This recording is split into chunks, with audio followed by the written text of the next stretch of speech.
Hello, ladies and gentlemen. It's good to be once more around with you guys, lovely people, this blessed afternoon.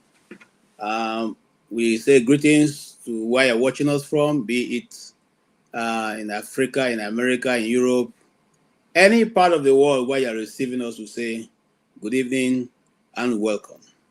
My name is KJ, and I'll be sitting in today to review the last broadcast and of course the man of the year, and to review what was your most outstanding event this year that is going by.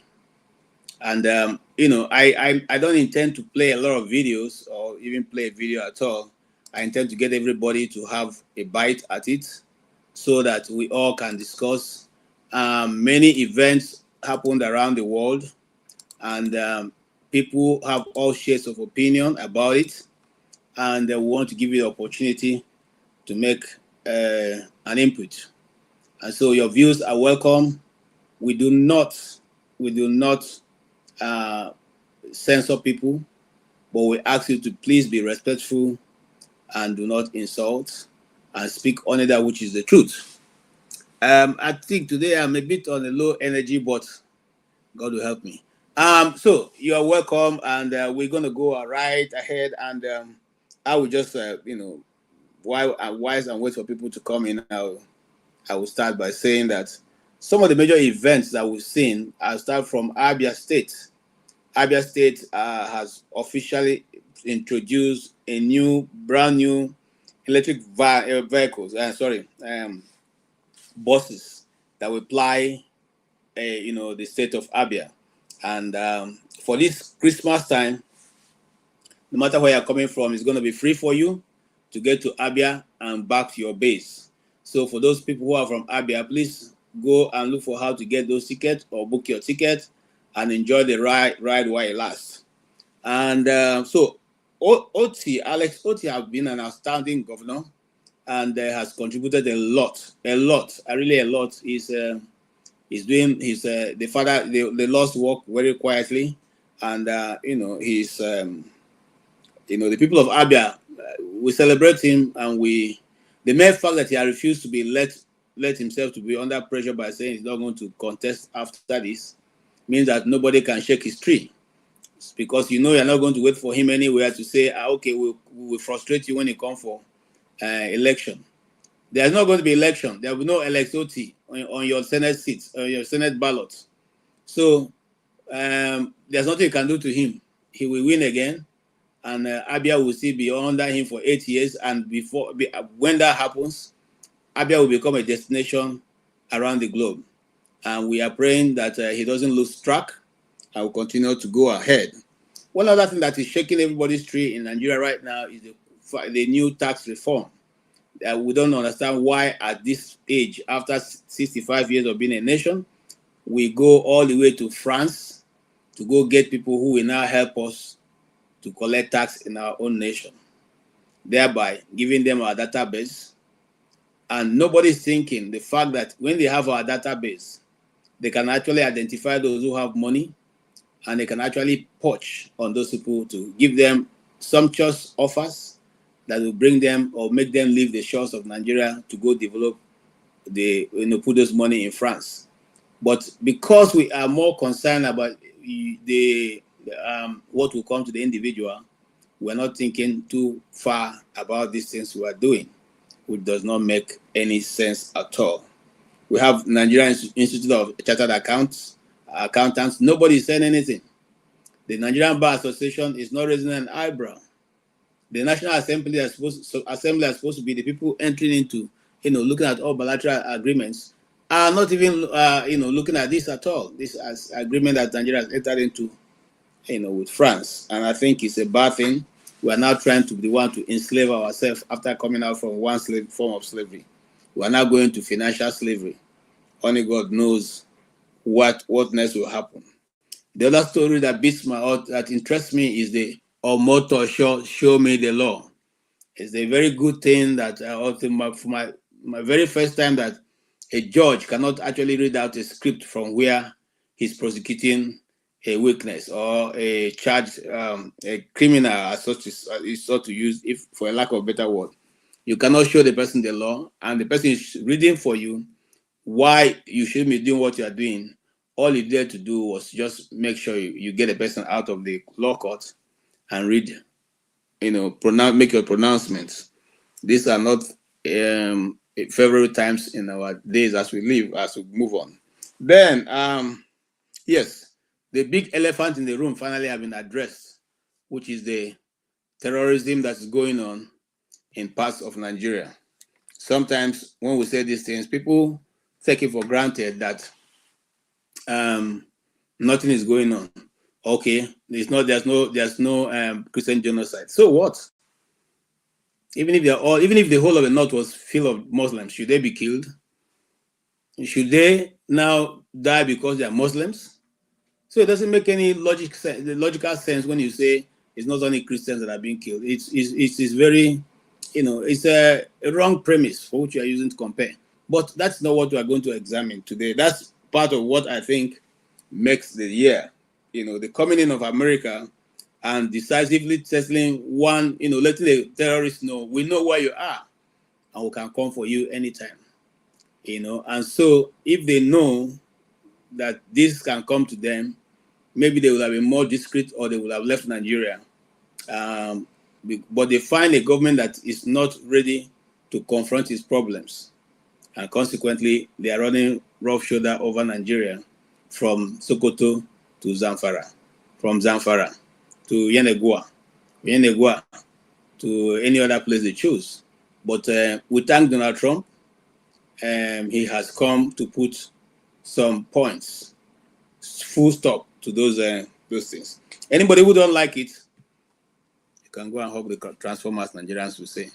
On that faithful note, I will bring Chim back from the backstage, and Tony. These are great guys. You are welcome. It's good to see both of you. I'm sure that we all can do justice because these are some of the great guys we have in this panel. You're welcome, Chim. I hear that your village have been marked down again. They are around in that place now. Now, as I was sent pictures from that place, that now. I don't know if they've been able to expel them. So, but they are there. We're welcome. Are you sure is Mba or is it Uzwakoli that they're in? It's in Pan Uzwakoli now.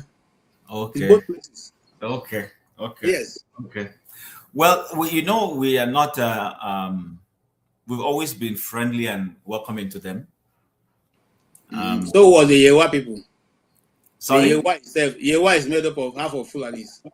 Yeah, but they are not half of us. They know what they are doing in that area. They know they can't do anything too much because for that whole axis, up till Ohafia and Abriba, you cannot trifle with all those people in those areas. So they know to quietly do their business. Even though, in the past, nobody bothered about them going, because then those who used to do it in those days were kind of respectful. They used to go into empty lands that were not farms. Do you understand? I mean, I've gone farming with my grandmother and I saw we ran into herders, peaceful herders, I should say, and they will wave at you, greet you. You see them, they are able to tell that this is a farm versus just a fallow land that has no farm, that has no crops. And you will see their cows do the thing in that area and go. And nobody worried with them. Do you understand? They were just part of the ecosystem, even though you could say that in the modern world, such shouldn't be happening. But they used to roam with some degree of caution, I should say. But now, with what is now happening, people are starting to be a bit more cautious and confrontational with them. So, but I want to believe that they won't meddle unnecessarily, because if they meddle, people in that area, you know what I'm saying, they won't find it funny. Nobody's going to come and be waiting for federal government to come and do anything. Nobody, the federal government doesn't even know we exist in any case. So you know what I mean. So they will find it tough. But I know, but I didn't watch the earlier show because I was out, so I couldn't. By the time I came in, it was already done. I'm Yeah. not sure exactly what We are the reviewing the year and your man or woman of the year of 2025. My woman of the year from the Nigerian angle will be Natasha Akpoti. She will be my woman of the year. Woman of the year, not necessarily because I'm a fan, but more in the fact that she's been able to make a statement. She took on the establishment in the National Assembly. Anybody can say what they want to say, but she stood her ground. In spite of trying to penalize her unlawfully and wrongly, she was still able to at least provide dividends of democracy, as Nigerians call it, to her constituents. Like her or dislike her, question how she's doing it, question where the funds are coming from. That's currently immaterial. What is material is the fact that she knows that there are people who she is responsible to politically, and those people do not sit in Aso Rock. They do not sit behind the gravel in the National Assembly. It is the people who elected her in Kogi State, and she's able to provide the dividend of democracy for them. As for man of the year, that's a bit tough. I don't know that any man has done anything that I find worthy this year. That's interesting. Are you Yes. serious? I don't know that any man has done anything that I find worthy to commend this year per se. But maybe if let me try and be controversial. I want to be controversial here. I think my man of the year will. My man of the year might just be Donald Trump. Okay. You know, for deciding to shake up the Nigerian political establishment, he's my man of the year. And Because it's not Gumi, as somebody says. who is Gumi? Gumi is what did he do? My man of the year is Donald Trump. It's controversial, but he remains my man of the year. Why is he my man of the year? He shook the Nigerian political establishment. He put them on their toes. Because of him, the Nigerian government is running kita and acting like they want to solve a problem that they've always known existed, but they've always tried to turn a blind eye to. Mm-hmm. So for the fact that somebody somewhere got them to start acknowledging a problem that exists, I can tell you Tuga has grown more white hair and white since. Yes, he was relaxing as a foreign affairs minister until this happened. You can see when he's even talking, there seems a lot of sweat on his brows every day. So Nigerian political, everywhere in the world, you elect persons to office, and before they leave that office, a lot of white hair appears on their head, which implies that they are working. The stress of the office is impacting them. But the Nigerian president or the Nigerian politician is the one who goes into office and grows pot belly, starts looking fresh. If he was sick, he suddenly starts looking rehabilitated. You understand? We saw a dying Buhari start looking younger than his age when he got into office. The one in office now that was running doing like this before, suddenly now is a bit more stable and looking fresh because they don't do anything. There's no work for them to do. There's no pressure from the populace for them to serve them. So this man put pressure on them. We've seen Akpabio suddenly now is needing help to come down from a vehicle. Maybe the pressure of Donald Trump has put more impact on his health. And so as far as I'm concerned, that's a good thing for me. I know people have a divergent of views about it, but Donald Trump is my man of the year because he has put pressure on the Nigerian political class. So I think I will yield at this point to Tony, and then Okay, come back. one question. This Okay. culture of going to line up when the president is traveling to shake hands with him before going, where is it? Where is it practiced in the world? Because I see Donald Trump walking alone to enter his plane. Nobody goes to line up. I see other world leaders traveling, and nobody goes to line up to welcome them, to shake them before they enter, and when they are coming back, to come and shake them before they come back. What does that, what's the meaning of that, by the way? Is there anywhere it is written in protocol that must be done before you? When you are coming back to your house, does your wife wait for you at the door to shake hands with you before opening the door for you? How does that happen? What's the reason? I don't even exist to that constituency. So, so everybody goes about their life. So, but the point is this: I hear you and I agree with you. It's a culture. I'm not sure where it's coming from. But if you ask me, I think these are relics of colonial rule. When one DC goes away and is coming back, there's an entourage of locals that go to wait for one DC. So people carry one DCs, but when the one DC is going to the UK, back home for vacation from rural Africa back in the days, there are people who will carry one DC's box to the train station, and then one DC will ride the train to the closest airport where he will fly back to the UK. When a new one DC is coming, they will tell them, I'm intentionally using those words, and I'm sure you know why I'm using those words. When the new one DC is coming, they will go and wait for him in the train station. The villagers will come out clapping. There will be a lineup that the new white man that is coming to rule over them is coming back. You will see people shouting, yes, yeah, massa, massa, massa, and all those things. So these are relics of colonialism and slavery. The unfortunate thing is, you would have expected that many of these people who do these things, as educated as they are or enlightened, would have said to themselves, why are we doing this? Because let me give you an example. I remember when I was working for a certain corporate organization, and you know how we over-respect so-called expatriates in Nigeria. So I recall I was supposed to sign an official vehicle to go for my assignment. And the guy who was assigning me the vehicle was waiting to see if there was a free vehicle and a driver to take me. He found one just before he gave it to me. A Sri Lankan who was supposedly an expatriate working in that company came and was trying to hijack the vehicle being assigned to me. And the guy who was assigning to me was falling to give it to him. I had to block. I said, what are you talking about? And the guy was like, no, yeah, I said Sri Lanka in Nigeria. Sri Lanka, inside Nigeria. If you try it, if I suffer British man and suffer American, I'll come and suffer Sri Lanka in this country. Just because his skin is slightly lighter than my own. Are you okay? So, but we have Nigerians still doing that. As a matter of fact, let me call out a man like Dangote a little bit on this.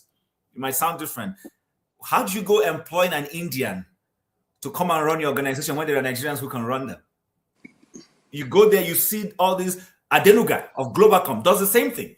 They go employ Indians and fill them all over the place. So it's the same culture. You understand? If our elites, but can I answer that for you?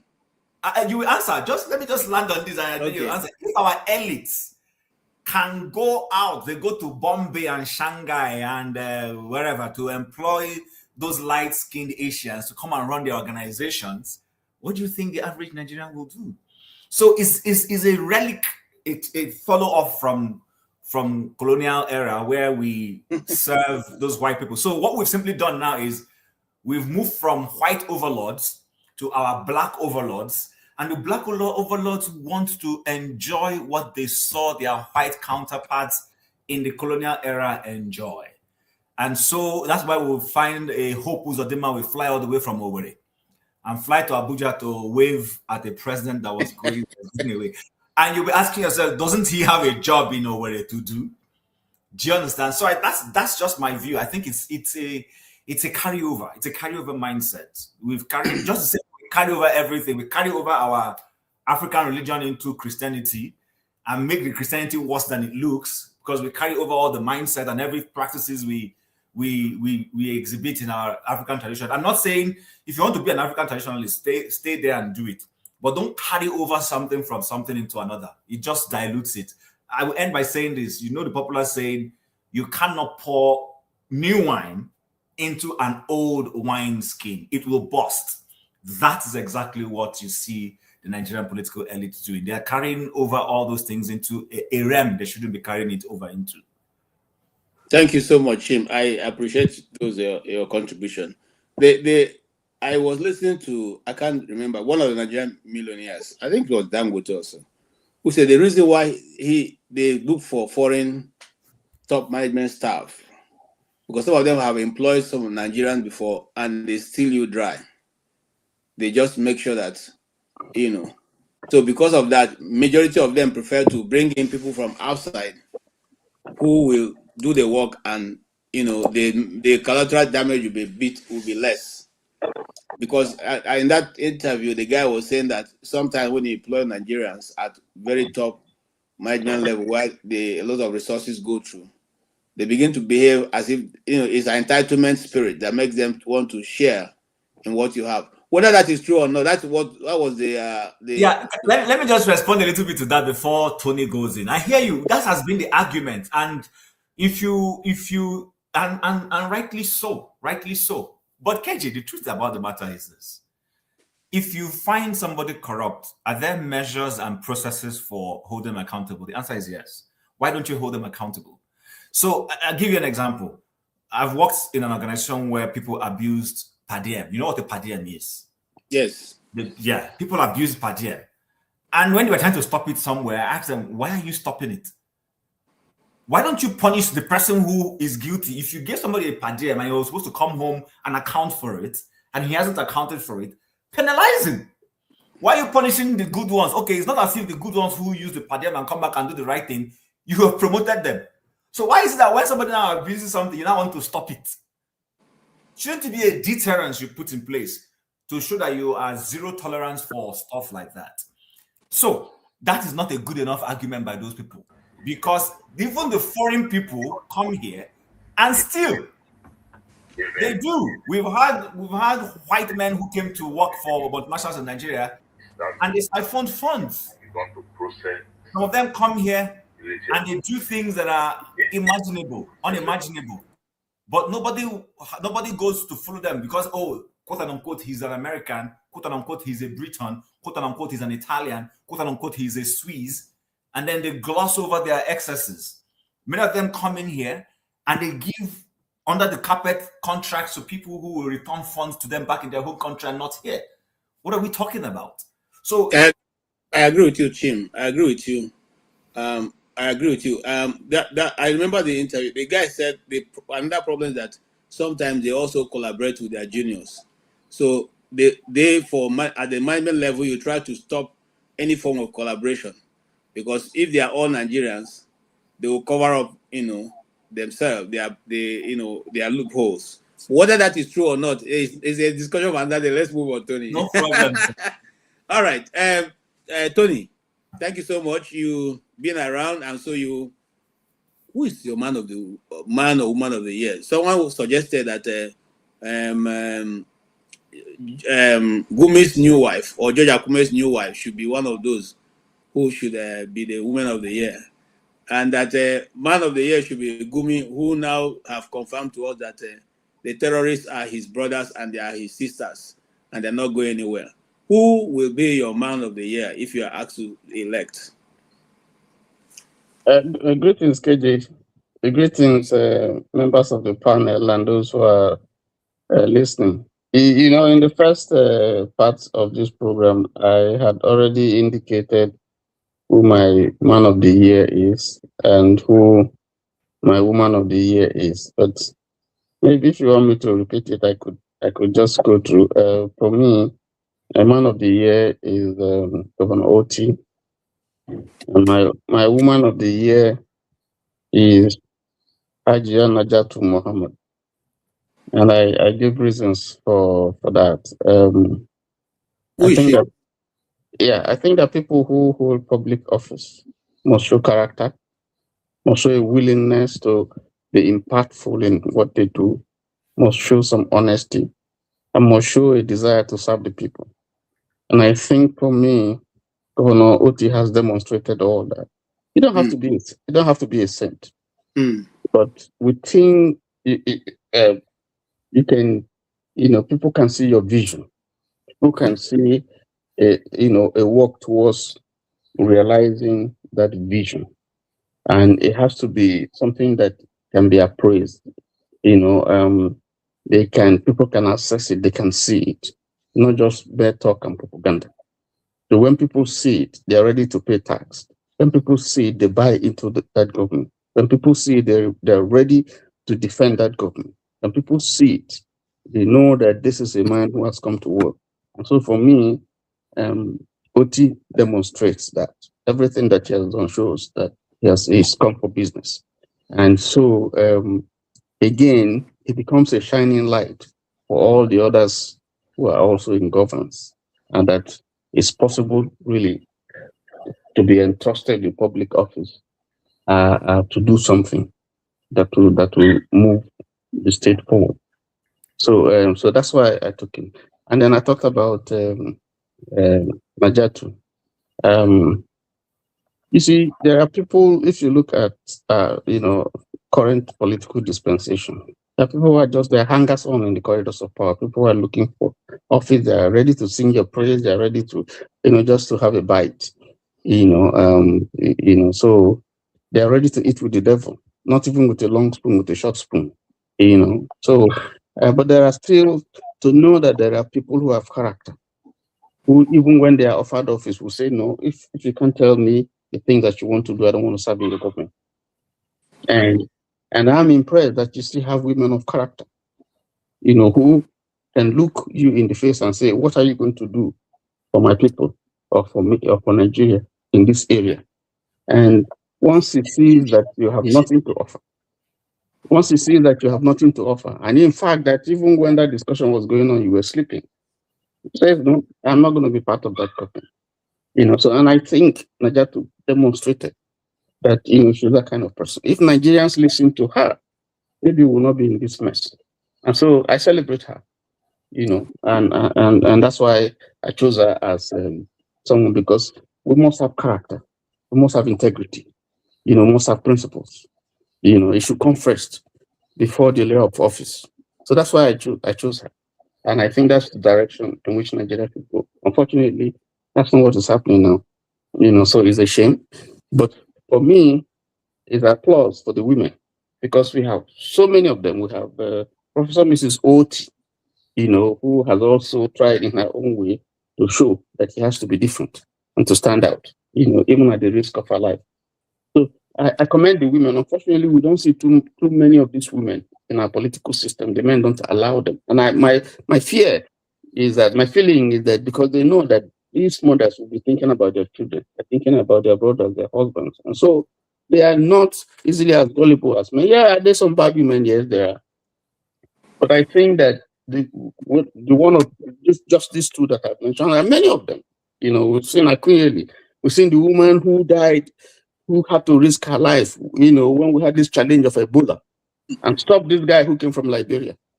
Because it would have been, Nigeria would have, Europe was waiting, America was waiting to see how these people are going to be wiped out. But the woman stood and held the man and ensured that he didn't go, spreading this thing, which would have been a disaster. America, it took a long time before America could deal with Ebola, but Nigeria did it, and part of it was the example that this woman showed.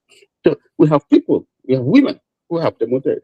You don't want to talk about Konjo-Wala. There's so many people, there are so many people who have demonstrated, women who have demonstrated, and I think so. I think this is Nigeria should be, if they really want to move this country forward, I think you have to give the women more slots. The men have to allow the women more slots, because we see flashes of brilliance in some of our women, which is what Nigeria needs today. But having said that, I also want to let me comment briefly about what you said about Dangote employing Indians and so on. At that level of investment, considering the amount that is put down, you need people who have high technical skill, probably who have had experience, work in that kind high tech investment, So you need them. You don't find too many of them in Nigeria. If you do find them, okay, unless you're going to import them from abroad, if you do find them, these are people who have worked in places like NNPC and all that and all that. And I don't think that many of us will want to touch people like that from those territories. I'm not saying everybody there is bad. But the other thing too is there's the counterpart funding. I believe that that Indian man is representing not just himself, probably representing an organization that may have some investment, in Dangote industry. And so that's what many people do. You want the best if you're going to float that kind of company, and put down that kind of investment. And some of the monies were monies that you loaned from, you taken as a loan. You want to make sure that you get the best quality.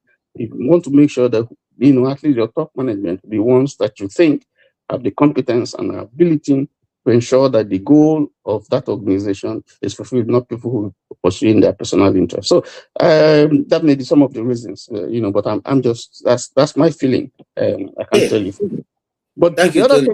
The other thing, sorry, one more thing I want to add, which we didn't say when we're talking about looking at 2025. There's something interesting that I find when I was looking at Harvard Business Review for 2025. Early in the year, Harvard Business Review conducted a study on Igbo apprenticeship system. And in the paper that it was published, that it published after the research, it called A Nigerian Model for Stakeholder Capitalism. It identified the Igbo apprentices system as a model of business that should be studied. And today, it is part of a study in Harvard because he agrees that it qualifies as the best business school anyone could go. So that's but this is something that we trivialize here. Unfortunately, it's Harvard that is telling us that there is merit in the Igbo apprenticeship system, which has helped to create jobs and to empower people. And no Nigerian university has ever thought of looking at that option to see how it is that the Igbos are able to create wealth. And today, they dominate the retail sector of the economy. I think it's unfortunate. And these are some of the things that I'm saying, Nigeria, has just gone. These are things that we have, that God has endowed us with, but we don't use them. We don't see any merit in them, but outsiders see it. So let me stop there. Thank you. Thank you so much, Tony. And I appreciate you bringing that in. I know some people waiting for me to talk about it, but I will refuse to talk about it. Mazi Okpara, you're welcome. Well, we'll have 3 days to the end of 2025. In fact, we will say goodbye to 2025. Some years ago, we used to watch, I don't know how many of you watched Space 1999. It used to be a cartoon, okay. When we're watching those, what's the actor's name now? John somebody and all that. We thought that the war would never get to 2025 because 1991 was even too far away. But today we are in 2025 and it's rounding up. Who is your man of the year? What event has dotted your own 2025 that will make you remember 2025 whenever you think about it? Yeah, good evening, KJ, and my fellow panelists. Compliment of the season. Man of the year for me, without any regret, without any remorse, is Mazi Nnamdi Kanu. Okay. Who Nigeria government kidnapped in Kenya, extraordinarily renditioned to Nigeria, kept incommunicado 4 years, tried him in kangaroo courts, which he defeated them in the most courts. Unfortunately, Buhari handed him over to Tinubu, and Tinubu's regime convicted him, sentenced him for life imprisonment without catching Nnamdi Kanu with a single machete, with a single, pocket knife or dagger, what do we call it in Nigeria. They convicted him. They didn't even show him the law which he was convicted of. He was asking, show me the law, show me the law. And as we speak, Nigeria government, Omotosho did not show Nnamdi Kanu the law which Nnamdi Kanu was convicted to life imprisonment. We're talking of life imprisonment. Somebody that you caught him with nothing, just a mere rhetorics, a mere rhetorics. I will do that, I will do this, I will do this, I will do that. You convicted him of, sentenced him for life imprisonment. That was abuse of power. That was abuse of justice. That was, abuse of human right. Anyway, I think the whole thing, the whole process is not over. But as we speak, the young man is languishing in Sokoto prison for I will do this, I will do that. While some people who have said worse than Nnamdi Kanu said are walking freely in Nigeria. We have seen people who killed police officers, Nigerian military, officials coming out from their bushes, hugging with Nigerian security operatives, hugging with governors of the northern Nigeria. Then they will still go back to their bushes with their ammunition. These people, nobody's arresting them, nobody's charging them to court, nobody's imprisoning them to life imprisonment. This is the people we are dealing with in Nigeria. Nnamdi Kanu, what he said could be harsh, but where I live,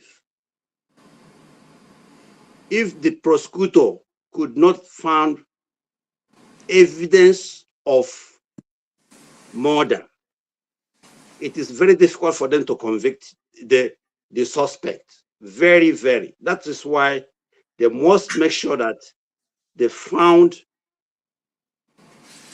the weapon or the knife that the criminal, committed the crime. So Nnamdi Kanu is a victim of Nigeria justice. Nnamdi Kanu is a prisoner of war. Political prisoner of conscience. That's what Nnamdi Kanu is. His wife, for me, is the woman of the year. This woman has endured a lot of things. She lives in the UK with her children, without seeing, access to her husband. I don't know even how she is, coping in England. Because for some women, I don't know, I've not met her, I don't know her, at all, but when she comes on X space and said something, and you expect this woman to break down or to cry, and she's still a very tough woman, I say, please, you are a very brave Igbo woman who loves her husband, who knows that her husband has not committed any crime, but just saying this and that on radio, Then another woman I will give, a woman of I mean, that I just, adore very well is Lol Chimezie, Neka Chimezie. This woman is in Nigeria, but she's doing a great thing for Igbo people. She lives in Lagos, but she is always in Igbo land, exposing the atrocities of Nigerian state against our people. Okay. These two women, Lord Neka Chimezie. Neka Chimezie, we are getting in touch with her. We'll get sometime next time. And Mazin and Kano's wife. Okay. Okay. Thank you, Mazokpara. Thank you so much for being here also this Sunday. We now, if you just give me one more person, then I'll come to you. Ike. Thank you. Welcome. Who will be your man of the year and woman of the year? Before you came, somebody have suggested that George Akume's new wife should be the woman of the year because he married the former wife of the is he Oni of Oba, one of those ones. No, KJ, that would be her sixth marriage, according to from the grapevine, sixth. Okay, so you don't want to go Dubai. You don't want to go Dubai. You don't marry Arabs. You don't marry sheikhs. Lisbeth Taylor broke records. Lisbeth Taylor. So I have to take off that record because she's gone now to be with the Lord. All right, yeah, Ike. Good evening, good afternoon, good morning, happy Sunday. My sister, God bless you. Happy to see you today. I will agree with Tony of Nafisat Muhammad, one, Nenna Oti, two, and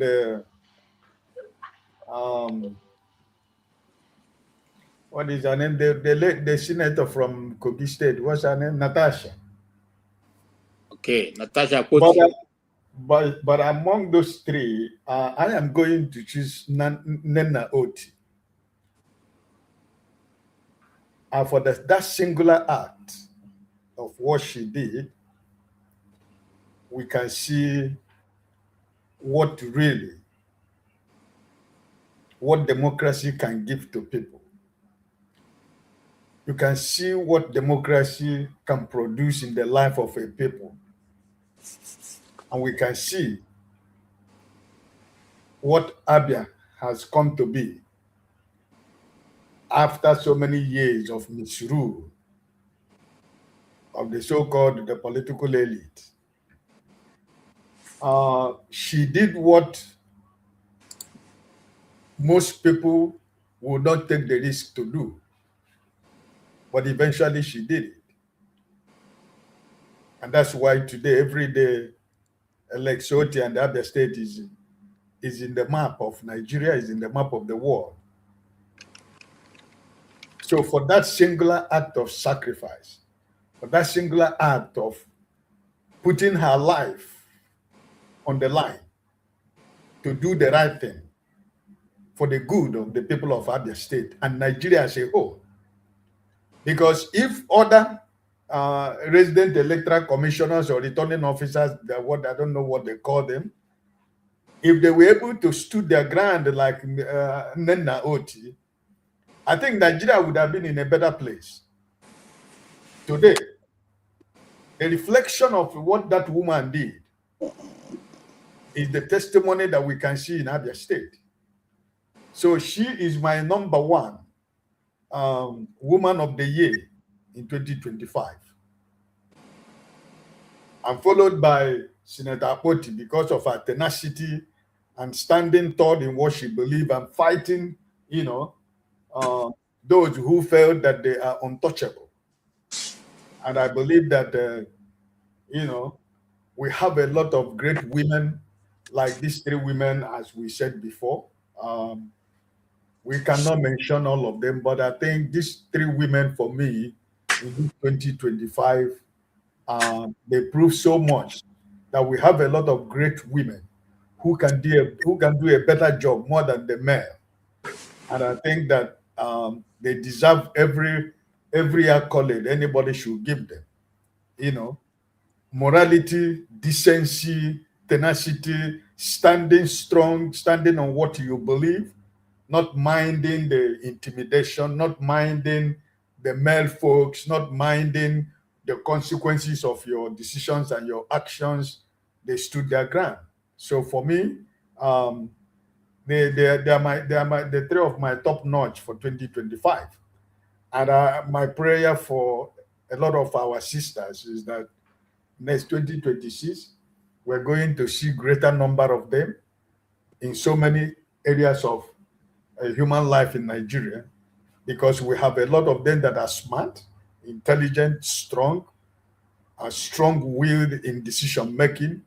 You can see them in the corporate world, in the banking sector. We have a lot of powerful women that are doing great things in Nigeria. So I think if they can be able to get more involved in the political space in Nigeria, I think it will be good for the Nigerian women and our daughters and our granddaughters that are growing up, having some, respected women around they can see and look up to.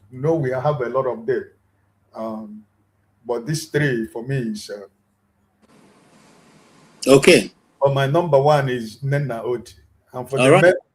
for the man of the year is Governor Lex Oti. For me, I don't need to think twice who I has to say my man of the year is Dr. Lex Oti. Okay. Thank you so much, sir. And we come to Ify. Ify, can you hear us? All right. So many people have said, Natasha and, Nene Oti and all that. Who is your own woman of the year? And who is your own man of the year? And, because the way, I saw a video of Tinubu's son coming down from the plane. He had the same guard of honor like his father had. So I say maybe I should nominate him as my own man of the year, because he's now sharing political power with his father. This thing is coming down. Iyalaja will now become as also we can equally nominate Iyalaja as the honored woman of the year for Lagos State. What's your own view, Ify?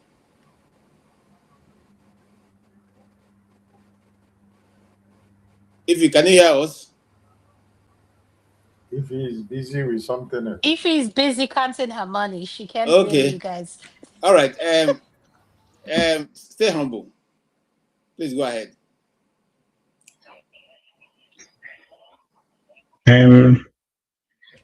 So you want me to tell you my woman of the year? Yes, every other one. Yes, I mean, the woman of the year.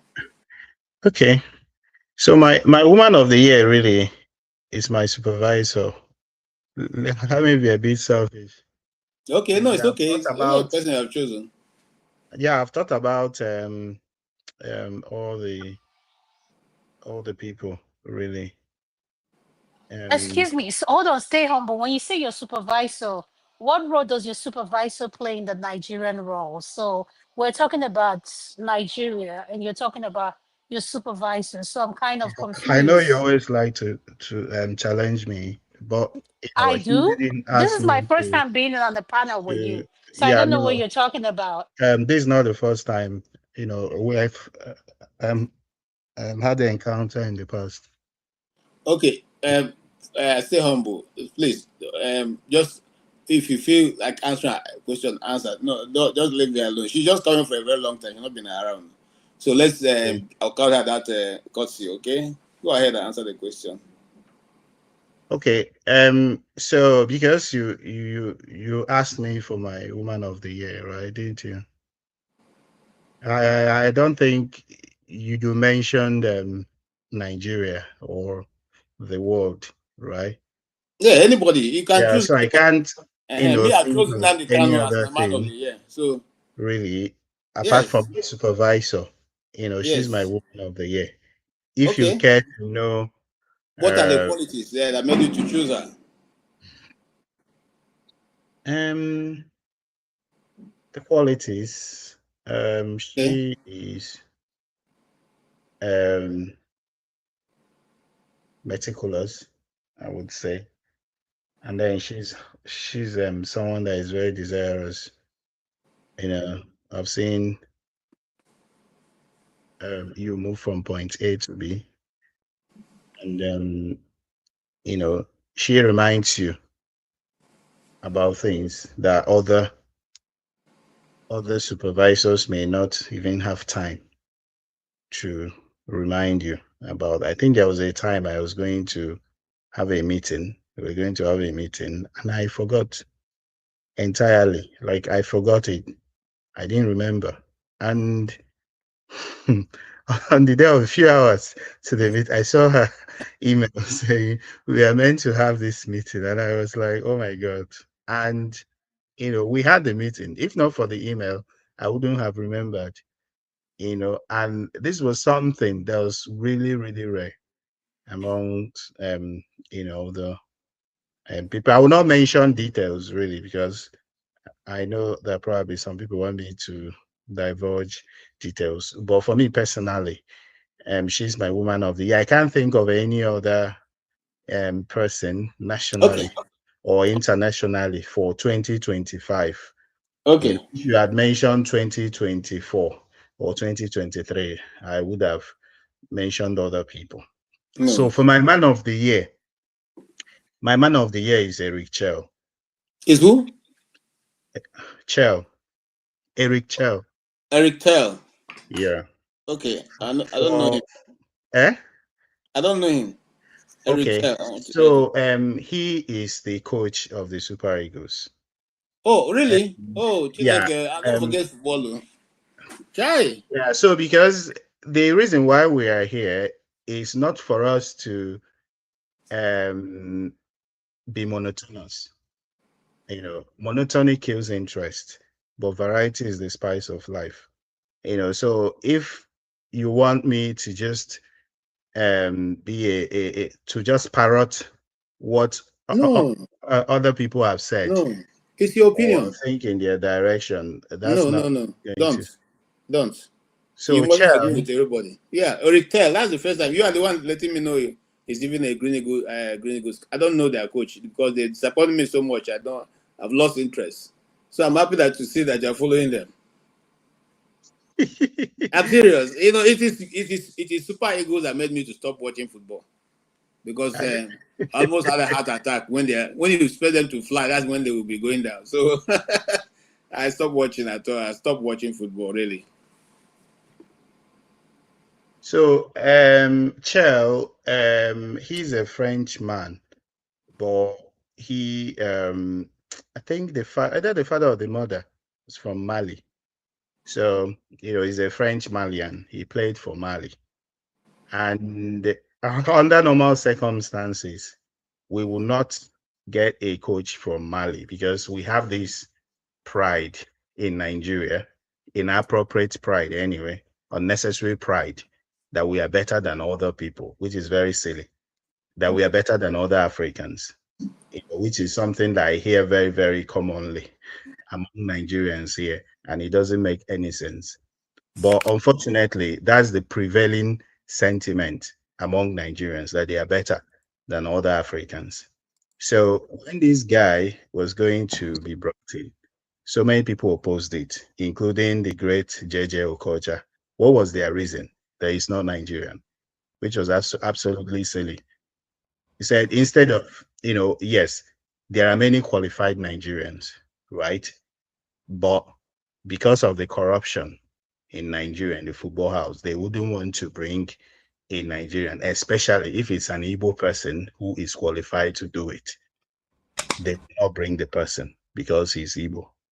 So they will continue to beat about the bush, bringing in people who are not qualified, till they reach a a blind a blind end. So these people say, okay, instead of bringing in why not bring a foreigner, which is something I don't support.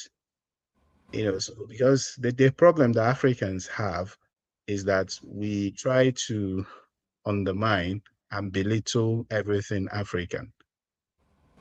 So instead of bringing a foreigner, bring another African. That is my philosophy. Okay. You can bring somebody from Ghana. That's not a problem for me. You can bring somebody from Benin Republic. That's not a problem for me, provided the person is from Africa.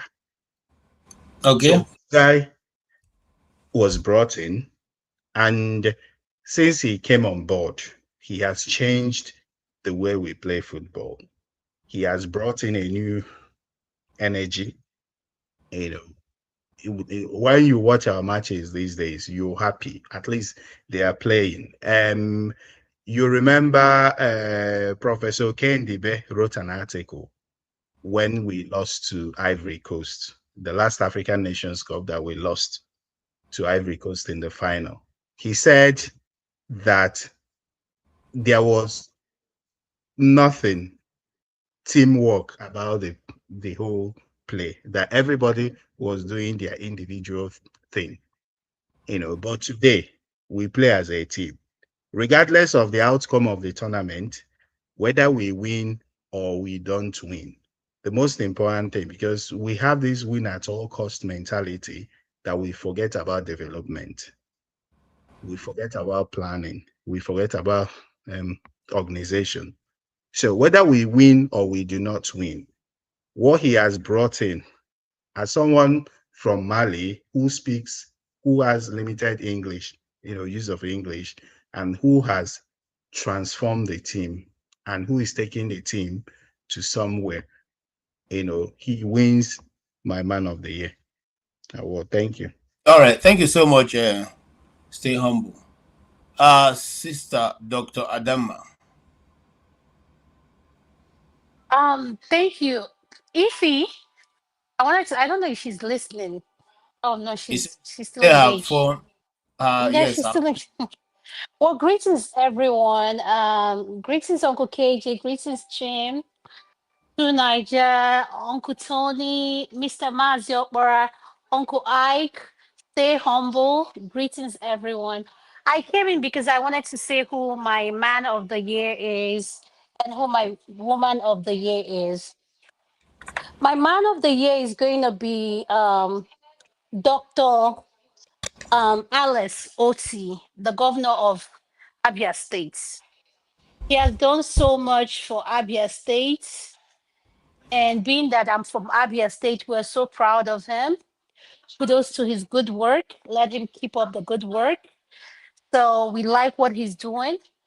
I believe that a country cannot function without electricity, good roads, you know, what are the basic necessity we all enjoy here in the diaspora to function as, a country or wherever we live. And the second person for the woman of the year, who I'm going to nominate, I'm going to pick as woman of the year. I might need her name, help with her name. Is called Obi, Dr. Obi Ekwesili. I don't know if I'm pronouncing it. Wesley. Am I pronouncing her right? Eze Kwesili. Esther Questley. Yeah, she will be my woman of the year. I just love her energy. I love her boldness. I just love what she stands for. So a lot of things about her I like. So she will be my woman of the year. So women are doing good, and Governor Natasha will be the woman of the year as well. Senator Natasha. Def Yes, so Natasha will be the woman of the year. So women are doing so good this year, and I'm glad to see that. So 2025, 2026, I believe we're going to do more. So I'm so proud to see the way women are going about, making the bags, political space, being bold. So that's what I would like to see. So, and men, giving us the support we need to do that. So that's all I have to say for now. Thank you, Uncle KJ. Thank you so much. Adam, are you planning to run for politics in Abia State? Oh, Are you planning to run for politics in Abia State? no, where will I start from? I don't even know where to start from. Okay, you can consult Tony and Chim. They are very good in that, All right, no, thank you so much, Adam. I believe you that if if we really want to develop, maybe people should have looked at the model that Alex Otis has brought to the table and take it, and development will faster. I'm sure that if there was development, majority of what we have around Nigeria's, trouble spots will not be there. Thank you. If So he's talk about our villain of the year too.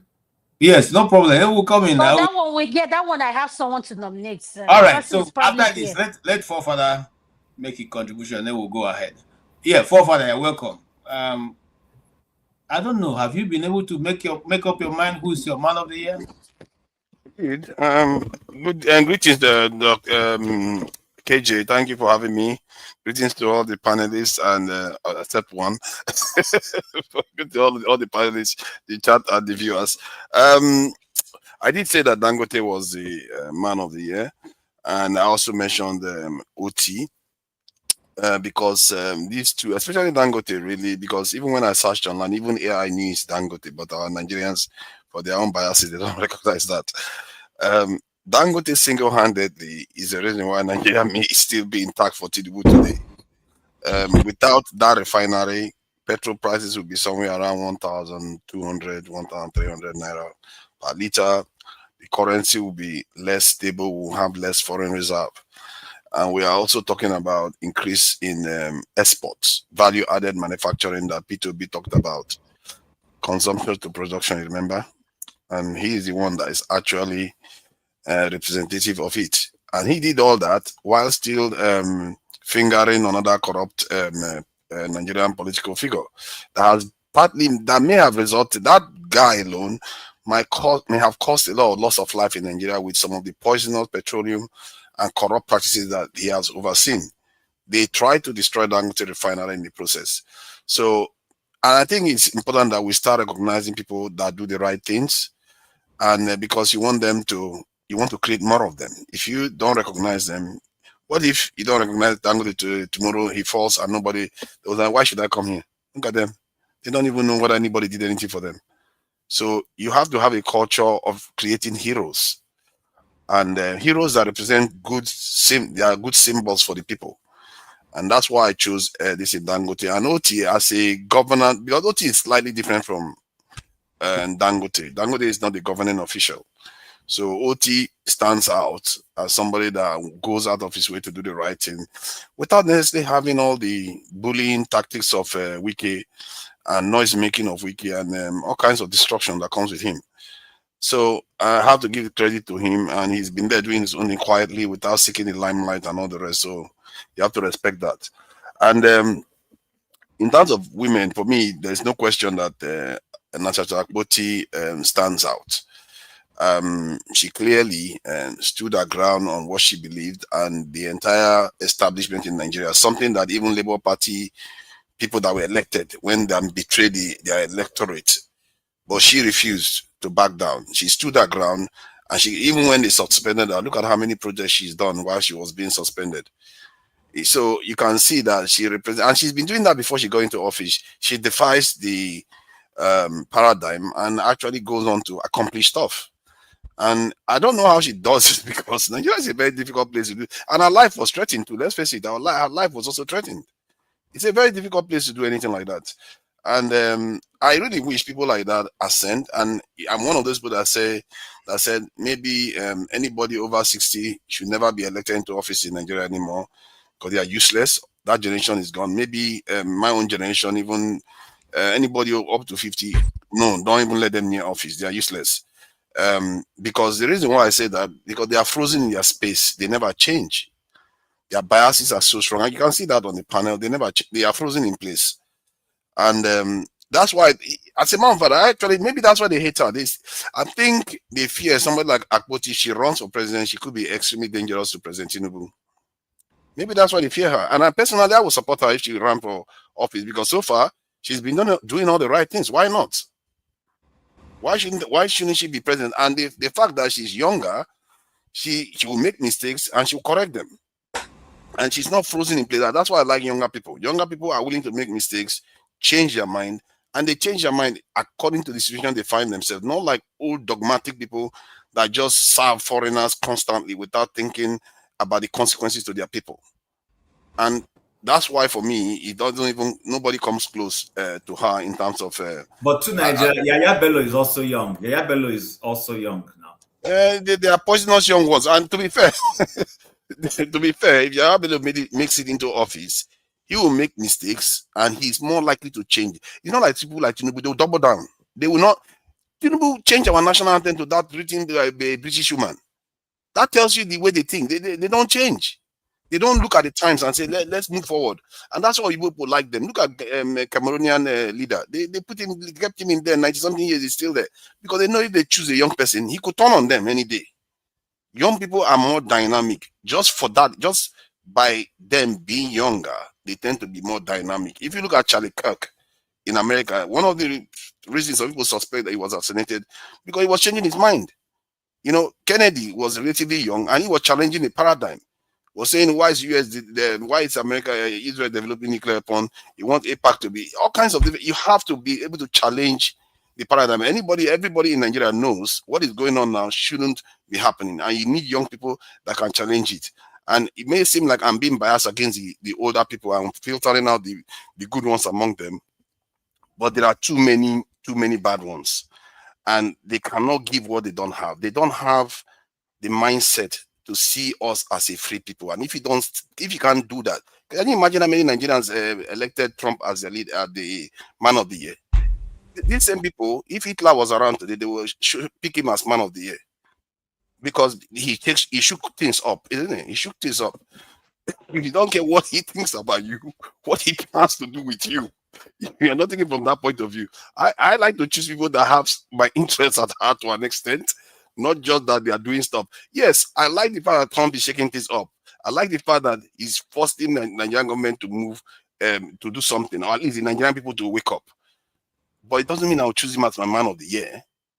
You see what I mean? So you have to recognize the difference between that. I would still choose somebody that is doing good for us because we want to produce more of them. I don't want to create more Trump that is going to want to destroy us. I want to create more of them. And you know, you can't be praising the descendants of the people that destroyed your kingdoms, and at the same time, they are doubling down on it. This guy just banned many Nigerians from coming to his country. I don't know, man. This is why I don't want older people to run for office because their mindset is so weird. Thank you. Okay, thank you, forefather. I'd like to let you know that the president of America is elected for the Americans. He does not care about your interests. So when people are discussing, bear that in mind. He's elected by his people for the interest of his people. So when you elect your own miserable presidents, make sure that they also be able to stand and have a debate with these people. Nobody's coming there to come and wipe your pampers and clean your eyes. This is politics. This is world. This is not a joke. It's not. You see, look. Somebody said one president. I don't want to call his name. Said that Nigerians do sketch with everything. This is not sketch. That's the truth. You see, so no. If England elect you tomorrow, they're not electing you because you are going to represent the interests of Nigeria. It is because you are going to represent their interests. You put their interests first. That's true, now, but your interest is protecting your people in Abia State and in Enugu. No. So in choose him first. What I'm saying is, the man is protecting his interests. If he said that people are going to come from Sokoto to come and harm his country, I feel like taking them out. Why should we be worried? Those people are doing us harm also. No, we should be taking care of our business. We shouldn't have to be choosing him as man of the year. I'm saying you can support the fact that he's shaking this up, you have but your not own choose right him to as your choose man of whom the year. You Hold can on. choose Of course, you have whoever the you right. You want have the to right. choose. It's not your business who someone else Hold on, chooses. Okpara. So here is what I say to you, forefather. If your sewage begin to disturb your neighbor and you don't take care of it, he will call the sewage people. The public complaint commission will come and deal with you. That's what is being happen. That's what's happening here. If you take care of our sewage, somebody said, take care of it. Simple. But that's the mistake. He's not All coming right, to let's move on. He's not coming to fix anything. He's coming to Please give me He's coming 1 to minute. increase his sewage. Okay, That's the difference. Hold on. Let's move on to another topic. We have plenty of things to discuss. Let's move on. Gentlemen, people have been saying. So let us go 160 degree. Okpara, who is Okpara? Chim, who is your villain of the year? Man or woman? I have 3 villains of the year. All of them are men. Okay, go ahead, please. So, number 1 villain of the year with a rating of 100 over 100 is President Tinubu. His policies suck. The man seems not to know what he's doing. He's tired. He has empowered, enthroned the closest we've come to this is Abacha. Why? Because even under Babangida tried, with all his Machiavellianness, he tried to come across as listening to the people. You would see when Babangida wanted to take IMF loan, he constituted the Professor Kuki panel, if we can remember Professor Kuki, and said he wanted Nigerians to discuss if we wanted to accept IMF conditionalities. While that conversation was going on, he secretly went and did it. But he tried to project an impression that he was a man of people's views. He Maradonaed us with several political campaigns and all that. But we've never had a president who turned the villa to a family affair. Even under the Abacha I'm talking about, there was still some measure. Abacha's government was the last time we saw a son of the president used the presidential jet and crashed with it. You remember Abacha's son died in an air crash. It was a presidential jet that crashed. But my surprise and why I say Tinubu is my number 100 over 100 is that we have a man who mouths democracy like that's what he feeds on every day. This man kept telling us how democratic he is. But today we have his daughter going to Edo State to go and tell them who should be a lodger. We have his son roaming all over the whole place with a retinue of battalions that can go to Benin Republic and quell a coup. We have his wife going to Osun State to snatch the mic and, insult a sitting governor. And then we have him telling us that we should tighten our belts while he's busy driving with outriders that are more than 200. The British Prime Minister does not go with more than 3 outriders. 3. Go quote me. Prime Minister of Britain, a powerful country, has only 3 outriders. Our president goes with a convoy of over 200 cars. Let that sink in. So the man is telling you that you should No. So could you say that again? Do you say a convoy of over 300? 200. Quote me. I'm not making it up. How is that realistic? Do you know what 200? That's what I'm telling you. That okay? You haven't seen his convoy before. When you see his convoy, you will ask yourself if he is running a dealership. That's what you ask yourself. Our president, a poor country, go and see the amount of vehicles he rides with. So he's my villain of the year. He suspended the state assembly. He doesn't care about the people. Very arrogant. Number 2 villain of the year is Mr. Wike. Mr. Wike, neither in PDP or in APC. We don't know where he belongs. In a democracy where we should have a healthy, balanced opposition, Mr. Wike is destroying the opposition and is happy doing it. He has decimated PDP. That's why he's the villain of the year. And of course, the shenanigan he went to do in that land dispute with Yerima. And then lastly is Mr. Akpabio.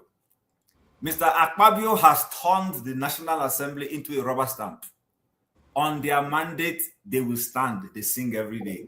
We've never had a Senate president who is just openly... In fact, even the last Senate president that was accused is even better than this one. The last one is better than this particular. At least that one had some measure of trying to prove that they were independent. This one, he don't even care. That's what he has done. And then you see him, acting like some fellow that is confused. So these are my villains of the year in that order. All right. All 3 of them work pari passu, like they say. All right. Thank you so much. Okay, let's go. I don't know. Fafa, you want us to come back to you or you want to speak? Because you just spoke before Chim. I like to speak now. I like to hear my own voice. It's very important. Again, because I want to reduce the time all can go. I hope you don't take offense when I say. No, you can. Yeah, it's fine. It's fine. You can do whatever you Okay, please. so let's do 2 minutes so that we all Okay, Mark, 3 minutes so all can come back and everybody can start and we'll take another topic. Go ahead, Kofofala. Yeah, thank you. I think I'll keep it short. I think I agree with Chim on that one. That's one of the few things we agree on.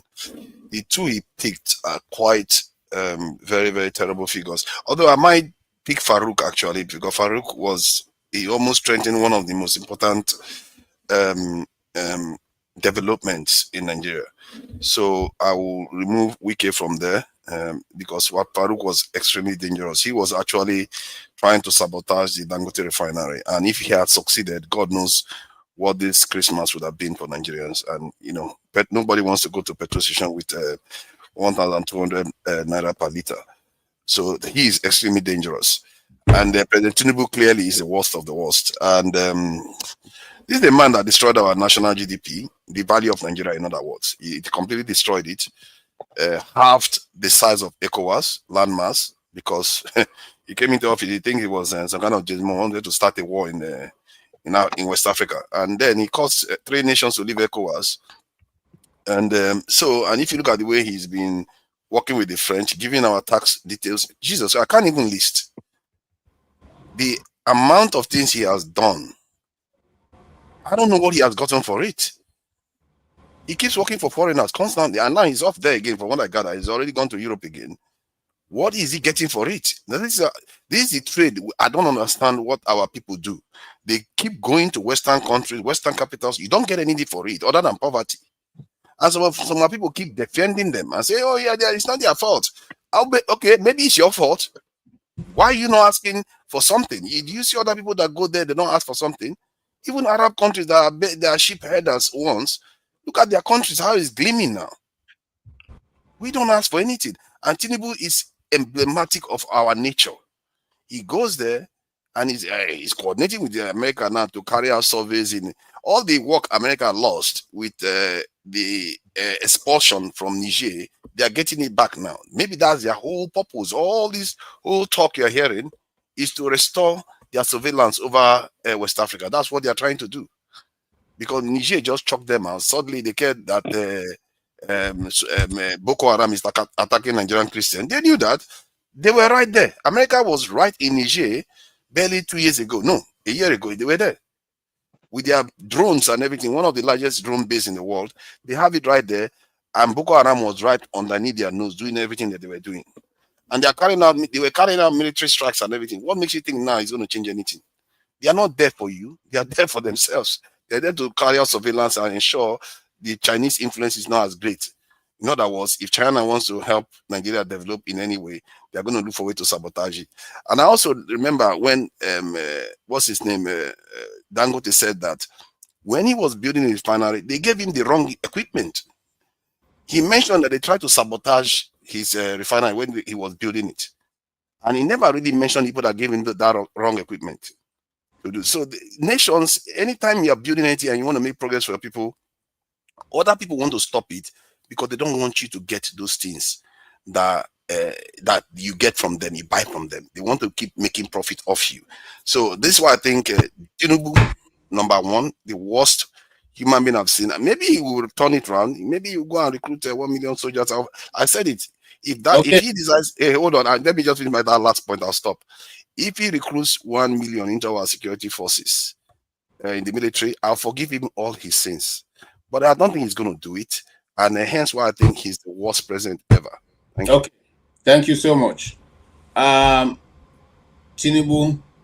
Okay. Tinubu 2 now. We have 2 Tinubus and yes, Tony. Your turn.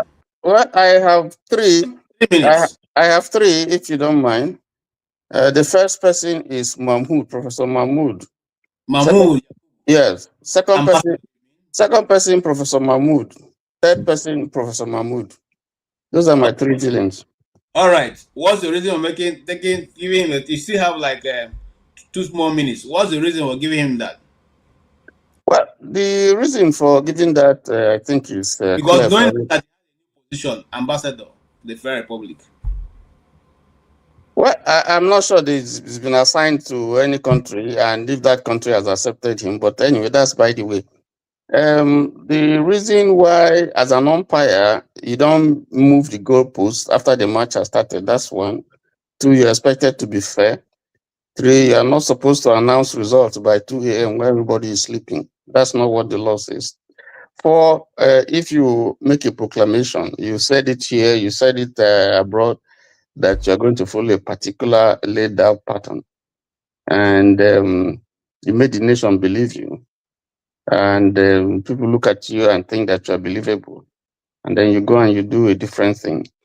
I think that there's a judgment of the people, and judgment of God against you.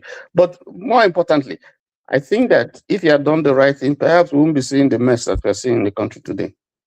Because he had the power to do the right thing. And I don't think that, in my opinion, he did the right thing. Okay. So it becomes a bad example for every other person. And that's why that place called INEC is still in a mess that he is. Because if he refused whatever entreaties or whatever they had offered him, and now it's becoming apparent that he was offered something. So he's a bad influence to everybody who is there. So, and I think that if we're looking at part of the problems why Nigeria is in this mess, we must look to his direction. Thank you so much. That's my reason. Mazokpara. Yeah, good evening once more. Chim has said about Tinubu and Wike, so I diverted to Reno Mokori. Reno, Justice Omotosho, and David Umahi. Reno is a very vile and spiteful person. He's a disgusting hypocrite who said horrible things about Igbo people. But immediately he was appointed or nominated for ambassadorial seat. He started loving Igbo. He went to what they call him now, Ojo Zakala, and told him how he loved Igbo. That Igbos are the gift, God's gift to Nigeria.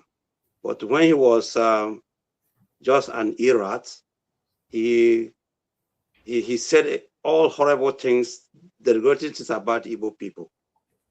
And again, Umahi is a humble slave. This is Umahi that's licked Buhari's ass. He did everything. He told the whole world that God told him to defect to APC because after Buhari, that Buhari is going to give Igbo man the presidential candidacy, and he's the person that is qualified to be that person. So he licked all the whole ass. At the end of the day, he fed woefully, and he started again, licking ass again. I've never seen an Igbo man who hates, himself and his people like Umahi. He destroyed a lot of things, mostly what they call them landmark in Lagos. And after the whole thing, he went and apologizing. So that man is a horrible person that we have to always check on him. Mazi, the last comment he made was, Mazi, can I suppose his what he did in landmark was a subtle way of, this is a conspiracy I'm making. Suppose he intentionally did it so that the man would take his investment to the east. No. He would have done it differently, my friend. Okay. Yeah. I'm just trying to put that into it. Chim, assuming that man is not a well-balanced man, as if that guy is not a rich man, he would have, maybe by now either he's dead or he'll be suffering from heart problems. What Umar did to him was despicable. Okay. And lastly, Omotosho must show us the law. Okay. Because this man is a well-experienced judge, and I have listened to many experts what he did to Nnamdi Kanu was unfair, because somebody who has been in that, that dungeon for 4.5 years. Okay. You don't expect him to behave like, be calm. Your so time excuse me, let just 30 seconds, I'll be fine. This man jailed Nnamdi Kanu unjustly. He didn't give Nnamdi Kanu time to defend himself. Nnamdi Kanu was in custody 4.5 years. But this man, within 3 or 4 weeks, he sentenced Nnamdi Kanu to prison. That man is that man. I mean, I'm sorry for him, but I pray for him too. Thank you. Thank you, Mazokwara. Stay humble. Time starts now. Yeah. So, what would inform my choice of villains is not the villains themselves, but the sponsors of the villainy. So, yes, because if you've read Things Fall Apart, Unoka wasn't really considered a villain, but Okonkwo, who was supposed to be the protagonist of the book, who at some point betrayed the trust they reposed in him. So he became the villain at some point. Yeah, so I know that there are some people who have a propensity for mischief and who are destined to be villainous. Yeah, so I will not mention those people. So for me, my number one villain is not Tinubu, but Obasanjo. Why Obasanjo?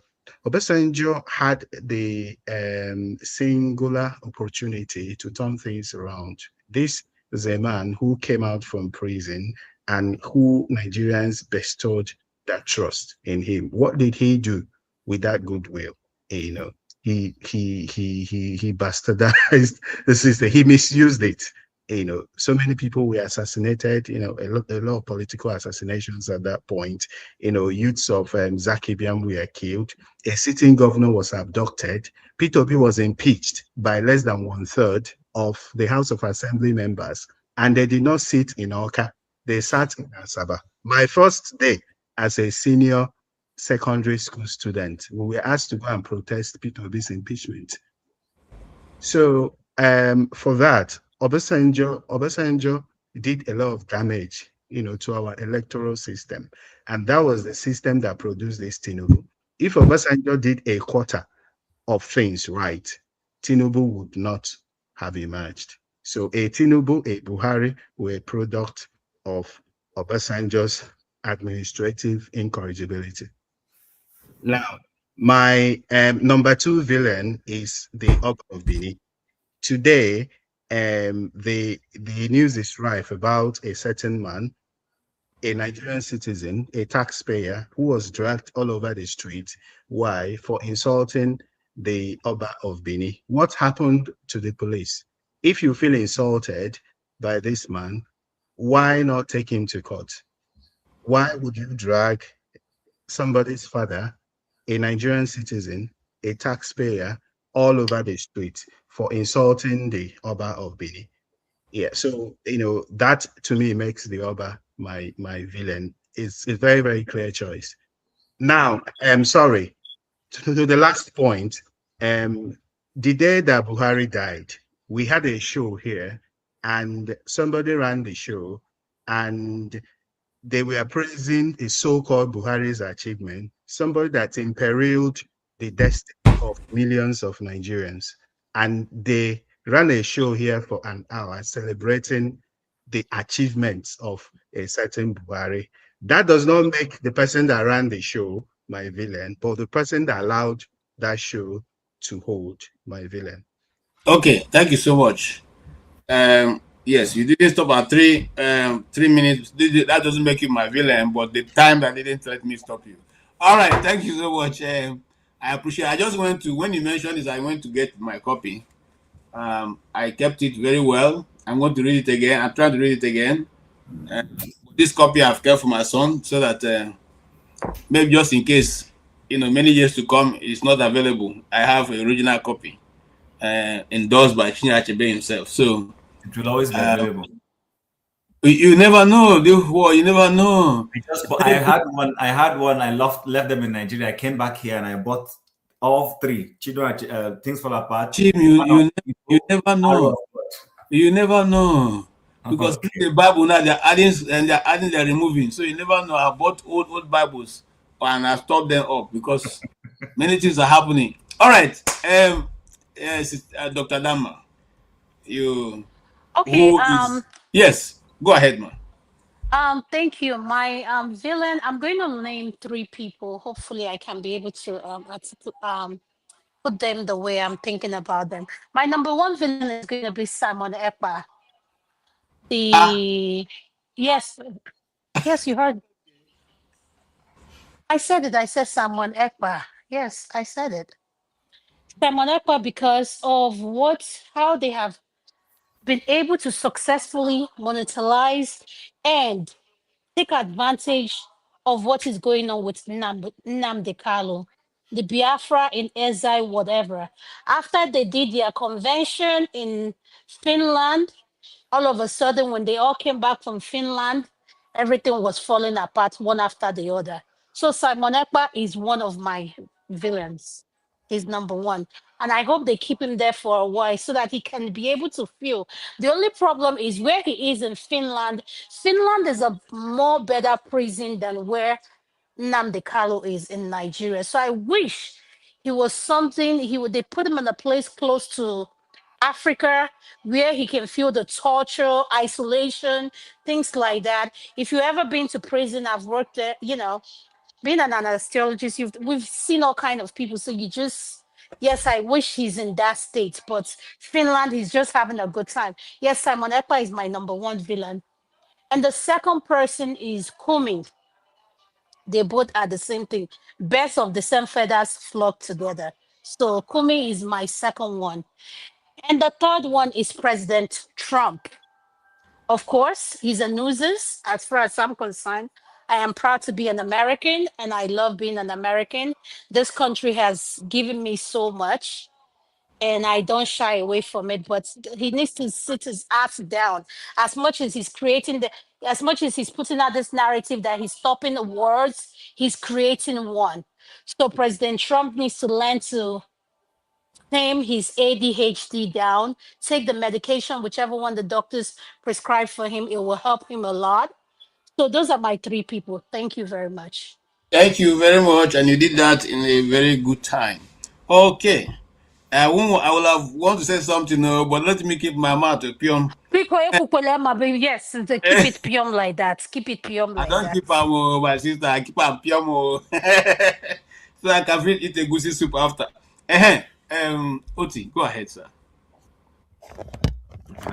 Evening, everyone.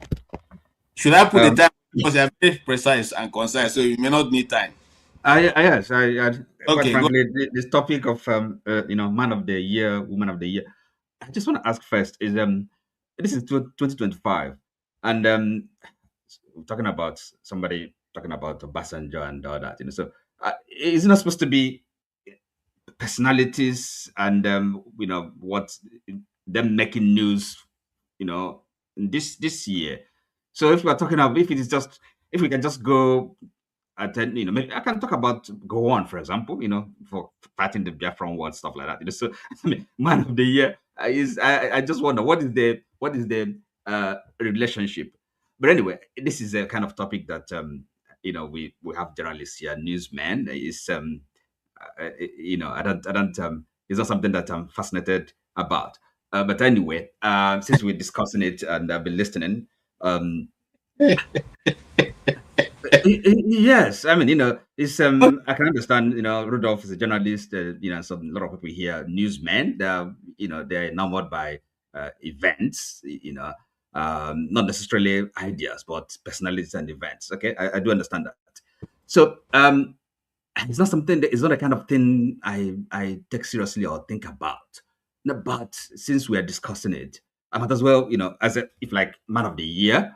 How about this Ramaphosa, president of South Africa, for having the courage to sue Israel for for its actions in Gaza. Okay, suing Israel at the ICJ, International Court of Justice. So as I said, you can mention any person. It depends really on what is just what occurs to you, at that moment. People all over the world do all sorts of things that are noteworthy or are egregious. It depends on what you want to highlight. So Ramaphosa, and again, maybe coming back home, a character like again, it's just a matter of individual test. I would mention Professor Dento Denta for his incisive analysis, on television, discussing Nigerian politics and what is going on. You learn a lot from him listening, and also Who did you mention? Professor Udenta. He does often come. Arise, and not only Arise, the channel. So and also maybe in the same light, somebody like this Dr. Kach or Nanuchu. So these people don't understand Nigeria, don't understand what is going on in this country. You listen to them and then you learn a lot. So that's as I said, this man of the year, woman of the year thing. It all depends, and it can be anything. It doesn't. I don't know how meaningful it is, but we discuss it. Woman of the year. Yes, because a lot of people have mentioned this senator. Well, yeah, she's proven herself, at least for her, also for her beauty. That's something we cannot discount. Yes, and yeah, if you allow me, and I listen to forefathers. Let me just ask him about something. Forefathers. So you kind of yes, we're living, we are kind of this slave mentality that we are afflicted with. So how would you contrast it to your to your mentality? It's something, if all of us are kind of suffering from this slave mentality, what would be the contrast? How would you yes, if you want to pit that against your own mentality, your preferred mentality, what would that be? I think I also understand that compromise. That's why I said I too should be ruled out. See, the point is that younger people are more dynamic. We have to admit that. And they see the world slightly differently from the way we do. The scope that they use, they see other people almost as equals. But many of us, I grew up in Nigeria where we see aircraft flying to America. It looks like they are flying to heaven. That is a horrible way to live. That's not how most people live around the world. But these younger ones, they converse with foreigners all the time, so they are used to them. It can be an elderly person and still have a very agile, creative mind. Okay, so it's not a matter of age, quite frankly. So if you that's just you can see on the panel. That's where I well, it's not the panel. What I mean? It's just people have opinions. So somehow you think that your own opinion is the best in the world. Nobody. I just said mine is not. That's why I think the younger generation will be better. What do you mean, younger generation? I don't buy that. They will make mistakes and they will correct it. Sorry? They are capable of making mistakes and correcting it, but the elderly ones, they will stick to that mistake and they will not change it. Years and above, is that what you mean? 60 years, because there are many of them were still very young. Yes. Many of them are traumatized from the Civil War. Many of them have gone through a lot of different things.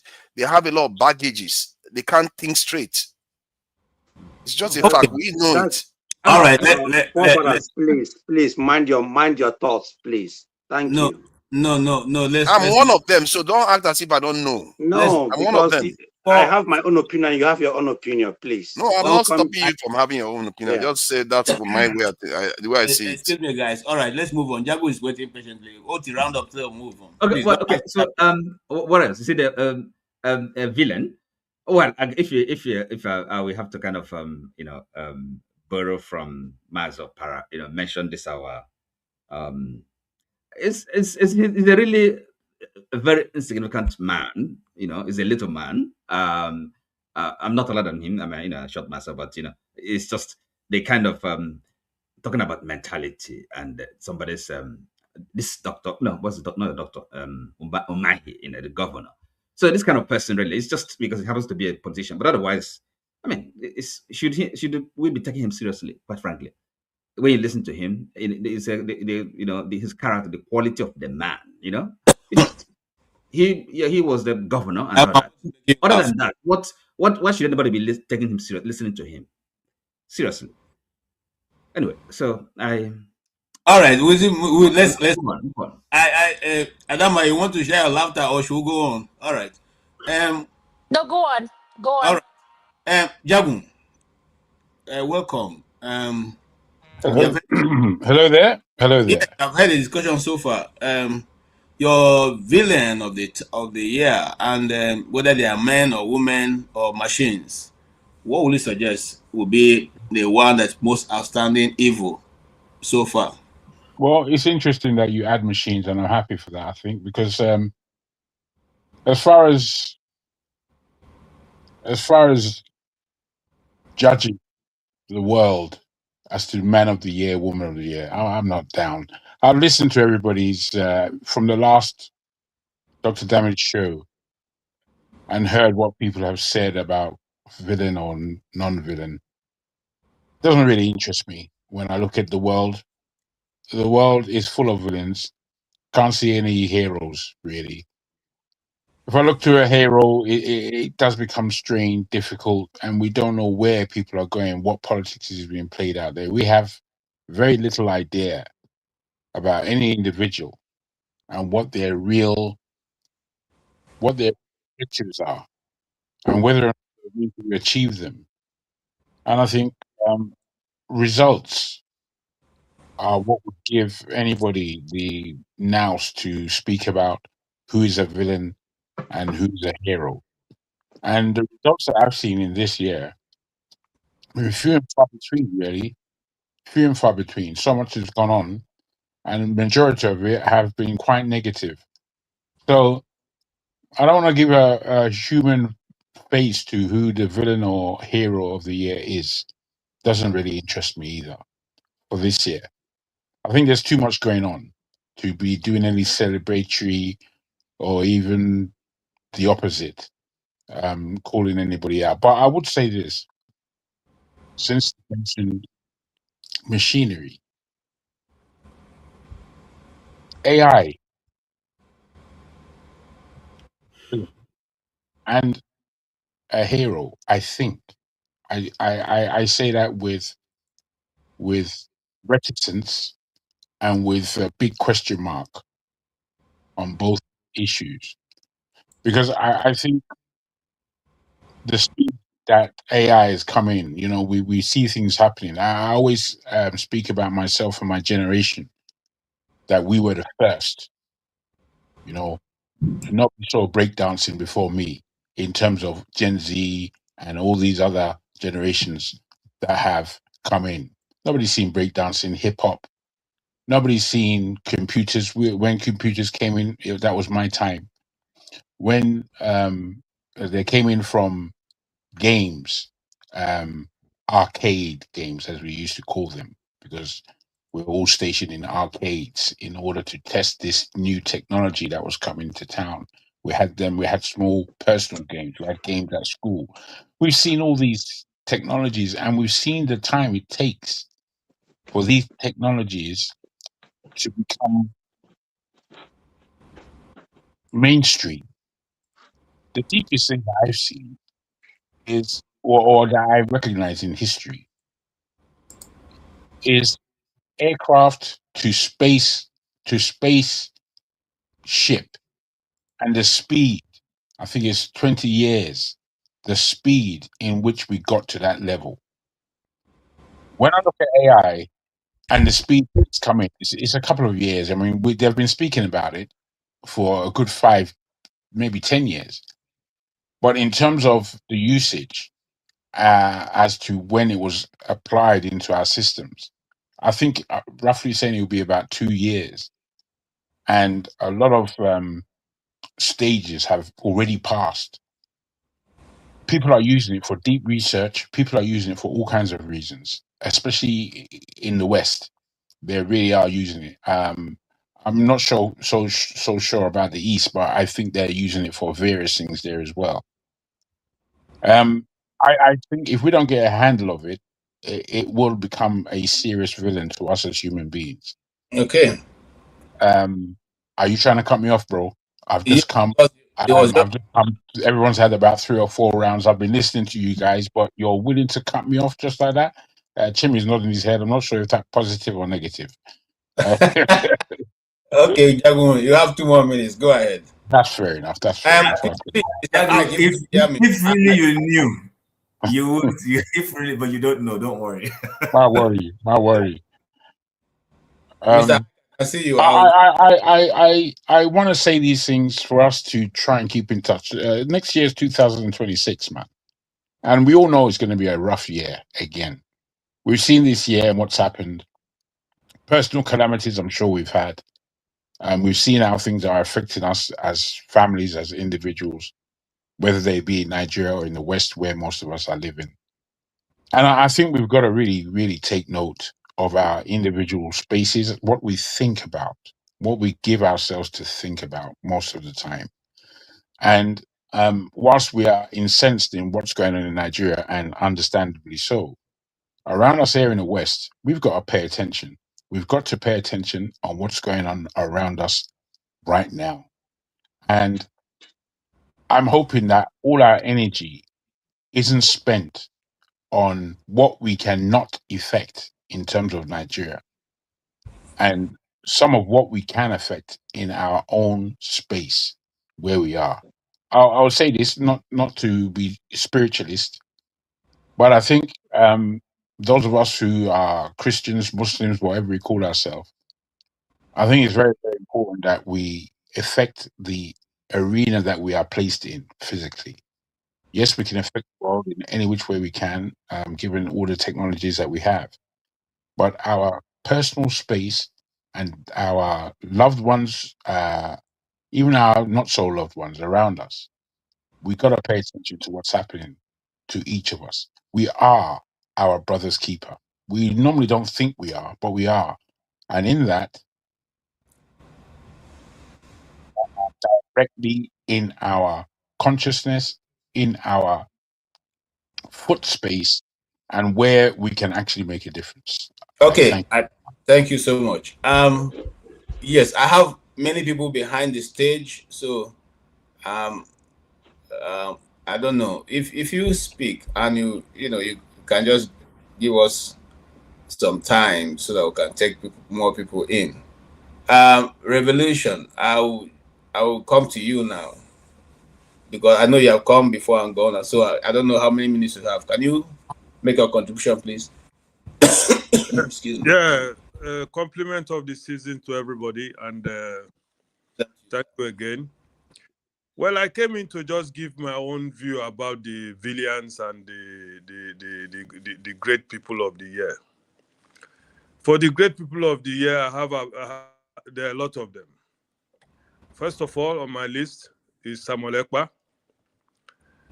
He's a great guy. Anybody who stands up for the poor and has the mission in life, especially fighting against those criminals who call themselves governors or government of the greatest country in the world, Nigeria, I respect such people. The second is Nnamdi Kanu. These are great men. And also Shora is on that list. But the top on the list is our great man called Donald J. Trump. Whether you like it, whether you say he's this or that, these are people history will never forget. Because you can't keep people on the ground for forever. And when somebody stands up to say, hey, it's enough, people start making some kind of, I mean, I don't want to mention them, but they know themselves. Let them keep talking. And to go to the villain now, first in my list is forefathers. These are people.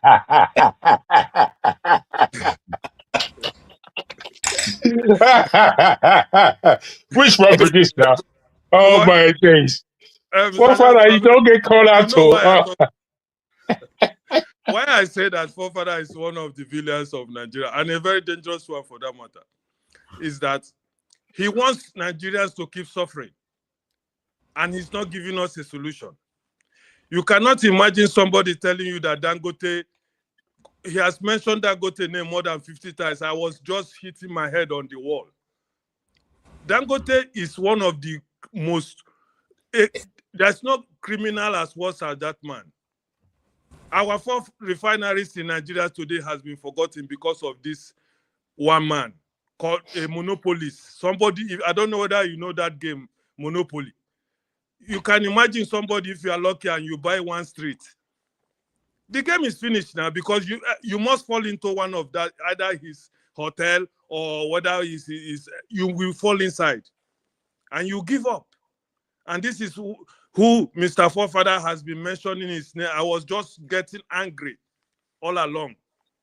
He mentioned it more than 15 times today. So that's all I have to say, because I'm on duty. I'll just say, let me just jump in. And before I forget, one of the greatest again is our greatest man. That is Rudolph Okonkwo. You know, for at least giving people like us a platform to say our shit sometimes. You know. Okay. Yeah, Thank you. Thank you, guys. I'll background enjoy myself. Thank you. Thank easy, you. man. Easy. Thank you. Okay. Thank you.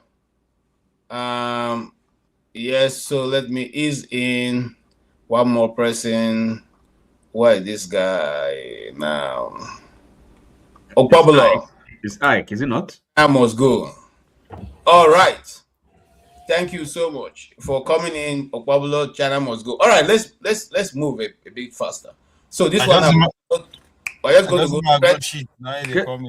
go. I thought Ike was there before Okpabolo. Hold on now. Hold on. Before Okpabolo, no. I have Ike is in now. Okay. Look at the cat you. All right. Now we are going to Ike. Yes, Ike, make your input. Then we move. I want us to move fast so we can cover more topic. One more. Yeah, let it go. Who is the most? Ike, go ahead. Ike, go ahead. You have not made a contribution, but Tony, you have spoken about this issue, right? So after that, Ike, we go to China must go. Then we go faster with the rest of the questions. Go ahead. Okay, my villain of the year is Mahmoud. What the former chairman is my villain. Is the number 1, is the number 2, and number 3. Mahmoud, okay. We would not be talking about this mess that Nigeria is if he has not gone to the world and said that election result will be seen live. IRF is going to work. He went to the Chatham House.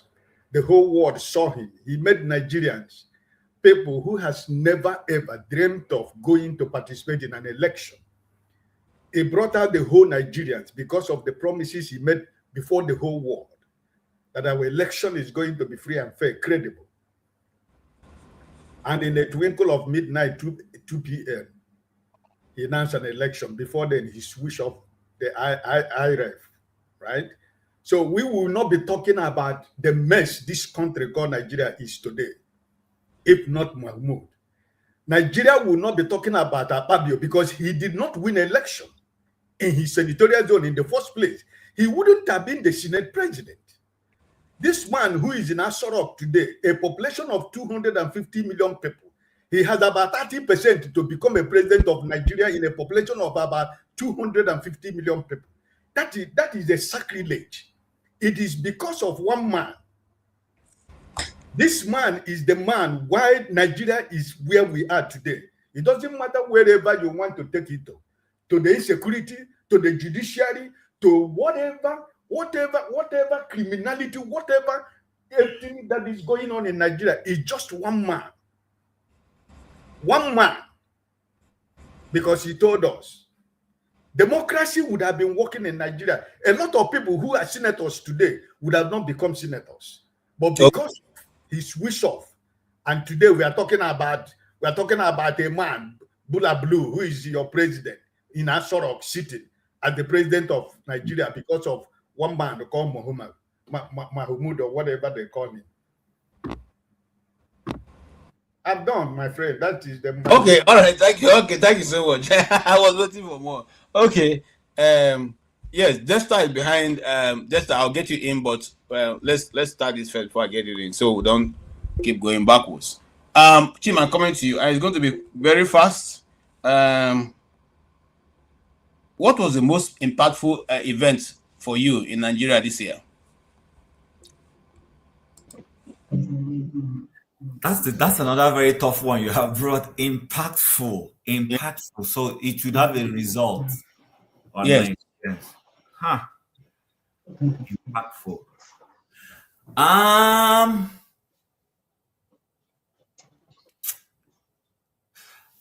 I think the most impactful thing for me happened towards the end of the year. That's where I will start dancing around Mr. Dangote. I think the most impactful thing for me was him using his business powers to call out the regulators head. That's the Mr. Farouk himself, because nobody else would have done that. He went into a market, well, because he has the personality and he has the financial clout to do that. He did that. You remember when we discussed this, I said all masquerades must be unmasked. I don't care who that masquerade is, unmask the masquerade. So if eventually somebody is going to unmask Dangote himself, I will also support it. So right now, he helped us to unmask somebody who was a problem in the system. So I support that. You know, having the temerity to do his private investigation, he must have gotten a private investigator to go get all those information and leaked it out to the public. Anybody can say what they want. I heard people say, oh, this is a dangerous precedent, that we shouldn't allow a regulator to be steamrolled by somebody who is invested in the sector.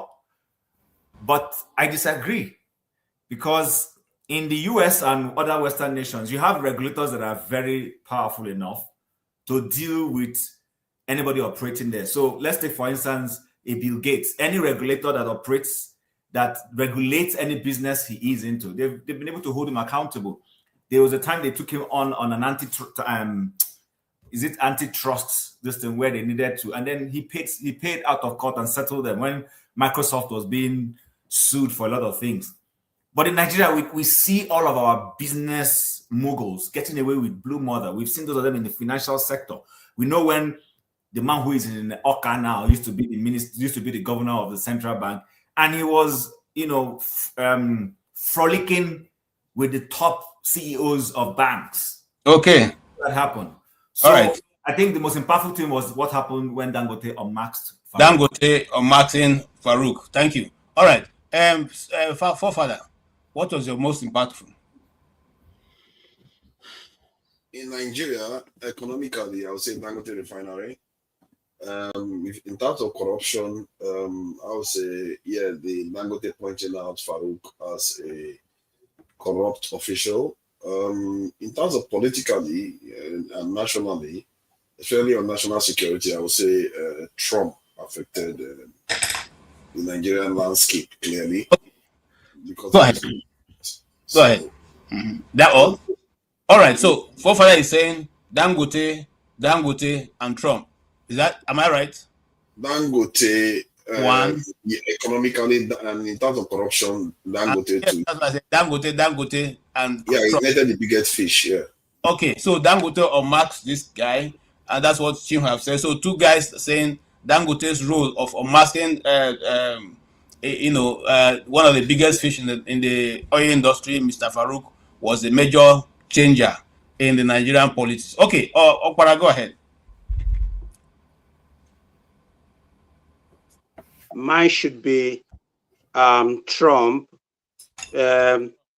putting back Nigeria to a country of particular concern after Joe Biden removed Nigeria from that list.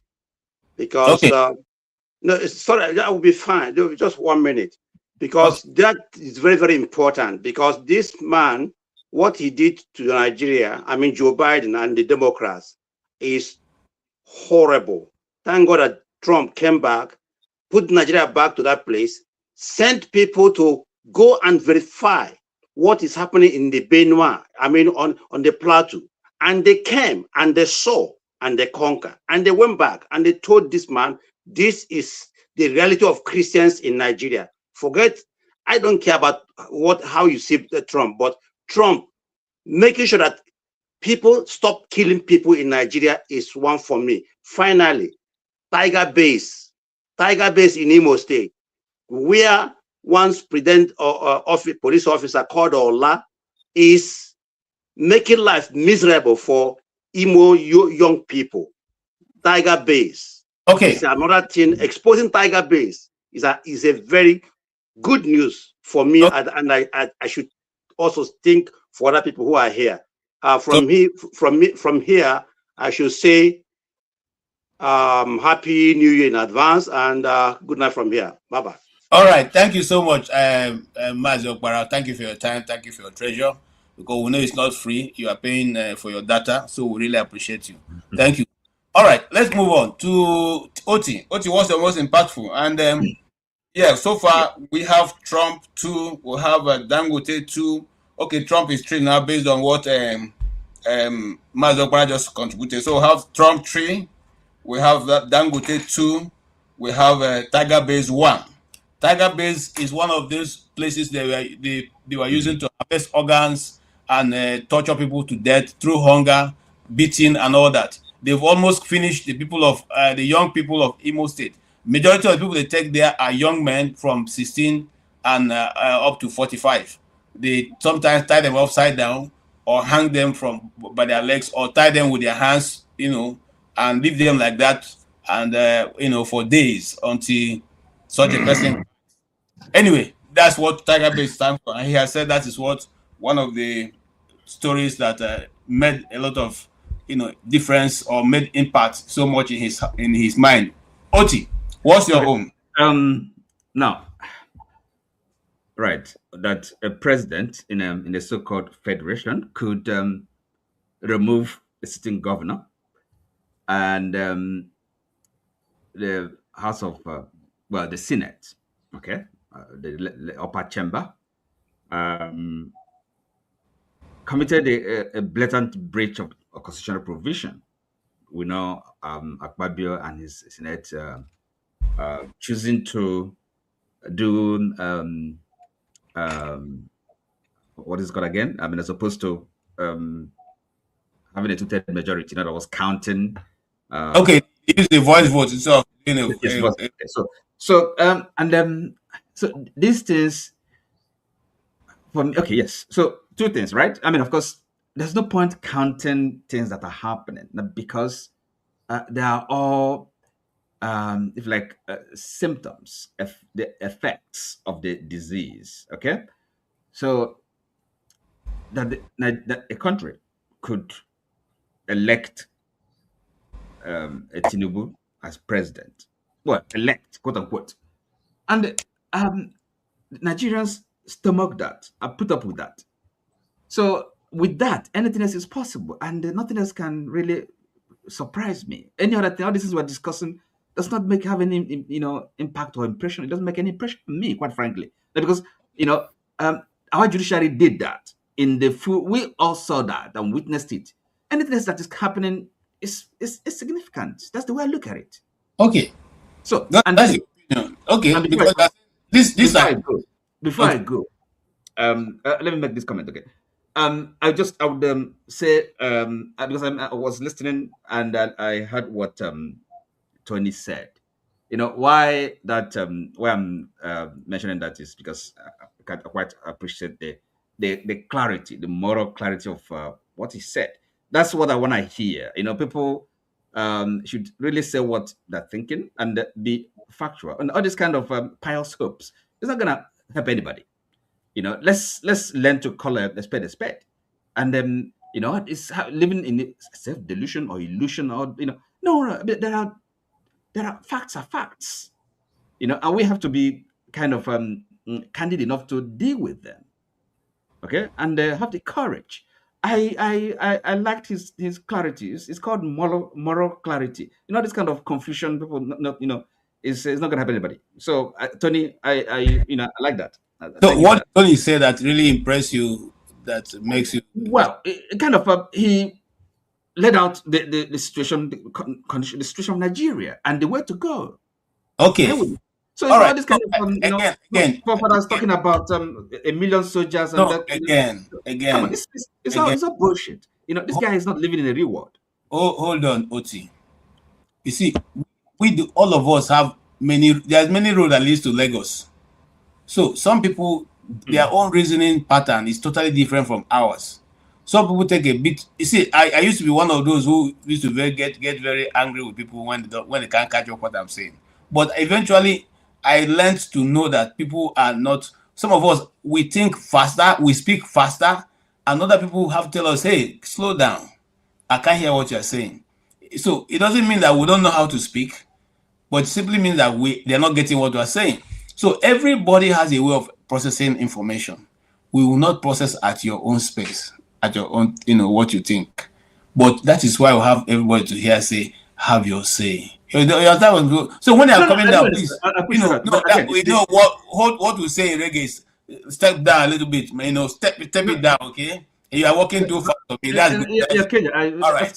I agree. But you see, it helps to have a kind of, if like I don't know, is it interaction? You see, iron sharpens iron. You listen to people, and of course, it's not just kind of you have your tunnel vision, you have view, the way you look at the world, and that's it. You can't think, can't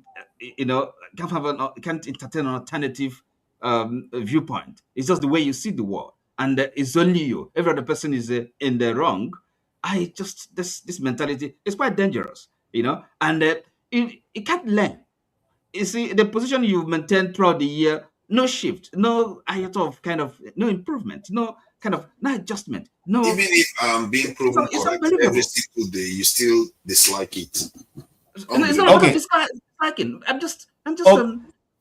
Okay, forefather is here. So forefather, you have 1 minute. Do you have anything to say? Yeah, it's like, maybe I should take it as a badge of honor that people with colonial mentality are electing me the baddest of the year. Because I don't understand. All the points I've been making for years now, they are all coming to fruition. And you can't pretend as if your national security is not in peril now. Many of you were here saying, no, we don't have any enemy, nobody wants to bomb us. At the same time, many of you are the ones saying having more soldiers is not going to help. Guess what happened when Trump threatened Nigeria? What's the first thing the Nigerian government started doing? Recruiting. Because the truth is there. They know. But you don't know. You think, don't worry, the only solution is still going to come in that direction. And when that day comes, I really hope you have the grace to recognize it. But I'm sure you still say I'm crazy. It's all right. Okay.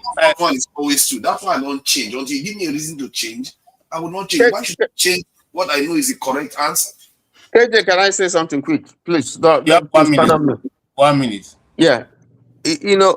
I'm wondering how it makes sense to say Trump is threatening Nigeria and Nigeria is working together. The government of Nigeria is working together with Trump to threaten Nigeria. Does it make sense? That is inconsistency. So it's not just having an opinion. You also have to say something that makes sense, something that is credible. Why would he do that? Why would he do that publicly if he thought Nigerians would have accepted it peacefully, quietly? No, what do you Why mean? did he came out on Twitter to say he's going to bomb Nigeria if he knew the Nigerian government was giving him everything? But tonight, I don't think you're listening to what they're saying. And I think that's where some of the panelists have a problem with you. Your analogy and the way you speak is always right, but you're not open to room to accept the pushback they're giving to you to make that adjustment to say, you know what, I see where you're coming from. Yes, what you're saying makes sense. You just want to keep going all along, like trying to prove a point that what you're saying is right. And I'm saying this from a place of love so that you don't take it personal. No, I'm not taking it personally. But the question is, should you accept an opinion that doesn't bear resemblance to reality? No, but because you want to see point of view. It's not okay. Look, it's not. It's not. It's not. I don't have a problem with you. It's not really having a problem, but I would just hope. And when you engage in an argument, right? Or maybe a discussion, interaction, you're supposed to learn and improve, okay? And it's just, you can't just stick to where you are from, nothing. Look, for example, Tony just pointed out to you now, this idea, this is your narrative. This is, that America is coming, right? Okay. But then it's just pointed out to you that the Nigerian government, your government, okay, that has responsibility for protecting the citizens, the integrity of the territorial integrity of Nigeria. He said that, look, we are cooperating. In other words, they're working together. So, and if that is the case, even if, look, let's assume it is the case, is the correct, and we don't have any reason to doubt it. That's what they said is the situation. And then you're still saying that America is, kind of, okay, almost invading Nigeria. No. To be fair, you have not factored in. Are you saying that Tinubu government is great now or something like? Because personally, no, but the government has what he's saying. Hold on, Mr. Oti. What he's saying is that for you not being, you cannot be able to recognize what Mr. Tone said, and you just run through it because you want to stick to your own narrative. Exactly. The narrative doesn't mean that you're not keeping an open mind to the conversation. That is just black and white. I don't know how to else. No, I accept that they are working with the Nigerian government. The question and therefore, your narrative of America, it cannot follow. The two things can be correct at the same time. Okay, we need to stop now, move on. But I just want to say something. Listen, forefather, and all those people who see America as coming, to wage so whatever against Nigeria. I want to put it bluntly to all of us. If America wanted to go to Nigeria and carry this mineral resource, there's nothing we can do. Okay, if you think there's something we can do, why is Venezuela not doing it? Okay, so let's stop all these kids. The people are going to help us to save our own people from dying. That's what should concern us for now. Nobody said they're not going to. And then some people say you don't know why they will stop. These people are not mad people.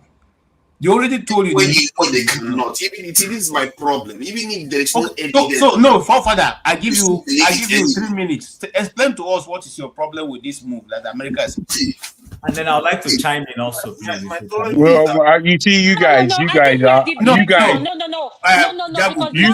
playing with my time. Yes, I'll give you time. Just relax. Yes, you guys are playing with that. I will even move the program a bit. Too. Thank you. Okay, so KJ, let them all finish, then we can come back to that subject. Let everybody else. It's not a bad subject. We can come and crush that. All right, let's go ahead. Oh, okay, Oti, you will have gone because you say you are going. That's why. I wait. The discussion is getting interesting now, so I'll wait. All right. Hit. What's the most impactful event that happened around, whether Nigeria or in England or America, wherever you want to talk about? Well, let's talk about Nigeria. Let's keep it one, as it were. All right. Because so many things are happening, and the single, this year has been calamity after calamity, and that calamity has not been as crude as what has just happened on the 25th or 26th of this year. The calamities that have happened where Nigeria is concerned is basically Nigeria constantly going the wrong way. Nigeria's going the wrong way, so obvious. It's laughable. It's laughable. I think the worst thing I saw was the case that took place, the Nnamdi Kanu case. I think that was the worst single thing that I saw this year. Watching pieces of that case, I think I could never be in this country being judged in this way. Okay. Wait. Allow me to say what I'm saying now. I've not finished. Go ahead, bro. But you have less than 2 minutes, so go ahead. My goodness, it's like you don't like listening to my consciousness, brother. Take time, my brother. Take time. What it is, if we in the diaspora can put ourselves in that kind of court scenario that they took Nnamdi Kanu. I'm not a fan. I'm not a fan of Nnamdi Kanu, but I would have liked to have seen a clean, clear, professional conduct within a court of law that is judging somebody's life or death. And what I saw was a sham. So that was the worst thing I think I saw this year that took place in Nigeria. It just showed that this is not our country. This is a shithole. For real, this is a shithole. You understand? So from there, we now see Trump bombing Nigeria. Now, the impact of this thing, we don't know what it's going to be like, but 2026 would show us. Trump bombing Nigeria. I think whether you agreed with Trump coming to help or not, there is nobody that doesn't have a question mark to say, where is this going to lead? What does this lead to? And I think our consciousness has to be at our height. We have to have our antennas up. We have to do the special reading that we need to do to catch up to where things are. There's something, I don't know, I'm sure there are people who have heard of Kissinger, the Kissinger report of 1970. Go and take a look at that thing. Go and take a look at it and tell me that there's not a game being played. Yeah. Well, if you believe, wait, please, if you believe everything is as it should be, because there are many Nigerians that somehow in their fucking idiotic mind suggest to themselves that everything is as it should be. And when I see so many Nigerians thinking like this, I think we ain't got no hope. You see, if we ourselves don't become players in this game and we're just on the side critiquing and commenting and using the best English we've got, right? Where the country and we are over. Thank you. Thank you. I don't want to divert, but you see, what you mentioned is very true, very key. The Kissinger report came out in 1976. Am I right? 74. 74. And since then, almost every leader in Africa had a copy. So what stopped them from getting think tank to work on? This is where you understand that they're in the game with them. This is where you understand that we have enemies within. This is where you understand that you people are going to get no justice unless you clear physically the so-called elite in that country. You are always going to be under. Wait. This is something me I have known since I was 20 years old. I don't know why it takes so long for those actually living in Nigeria not to be able to see that. Apart from the oppression of the generation before us that tells us how to think. Unfortunately, there are too many Nigerians who are told how to think, and the display of our parents telling us how to think is here on the platform. Because we don't think.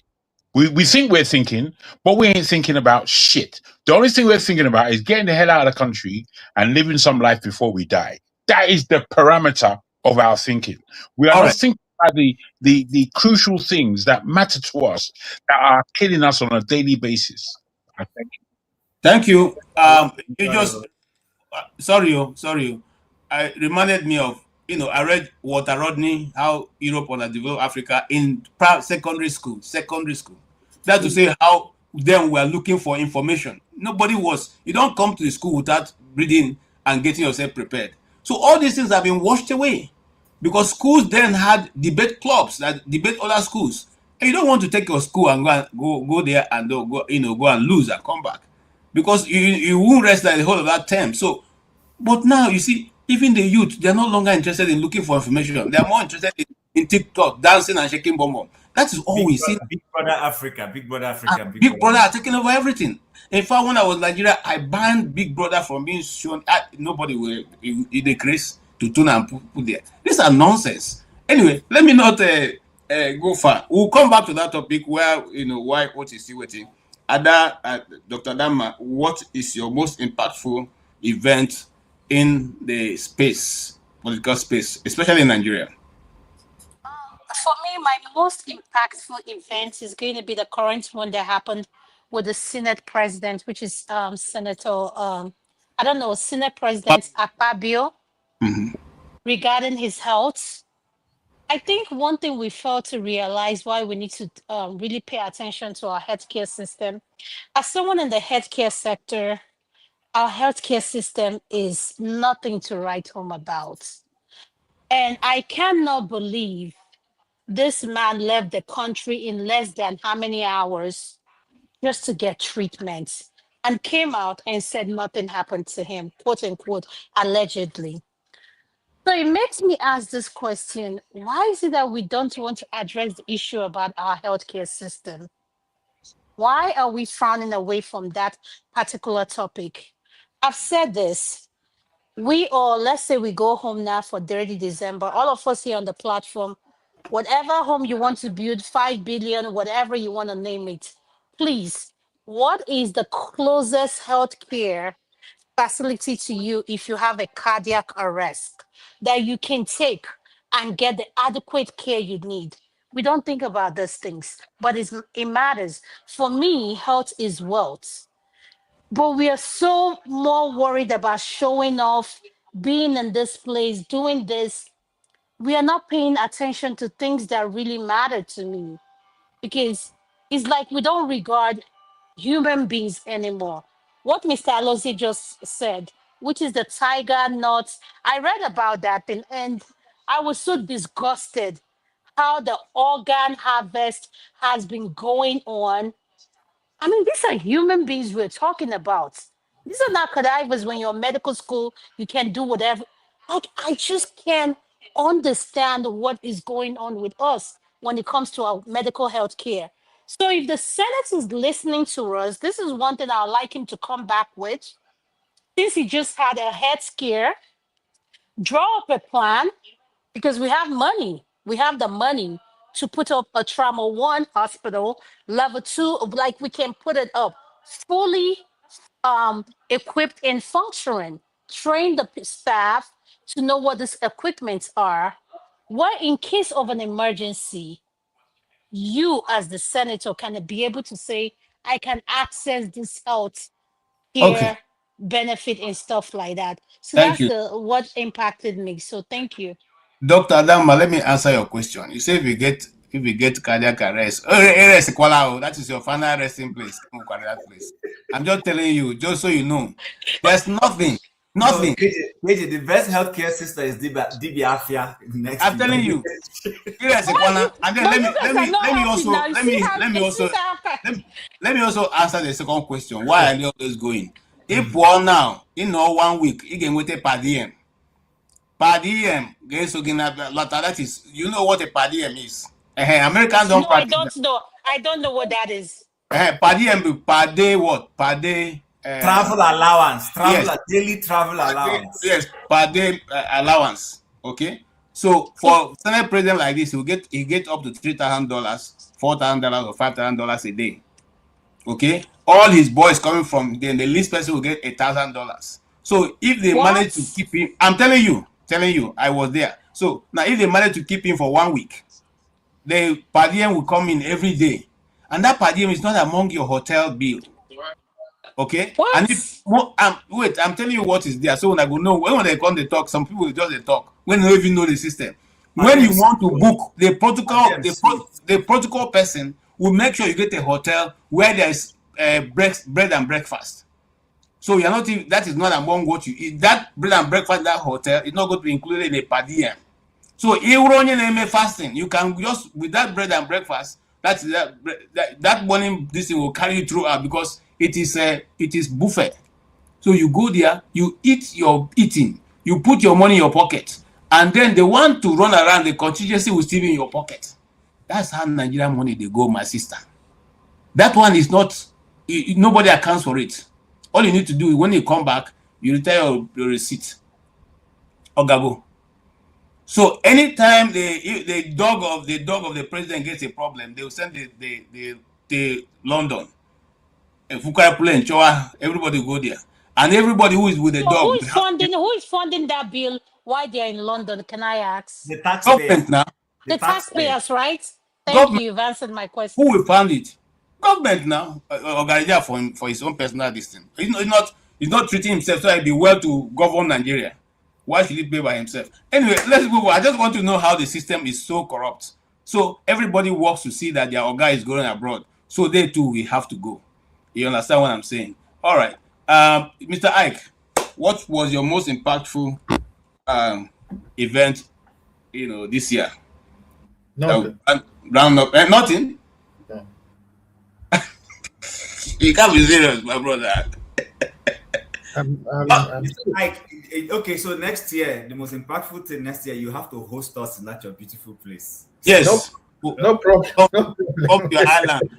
and enjoy plenty of fish. I live in the paradise in the world, so no problem. Yes, I know, I agree. So you have to host us. Okay, No wahala. thank you so much. This has Valence. We like what you are doing. God bless you. That you thought of giving us something, even though you are in Niger. We really appreciate. And you were, one of those who celebrated yesterday who joined us. Gentlemen, let's give it up for this person. And those of you who are on the keyboard, whether you are for or against, please help us. We need to build up a team in Nigeria for next year election to be sure that we can cover that election live and get people on ground who can give us a blow-to-blow account of what is going on. Also, to help pay for the channel. Right now, it's only Rudolph Okonkwo that's paying for it. I have not been able to contribute, but I know that next year I will do something. And every one of us, we can all put our hands together to make it even better. And then we can equally increase the maybe add our broadcast to more days than Friday, Saturday, and Sunday, or even get to 25 people at time so that we all can be in to contribute. I really appreciate you giving out of, just to make us get a cup of coffee. Thank you. All right. Tony, what is your most impactful event? KJ, can I ask a question? When you say impactful, does it have to be positive or negative? What was there that either it triggered you for good or for bad? Yeah, whichever way you feel like taking it. I take the position of my brother Oti. The removal of the governor of Rivers State. Oh yeah, that was bad. By the president. And it triggered off quite a sequence of events. First of all, the Supreme Court could not take the case because they were afraid of the president. That's my thinking. Two, every other governor, started gravitating towards APC because they didn't want to be removed. So that created the impression that we have a king as the president, that he cannot be questioned, whose action means law, and that is the beginning of the destruction of our democracy. So, and then you have a bandwagon effect of that decision. We saw it with Natasha. We saw it with, not that this is the first time that that's been done, but that's the first time that we have this sort of thing happening. So that today, everybody is just, going to APC. Nobody is losing his position because the constitution specifies that if you have to move to another, there has to be a reason for you to move that can be justified by law. But now it's just the normal thing. You just wake up one day, you're porting to another party, you're porting to another party. For me, constitutionally, it doesn't make sense. This is no longer a democracy. And this is part of the things that have been destroying this country. So that's what I see as but it is a fallout of the fact that what you sow is what you reap. So you can trace it back to what Mike did when you had the election in 2023. And Rivers State is paying for it, and now is affecting the entire nation because of just that one thing that Mike did that is wrong. Okay, thank you so much. That was brilliant also, and then quite up to point. So we can move on and get to where we are all running to. Yes, my brother Dexter.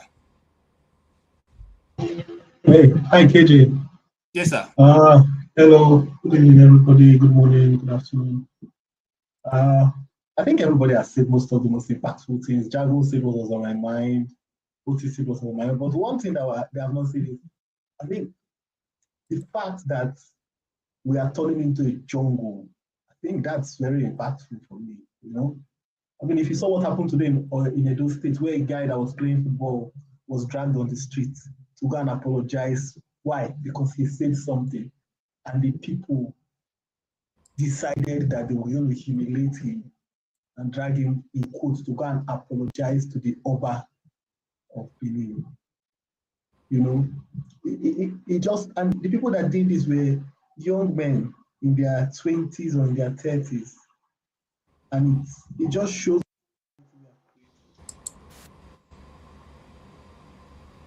I think that the danger is in the north. The danger is everywhere. The danger is everywhere, you know, it's everywhere. So, I mean, that was very impactful for me when I saw that young men that are supposed to be working, if they were in the Western world, would they have time for that? Young men in their hundreds dragging a man, you know, walking him miles in quotes that he should come and apologize to Oba that he insulted the palace and quote.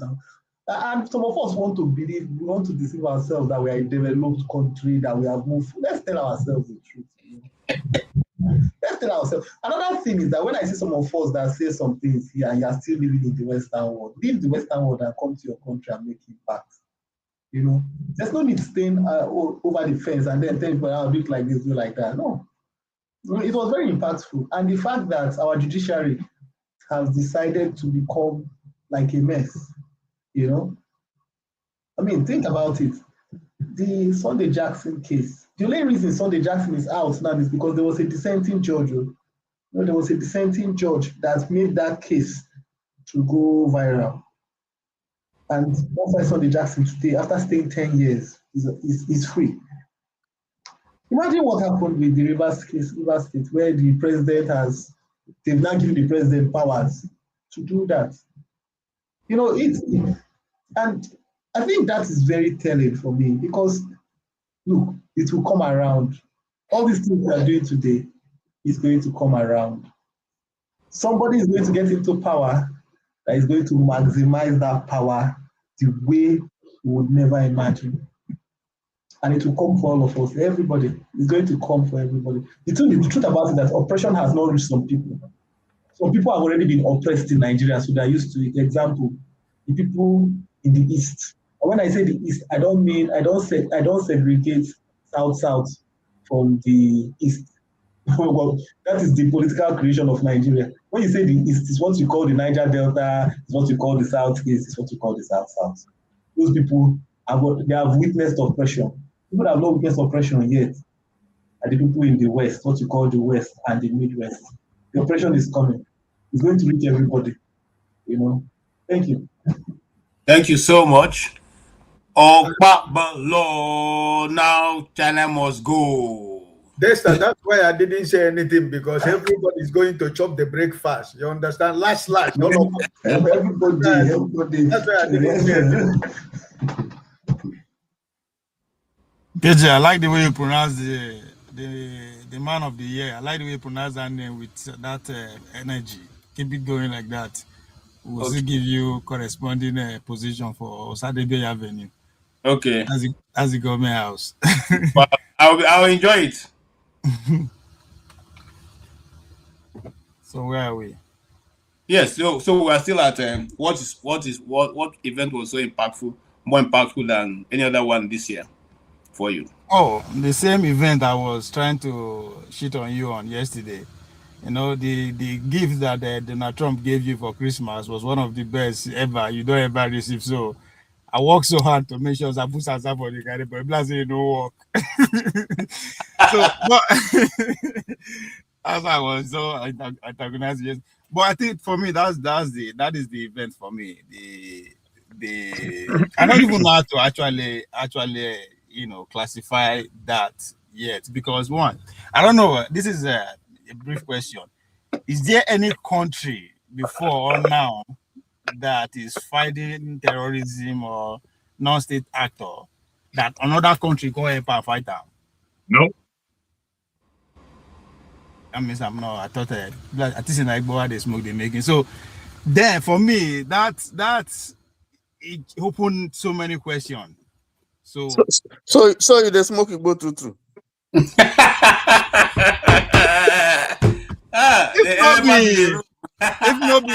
If no be Dr. Ameji in the form born again.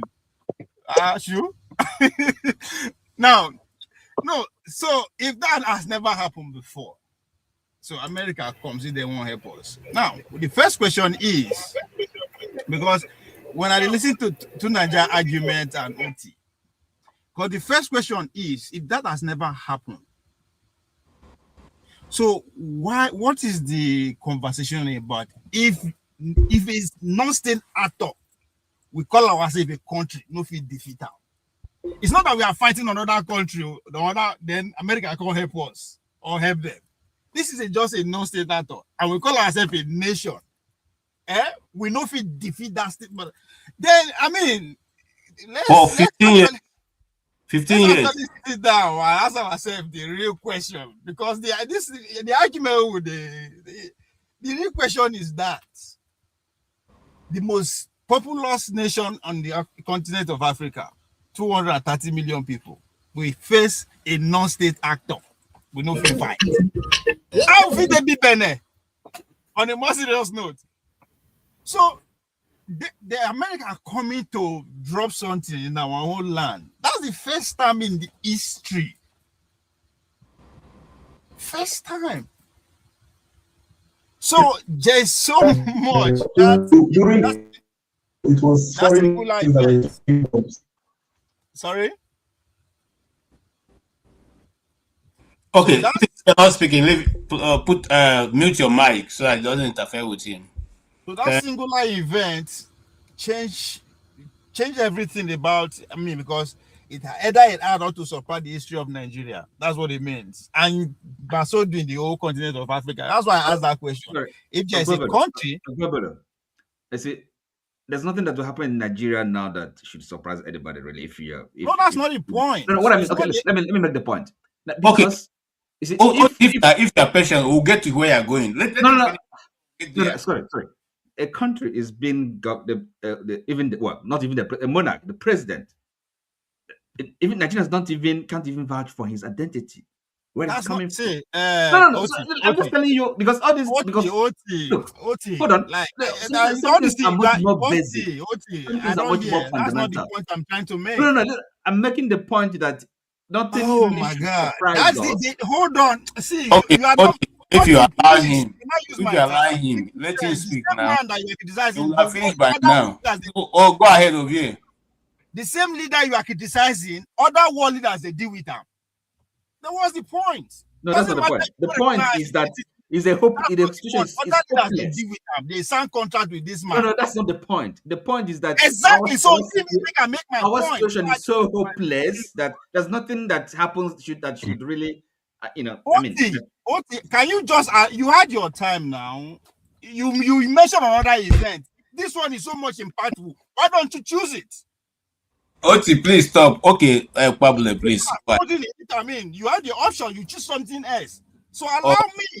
Let him speak now, bros. Speak. Calm down. Baby, calm down. If we not fit, Nigeria is making a case. In order for us to in the Committee of Nations, we should be prepared to at least deal with non-state actors, not be to go fight war. That is what you guys' argument was centered on. Should we stand up as a man and act as a man, or should we go and beg another man to come and help us fight? That is the question. Let's forget all the propaganda within the truth, terrorism and all that. That is the question. So that's why I asked that question. What is the answer? That's why I asked that question. We are not fighting war with another country. Now, no state actor, just like me, I carry me and my guys, whole Nigeria ransom, and they could not defeat me and my guys. That's the question. That's where we are. You're talking about one president will come. The man will come and go. Okay, calm down now. Calm down, Pablo. You are talking with too much force. Calm down. They stay on point. They try that batter and this man. I don't care about. That's not the point. But I think be just one man will come and go. Calm down. So what happened? There's so many questions that are yet to be asked and yet to be answered. And it is a shame on all of us because it is us that we in Nigeria. We failed our ancestors. We failed those that came before us, and we failed the future generation. If we could criticize one man, we have 1 million reasons to criticize one man. It's not about one man. It's about us Nigerians. Under our watch as men, adults, we could not. Can you stop now? Can you stop now? Let me just. I'm not going to stop because I'm not talking. Oh my God! You go on and you don't stop. You never stop. Okay, calm down, guys. Oh, you don't drive it now. You see, you calm down. When she was supposed to give us a decision, she don't run away now. Make I use you because it's blessing now be age mate. You are accusing the young generation of not being disciplined in case of reading. You use an example that during your time you were forced. If you know read so book, you know go do so this. But not this time now that you have grown to be that adult. Instead of you to enforce that discipline, you are expecting the child to be disciplined by himself. That is not what we are available to you. You see, Pablo, to be fair to you, that's a different discussion for another day. Because hold on. Let me say what. Let me say why. I agree with you. Hold on now. Make I tell you why I bring her on. It is because of OT. Because now in generation they make that. That was the point Tunanja was trying to make about the generational differences, how we think and how we reason. But hold on, Oti. But we have talked about this. Remember the other day I told you something. I said on this panel and on another program that the mistake we are making is that we think coming to Europe or coming to the Western world means that we should jettison our own cultures and tradition. And I went to America. Hold on, I went to elementary school here to drop my son, and I looked at the curriculum. I found out that they had built into the system their cultures and their tradition. The time for them to take brunch, the time for them to do this and do that, even to maintain their so-called major eateries around this thing. They are taught that at a particular time of the year you must go to what do you call it now? The one they always go to, Chiefly. You have to go to Chiefly to buy this. Every student in that school will go on that, and they will give them a discounted this thing. And I said to myself, what are they teaching them? They are teaching them to maintain that standard, whether they like it or not. This is the way. My son comes back and say, after a while, say, I want to go. I said, but these are junk food. He said, no, it's junk food here, but we can, let's just take it for once. Do we do that in our place? Have you ever seen one day they say, okay, make una come today. We'll go to, when they are coming, let your mother prepare a goosey soup and okra soup. That's what we're going to eat for lunch. This is okay. Why we know they do them? Because the system is failing. That's what we're saying now. We're all saying the same thing. Yes. Oh, now I agree. What is the system and who built the system? That is what we're saying, or you are missing the point. Hold on now. It is all our responsibility. Hold on. I am agreeing with what you are saying, but I am telling you, the system that we want, nobody will build it for us. Now we be the adults that will build it. So we're on the same page. So it is. So we should start pointing out at this point. We don't hold past that level. Okay. Hold on. If you want me to agree with you, it is because we could not. We failed to fight. That's why we ran away, and we now stand here getting by the point fingers. This is end of 2025. What would the reason? Okay. The system where you are talking about was built by people, adults like me and you. Okay, thank you. Thank you so much. And I want to remind you, used to be a man called Delegiwa. People like us who are talking from here, we have done our own bit. Make una go do our own. Okay, thank you. Let's move ahead now. My message is very clear and well delivered. And make it concise. All right. I thought you were going to add more, but you didn't make it concise. Okay, if he Chisom. You know what to say, yes. You don't want to talk. I'll talk on your behalf. I keep telling you I'm having problem with this, but I think it's better now. Yeah, you sound better, good, and you're syncing. Your mouth syncs with your sound. So go ahead. Okay. All right. So why do we even? Good evening, everybody. What's all this argument all about? The argument that we ask a very pertinent question: what is the most impactful event? The most impactful event so far this year in Nigeria, and people have tried to speak what is impactful to them. Unveil was telling us that we are the ones who are not able to fight and institute the system we want. Instead, we are rather, these things, people are coming outside to come and help, and we are still even criticizing. We should have been able to deal with this thing if we believe that we're a sovereign nation. I think was I able to summarize it the way you wanted it to be? Are we truly a sovereign nation? That's a good question. We are. We have a national flag. We have a national item. We even have national dress, cultural dress. A sovereign nation that cannot solve local problems. Is it really a sovereign? Exactly. Yes, we are. Don't we have national flag? I will not play World Is Cup. that the only thing that makes you a sovereign nation? Yes. So KJ, I still have a problem that somebody like Trump came to Nigeria and bombed is it Sokoto? And up to now, our president didn't Yes. release a statement. Or did he? Did he what? Not yet. Not yet. Did he release any statement? No. No. He went. Yes, he did. He went to Lagos to dance with your masquerade.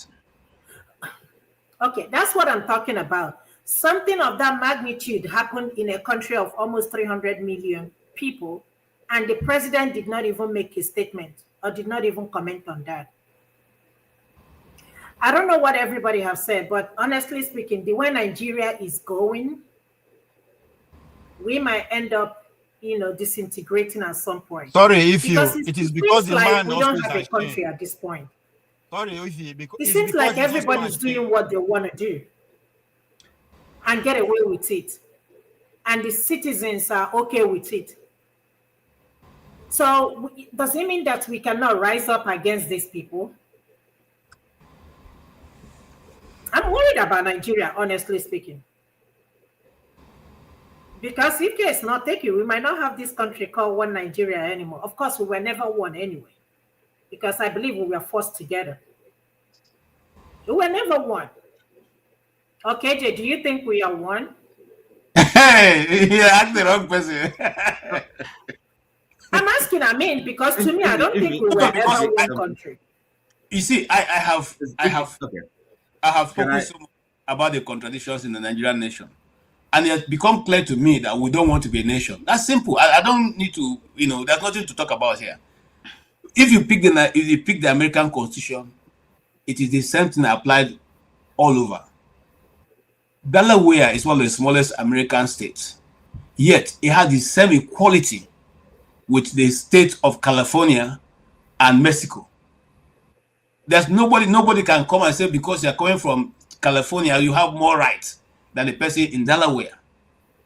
Okay? But so they built their nation on equality. And as far as I follow some of their court cases here, they try, if you don't get justice in the first court, the first what they call it, a circuit, you get in the second. If in fact before you get to the sixth circuit, you will get justice, no matter how that difficult that case. See, everything going to the Supreme Court. Let me tell you some of the contradictions we don't understand. The Supreme Court, in trying to install Tinubu, reinterpreted the law of the nation by saying that 25% of FCT means the same thing as other states. In other words, the FCT was given a status of a state because you want to install Tinubu. Oh, sorry, KJ, permit me just a minute, okay? You see, a minute. If you also excuse me. You see, look, the thing is this. Most of us are saying the same thing, and it's more like it's preaching to the choir. That's what is called logical inference. From what you are saying, discussing, I think one cannot avoid the conclusion that we don't have a country. And for people that maybe forefathers, let me mention him, this this gonna happen, we do this, do that. This is self-delusion. This is an illusion. So if we accept, if the evidence is there for everybody to see, the logical inference, and that's why I commended 20 for being so clear about this situation, position, kind of a convert, because he used to believe that it's gonna work somehow, it's sustainable, but he's come to the conclusion. And I said, right from the time what KJ was referring to now, the Supreme Court can even,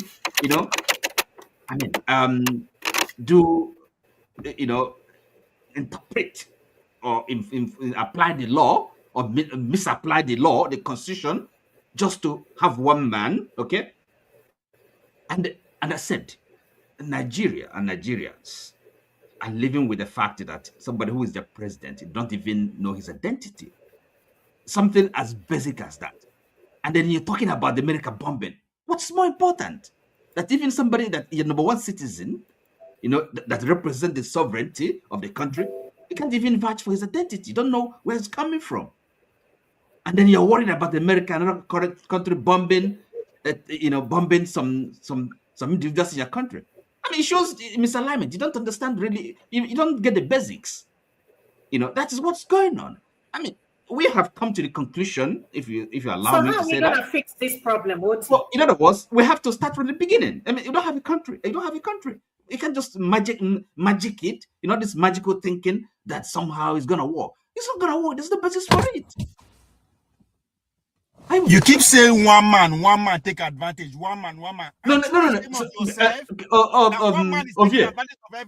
Listen. Okay, listen. Get the point. What I'm saying is our responsibility, is our failure that this happened. You are also a man. You are a man. Stop. I don't get it. I think it's by shouting. Listen, excuse me. I'm not absolving. Hold on. Can you listen? I'm not absolving myself or anyone of responsibility. I'm saying that we allowed it to happen. It's our failure, right? That such a thing could happen. Are you with me? That's the point I'm making. So somebody is making a suggestion that we should arm more of our citizens so that one day we can rise with that, even against ourselves. You are saying he's talking nonsense. Having more military is not necessary to go and fight our enemy. Listen, excuse me, you have to have a country before you can raise an army. Okay? You can't say that somebody is talking nonsense.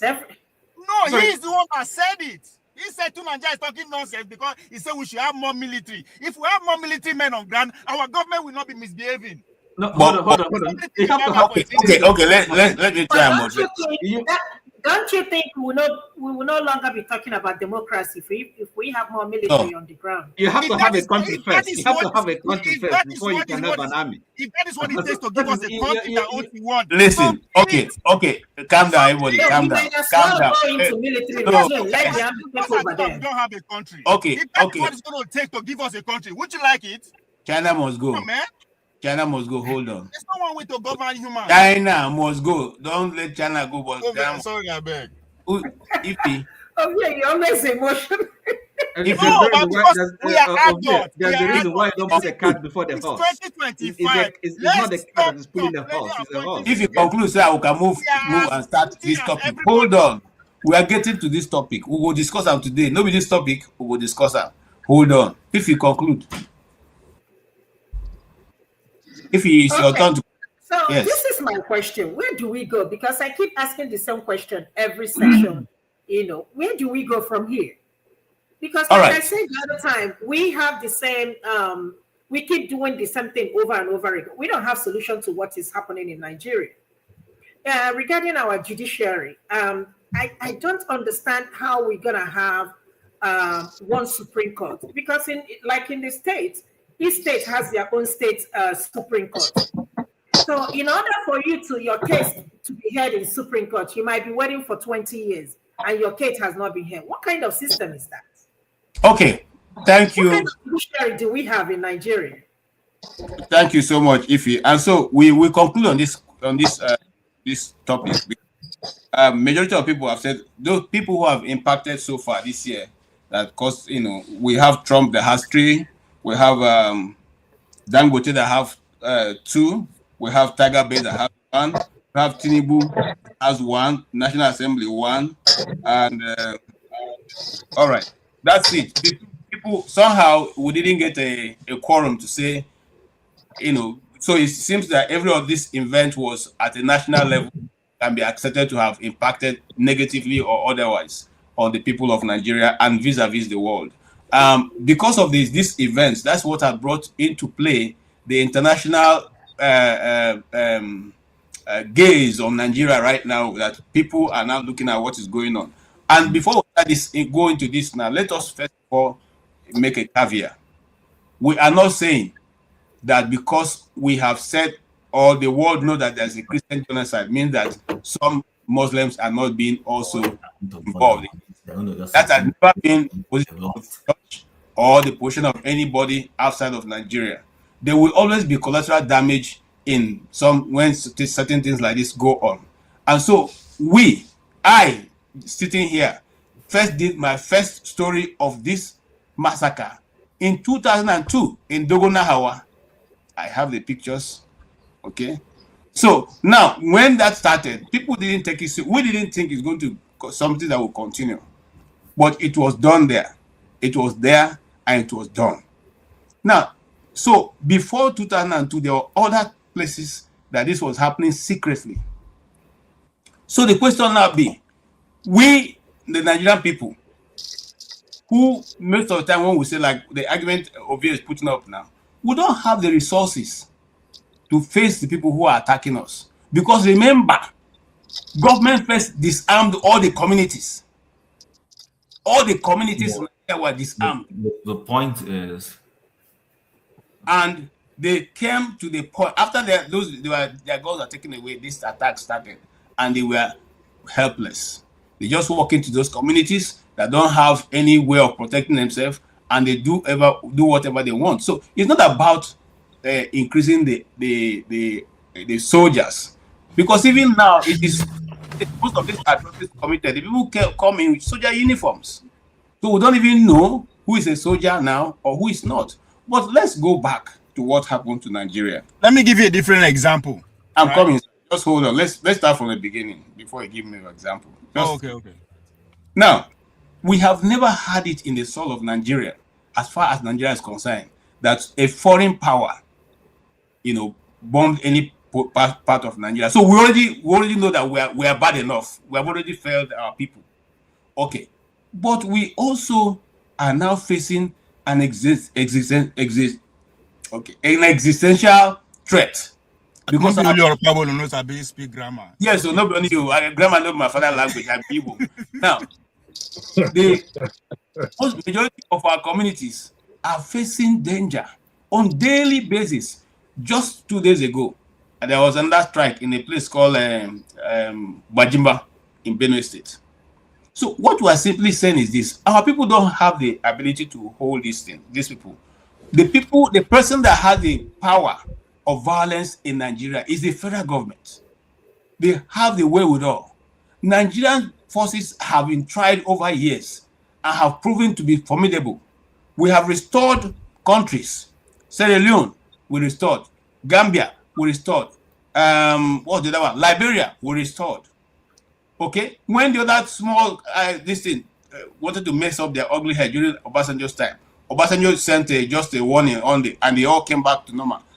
Why can't we defeat a ragtag army for 15 good years? That's a question that we all should be asking. Now, if we didn't do what we should do, should you blame another country who saw that you are beating your wife to the point you want to kill her and they want to come and help to rescue your wife?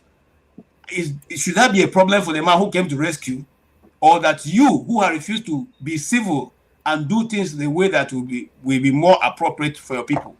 Who should be blamed? That's what we should be asking. Yeah, if the neighbor wants to take my wife, I should be worried. If that neighbor wants to take my wife. No, but you should kill your wife because he wants to take her.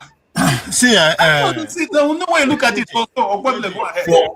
Is this a new conversation we're having now? Yeah. That's what I want to go. So we're going there. Okay, let's start. Let's do it. All we're doing that. Pablo can't just jump in now. That's what I'm saying. But he seems to want to take a bite of the apple before we all want to, because let me say this: we've been waiting since Otti kind of argued his point. I wanted to come in at that point, but I shut up because it's only manners.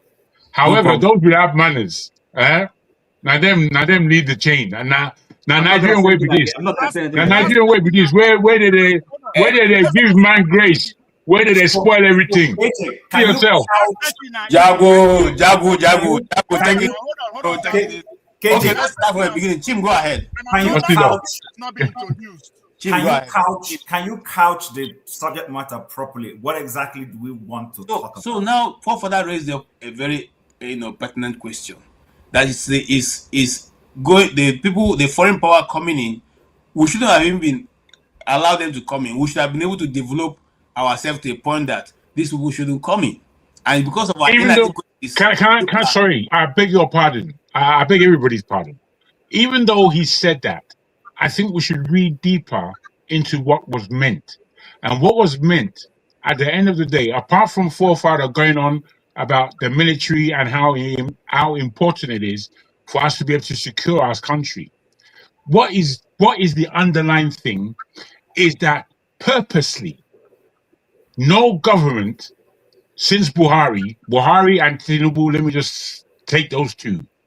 With Buhari and Tinubu have refused point blank to do the job of governing that country, so that we now come into where we are. So what Otti was saying, isn't this serve us right? Isn't this what we've been asking for? Okay, all For right. goodness sake. Let me just put it in the way I see it. Okay, so we have AFRICOM, if I'm correct. I'm sure we all know what AFRICOM stands for. Yes. And AFRICOM started being created when Obasanjo came back in office in his civilian era, working with other African nations. Before then, the US has tried severally to have a base in Nigeria, and previous governments in Nigeria have always refused that. From Balewa's government up until Abacha's government have refused to allow. That's why, if you guys remember, I don't know how much of history a lot of us know, there used to be a non-aligned group politically, and Nigeria was a very major force of the non-aligned movement. That non-aligned movement had Brazil, it had Argentina, it had Singapore. At some point, it had China, before China was now integrated in 1978 into the superpower group bloc. Now, that non-aligned movement was to say that anytime there was a Western Bloc versus Eastern Bloc issue, when we had the Eastern and Western Bloc, these particular nations would not be part of any of those groups. They always took a neutral angle and looked at issues more from how the issue was, not supporting whether it was US and Britain and France or versus then Soviet Union and its allies. However, down the line, because, and I will mention that under Babangida's government, Nigeria started suffering. Nigeria did not build its infrastructure. So the electricity issue we're having today in Nigeria, for instance, started under Babangida's government when Kainji started failing on a consistent basis because we did not liberalize our electricity sector properly. We were all dependent on hydro for a long time. That's what happened. And then every day they'll tell us, oh, Kainji has broken down. Kainji has broken down. It's under Babangida's government we started having power blackout nationally. And this transmorphatized into other areas. Even the armed forces wasn't properly being armed because Babangida had political ambitions of sit tight, he wasn't funding the army properly also. What he was doing was finding allies in the military to bribe, as it were, to keep him in office. So all of this lack of building a nation has festered into finance, festered into infrastructure, festered into, name it, every sector of the economy. That today, gradually, there's a decay. But what has now happened is this. We now started having civilian authorities, including OBJ at some point, who did not invest very well in the kind of things forefathers are talking about, managing our military bases very well and all that. Now we're reaping the effects. These things were not caused by Tinubu. The only difference is that Tinubu did not have any plans to come to office. Because he had no plans, this guy found himself in office just wanting to retire with a toga, I have been a president. That's why he has no vision. He doesn't know where he wants to take the country to. So even the things Papadas is talking about, saying, oh, that we should have more food soldiers, this man doesn't have a strategy. If he had a strategy, his strategy doesn't necessarily have to be employing people into the army. It could include just as much as looking at the architecture, the security architecture, and looking at how to rejig it properly. That rejigging could be kind of things we were discussing last time. People like Femi said that it is no longer about just having foot soldiers. Technology should be imputed into the system because there's a lot you can do with technology that just reducing the numbers will also help you. So my summary is simply this. The decay is deep. It's going to take an authority, a new president, somebody with a different mindset, whether it's a younger person, as forefathers is advocating for, or is someone who may be old but just is patriotic enough, is going to come in and look at that entire architecture. That architecture is going to include restructuring Nigeria in a way that is manageable. The current Nigeria we have with these men who go to Abuja to go and sit in the Senate is not sustainable. It does not help. We are top heavy as a country structure-wise. We are too top heavy. Everything is Abuja. We need to bring down that top heaviness, reduce it a little bit. Let OT have control of his police in Abia State. Let the guy Jackson in Osun State have control of his police. And don't tell me that the governors will abuse it. Because right now, the federal level is abusing it. So bring it down, and then we put pressure on those at the local level to do the right thing. And before you know it, see, security is local. As China Must Go will tell you, it's local thing. Once you start settling your matters locally, you start holding your governor responsible for your security, a lot of things will stop happening. And at that level, it frees up our federal forces to be able to do the kind of thing we want them to do in Sambisa and in Sokoto. Because people are arguing that what is the collateral damage of Sokoto? Listen, these guys who bombed that place, they know what they saw. I keep hearing people saying, but it's in the northeast.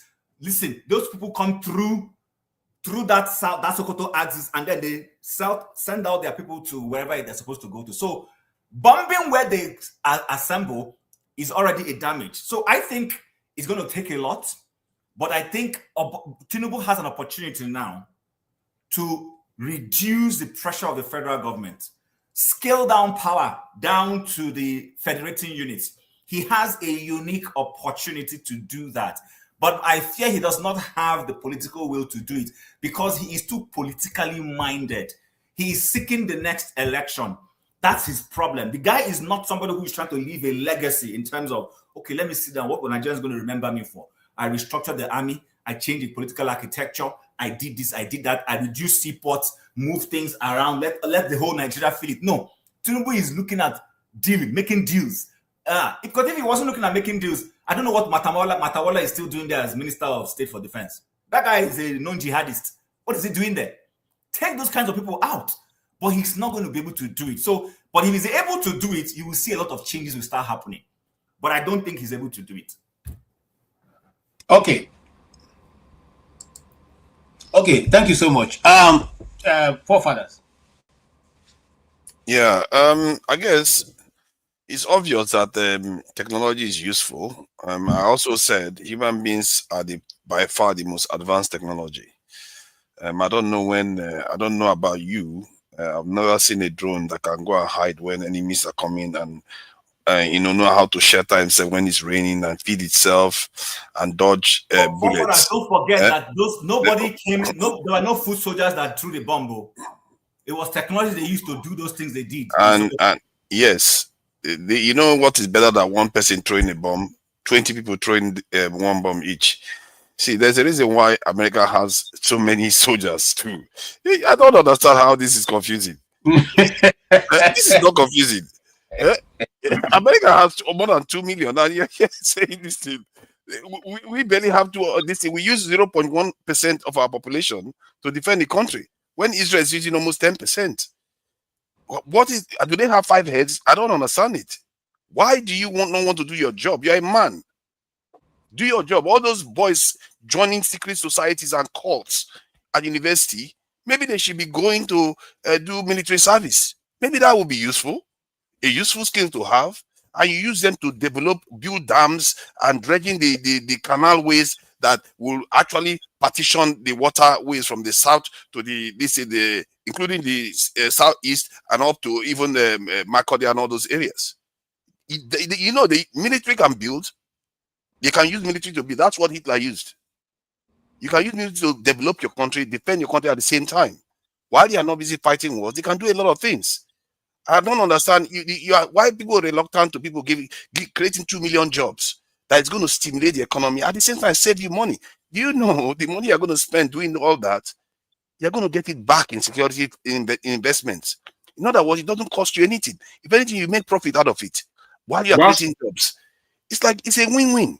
I don't know. Why are we arguing with it? Forefather, whilst you may be very right, can you see it happening, what you're saying, under this particular regime, even if they've been pushed by the actions of Trump?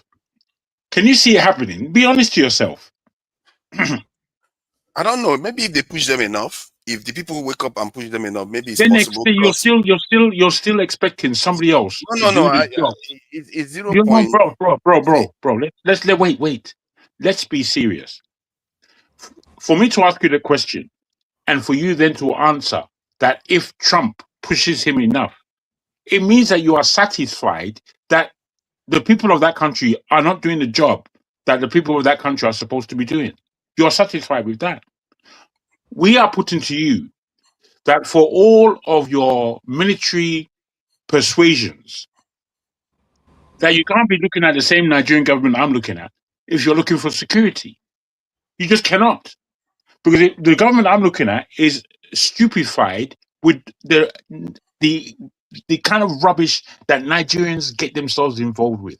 If you see and understand, not just the Nigerians in the elite classes, you don't have to look so far before you see the level of corruption that we have within our soul as Nigerians. You personally have a whole lot of it. You display it here all the time. You display your corruption. You may not know it, but I can tell you. Now, I'm saying to you that once we look at these types of people, we really have to understand Nigeria hasn't got a chance in this world. Why? Because Nigerians like to walk backwards.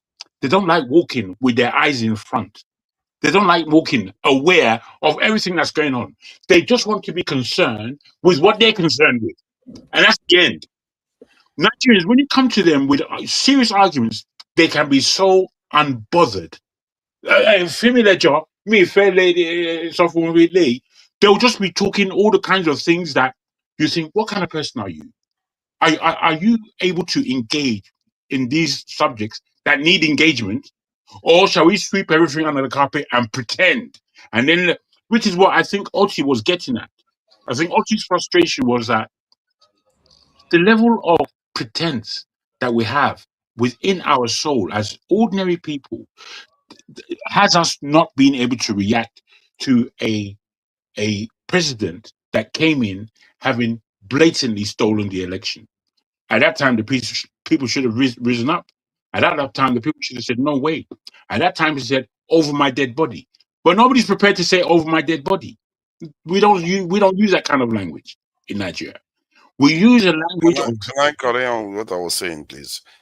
Oh, the point you made about the Nigerian people or the Nigerian leaders not doing anything is similar to what KJ said about those Nigerian leaders. They read those documents that implied that Western people were trying to, take advantage of us and all the rest, but yet they still don't use it to do anything. But you can also put it back to him and say he read the document, he knows the document himself, and yet he's still willing to say, Trump, come and save us. That's the mentality I'm talking about. No, KJ was the one that made the statement. So okay. I put it back to him. What that tells you is that the Nigerian people have a problem. It's not just the president. Because while he is displaying it, he's not even aware that he's displaying it. And this is why I said the young people are the only hope we have. This generation, they are poisoned already. They are gone. It's a lost cause. What do you think the young... What do you think... Sorry, KJ, this is quite important. I beg. We're having a conversation, and it is important that we bring these things out.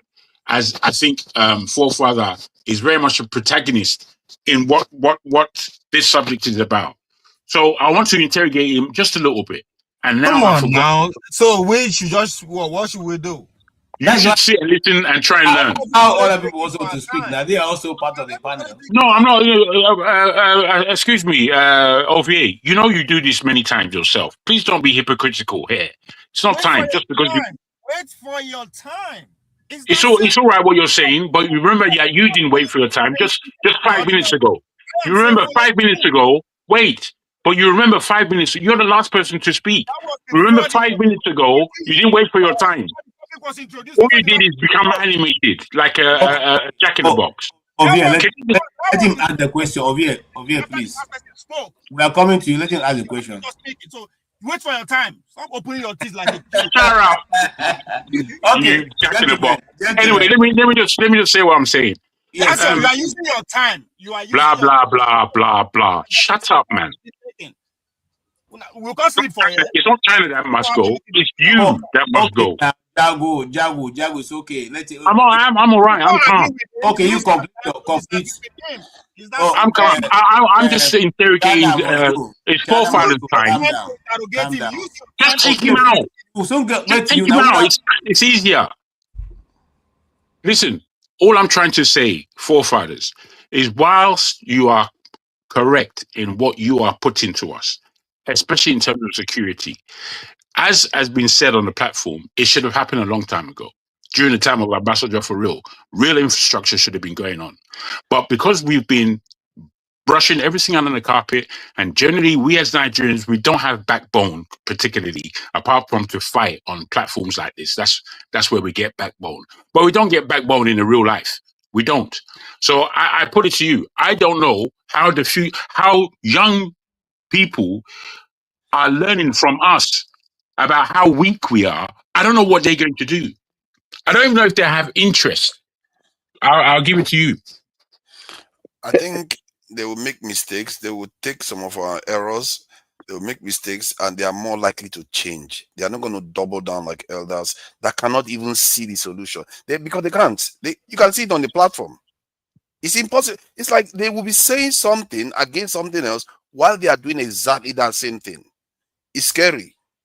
And this is why I said I think that generation is a failed crop. And the new generation, that's why because so far the only politician I see in Nigeria that is of that age, if someone like Natasha Akpoti decides to run for office, I'll back 100%. And I really hope the nation backs her because she's young, she's proven herself to be trying to do the right thing by the nation. She's not going to be perfect, she's going to make mistakes, but that is exactly what you need.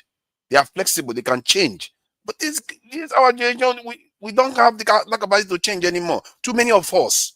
Too many high percentage of us are just out of it. And I'm sure I'm one of them too, because everybody accuse me of that all the time. KJ, what it is. KJ, I see a problem here. The problem that I see. Make you wait for your time now. Use your time to talk the problem where you see. You don't come, obvious. even by your talking, you are disturbing now. Waiting. No, it doesn't make it doesn't make sense. If we are criticizing our leaders, we are trying to find solution. We should be able to abide the simple rules. For God's sake. Okay, how will people learn from us if we are this weak? He has a point. This is weakness. Is weakness. Oh, calm down. You are not the moderator. Calm down. Calm down. From our leaders. Don't be behaving like a pebble. Calm down. All right, guys, calm down. I'm not going to sleep here. Okay, let him talk. We'll come back to you. KJ, what I'm saying is that there's a problem here. Even if you arm all the military, if you get 5 million troops, like Tinubu said when he was campaigning, the issue that we have here today is that people are saying you cannot bomb our people. They are freedom fighters. You can't bomb them. That's the issue.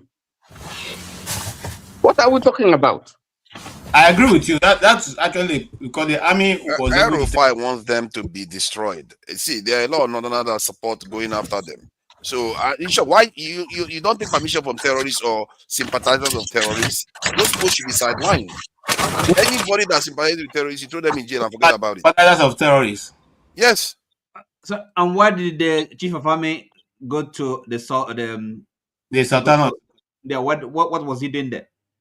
Because they are weaklings that cannot be capable of people that are going to negotiate with terrorists. Why would you ever negotiate with terrorists? Is a sort of a terrorist? Yeah, no, he's a weakling. Because if you go and negotiate with terrorists, you're a weakling. Okay. What does that tell you? Okay. This is why they've taken lives. And you want to go and talk to them to stop taking lives. Oh, yeah. How about those lives that have been lost? Mr. Ike, what's your view? Okay, is it my turn? Yes, it's your turn. No, all turn by turn. Because you don't jump everybody. We're almost fighting. You don't go for long now. I just said 2 words in questioning forefather. See my point? You spoke for long. It doesn't mean I haven't got my own thing to say, but anyway. I go ahead. First of all, let me say I am not a weakling and I have a backbone, because the people that are following me, they are following my footsteps, because I am not weak and I have a very strong backbone. In my own backbone, in my own way, and I'm not a weakling anywhere, in any aspect of life. I am not weak. I am a very strong man, and I stand for what I believe in. It doesn't matter the cost. And that's one. Two, if forefather can replay what I said yesterday, the Nigerian military, what I said yesterday is what I'm going to rephrase it in another way. Chim went history lane. But I said yesterday, I might not remember, but what I said yesterday, I asked forefathers, where are the Nigerian military that fought the wars in Sierra Leone, in Liberia, in Gambia, in Mozambique, in Angola, in Zimbabwe, in South Africa? Where are the Nigerian soldiers? Was it about number? Was it about population of Nigerian military foot soldiers? No. It was because we were a country. It was because the unity in diversity in Nigeria was working.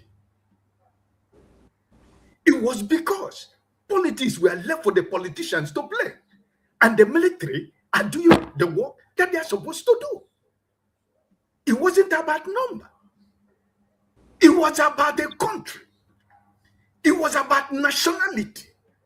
It was about being proud to be a Nigerian.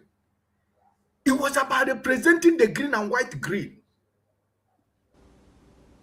It wasn't about number. Dedicated young men and women, they rescued many countries in West Africa and around the world. What are we talking about? It's not about the number. It's not about the military.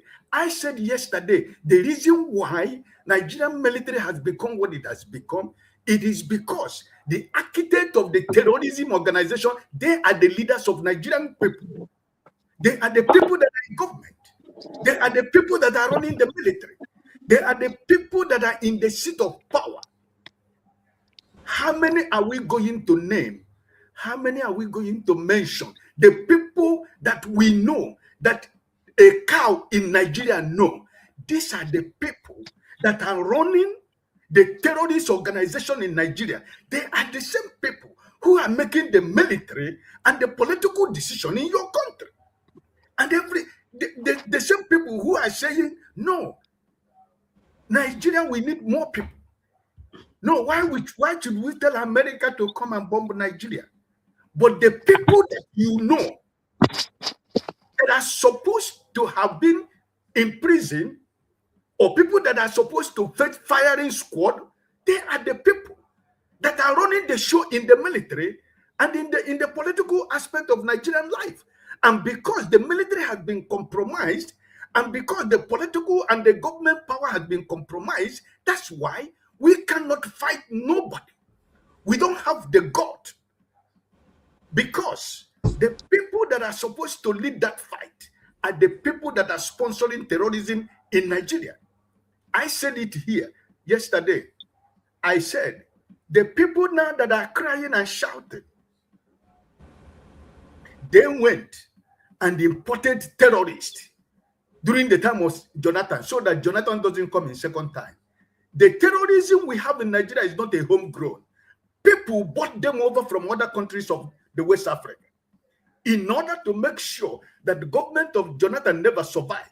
I'm not supporting Jonathan because he was corrupt with his government. Even as a president, he might not be corrupt, but his government was a sheet of corruption. But I am talking about the present situation where we find ourselves now. Why we cannot fight. Even a local, even like Ovie said, even people following Ovie, we cannot fight because the military has been compromised. The government have been compromised. That's why we cannot fight. And because the people who are supposed to represent me and you are the same people that are organizing the criminal organization that we have in Nigeria. This terrorism we're talking about. Everybody is talking about the Minister of State in the Ministry of Defense, Mutawala or whatever they call him. Your National Security Advisor, Ribadu, or what is he called, is there, right? These are the people talking about your security. The northern governors, those that have served and go, and the president, your vice president, the man that is sitting at Asorok as your vice president. Is there any of us here who doesn't know his involvement in Boko Haram? Is there any of us who will say that the leader of Boko Haram was not caught in his own in the government house of Borno State in Abuja? Don't we know that? Are we just trying to pretend now that we don't know what the facts are? No, we know. We all know what the facts are. So Gumi is walking about telling Nigerian government, the people that are supposed to come and fight this terrorism. He's walking about. A man that everybody know that is the head of the terrorist organization in Nigeria. He's walking about in Nigeria, making press release, going to the national television and telling us what we need to do. And he's walking free in Nigeria. And you're asking question, why is it that the military cannot fight even a common street boys in your backyard? Are we not just deceiving ourselves? Are we not just being not trying to be honest ourselves? Because this is the problem. In as much as they have decided to have imported the terrorists that is operating in Nigeria today, if I have a son today, or if my son decides tomorrow that he wants to go and join the Nigerian military, and that will be the last decision my son will ever make. Because the military has already been saboteurs that they have in Nigerian military. Are we forgotten so soon? A brigadier general that was killed like a cow. How many months from now? How many months ago? Tony, if you can remember for me, a brigadier general that lead a troop was captured like a cow and he was killed like a fowl. And you're here asking, you're here telling it is because of the number. It has nothing to do with the number. We don't have all this number, but Nigerians, we are respected around the world with military power. We were respected anywhere Nigeria go to fight peacekeeping. We Nigeria come out on top. Where are those soldiers today? Where are they? So until you and me and you begin to tell yourself the truth, that the truth is that because your president, not my president, has he made any statement? No. He cannot speak about that because he's thinking about 2027. He cannot say anything concerning what is going on. If he was a man, if he was sitting in Asorok as the man that was elected by the people, the time the president of America was tweeting what happened was the same time the man in Asorok was supposed to come at the podium with Nigerian flag and military flag and the minister of maybe minister of defense and the commander the military. I don't know what the people call it. They stand by the president and you begin to speak to Nigerians what happened. But no, he went to enjoy cultural group in Lagos, and from there he went to Europe. He has flight to Europe. Are you just deceiving yourself? Are you not just being honest to yourself? And somebody is telling me, oh no, I am weakling. No, I am an adult. No, it is because which example I am. Listen to me. If you have not set a standard, an example for the community and for the people that know you, I have done it. And I'm not waiting for anybody to tell me how I'm going to do it. That's why I say I'm not weakling and I have a backbone because I can defend my territory with anything that I hold dearly. So are we not trying to say we don't know what is going on in Nigeria? That somebody who never won election is your president. The vice president of your country was the member of Boko Haram. The leader of Boko Haram was found in the government house in Borno State. Are we saying we don't know? He's your vice president. Why can't we just say the truth for once? And at the end of the day, That's insecurity. That's why I said every time, what I used to close here is, last, all of us is going to chop the breakfast, and the breakfast is going round. Okay. I end like this. There was something Dexter said yesterday to Forefather, because I was busy. I don't know whether he answered it. Because we are talking about what is going in Palestine, what is going on in Iran, what is going on in Syria, what is going on around the world. Dexter brought a very important point, which I was not able to listen. When he was asking us here yesterday, has all these people who are talking, have you been to the Greek? What is called it in River State? What the creek? Huh? The creek. Yes. He was asking us, have any of us been to that place? He mentioned some places, some local government and towns in River State and Bayelsa State. Why did Sorowiwa die? Sorowiwa died because he was fighting to protect the climate and environment of his people. And you're talking about what is happening in Palestine. You think your life is more better than the people of Palestine? Or you think your life is more better than the people of Syria? Or you think your life is more important than all those countries you think that they're having problems? While in your own backyard, where you come from, your people cannot have a decent, clean water to drink. And you're talking about Palestine. You're talking about Iran. You're talking about, countries that if you go in international flight, once there is immigration, they look at their passport, they ask them to pass, and you are with your green passport, they will ask you to go and sit down somewhere. And you're talking about why you're Greek in your place where you come from. People cannot drink water. People cannot plant anything anymore. It will grow. Are we not ashamed of yourself? Why we Okay, about Ike. other countries where things I hate to stop you, but I need to stop you.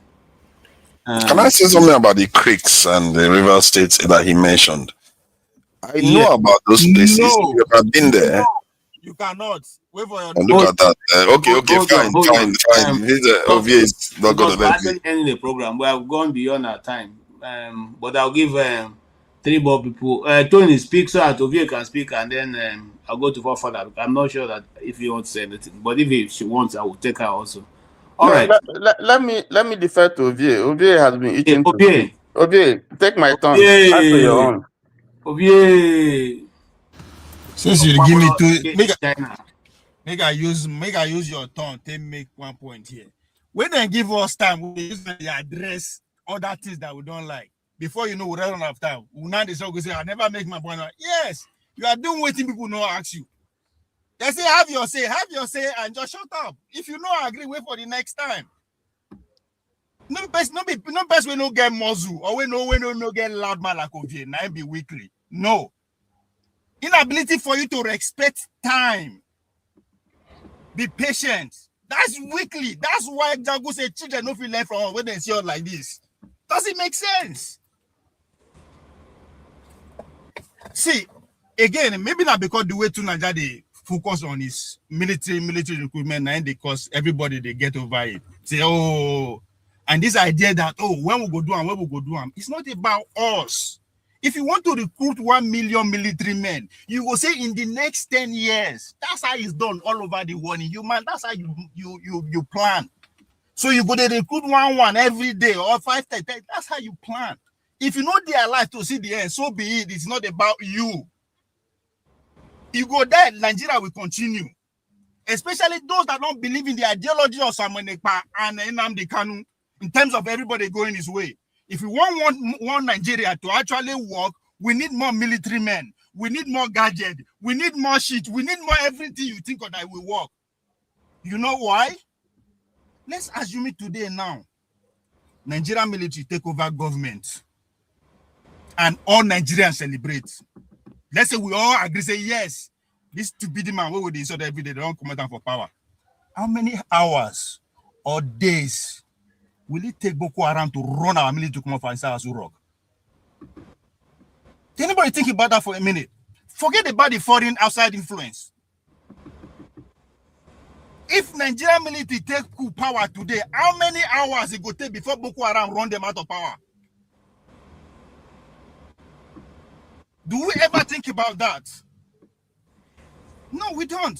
Because maybe we don't like to Nigeria, and because they say, nah, 40. It's not about 40. Internally, you need men with gadgets, with everything. You need that, especially when you have 2-3 stupid tribes that are fighting for power. You need something to keep everybody in check. Make I give you another example. It takes a man with faith and gun to take power. Bola Tinubu is a case study. In case, because we they argue every time, we know they actually concentrate events as it happen. When between the election period and when they go after Igbo, now how many years? You think say the men, people the Buhari men will go after Igbo, they don't know what they do. That is the arm wing of the Tinubu movement. But even after they take Igbo out, what happened? Few seconds after they declare winning, who appeared for Isaiah Rock, where everybody they complain? Asari Tokubo. You know what that means? You don't know. But those who are looking for power understand. If to say Bola Tinubu, una won't do anything for street. Now that time una go know say Isef get boys. It is because of actors like that. You need to have more men with military mindsets, even if they are not serving actively. People are not paying attention. Everybody they recruit today. Every nation is building their weaponry and their military men back. So today they made use of Germany. You now want to allow Germany to build their military armory back based on their history, First and Second World War. But they don't get choice. I saw an headline today coming out from UK that gap here when they give teenagers between them go school, they can allow to come and serve in the military and get paid. Why? Japanese people are not known to be building military. Today they are doing it. So we should look beyond ourselves. I keep saying it. When two Nigeria does that people make the for power, I can't see where it's coming from. It is not about us anymore. We are done. We did this scheme, so we are too active or rather than last 20 years. Don't finish, even though we sit there, we'll be useless. That's just one generation. Okay. So thing is not about us. So if we don't want to build the military because we don't believe the answer that will invade us, because of the internal actors, we need them. As I said, both men with knockout, both men with all of women, we need them. Who does say if you know one sound? All right, thank you so much. I don't think we disagree with True Nigeria on increasing military, but we are simply saying that the purpose of increasing the military and the military we have right now is able to deal with a situation which we wouldn't have been able to bring us to this place if we have men who are patriotic to the nation, not to their cause or to their tribesmen. That's what we're saying. KJ, I agree with you, but look at this though. Nigeria population don't grow, but the military know they grow. Yeah, so no be juju be that. So okay, let's just move. No, I don't want to delay any longer. If you do have something to say, okay. Tony is gone, obviously. Forefather. Okay, Tony. You have something to say?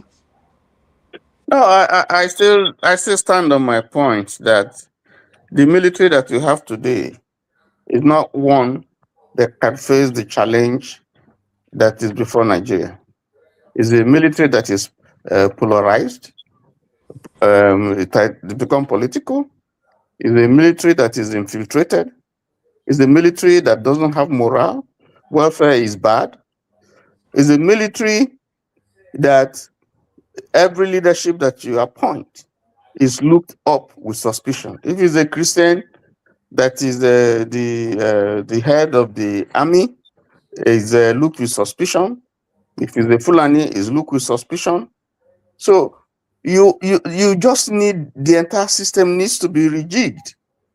The entire architecture of the military you really need, and above all, it's not just, the story is not just about, it's good to have a large military, but if you have a military that is not mobile, that is not tactical, that is not backed up with technology, modern technology. Ukraine is fighting Russia today. It's been able to hold Russia. Just with a very small army. So today, America is firing. There is no boots on the ground. It's technology. So, when you say all those things, you have to know that it's all encompassing. You can't just take one aspect and say, and in any case, you don't have the money. In any case, there's corruption in the rank and from top to bottom.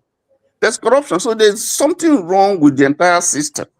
You cannot trust this military to do anything, because we have seen in the past when the commander-in-chief gives instruction, or once he wants to take a position, there are people who will persuade him not to do it.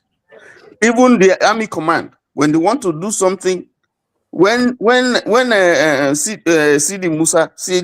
Musa said that you should not wait for instruction, you should just fire.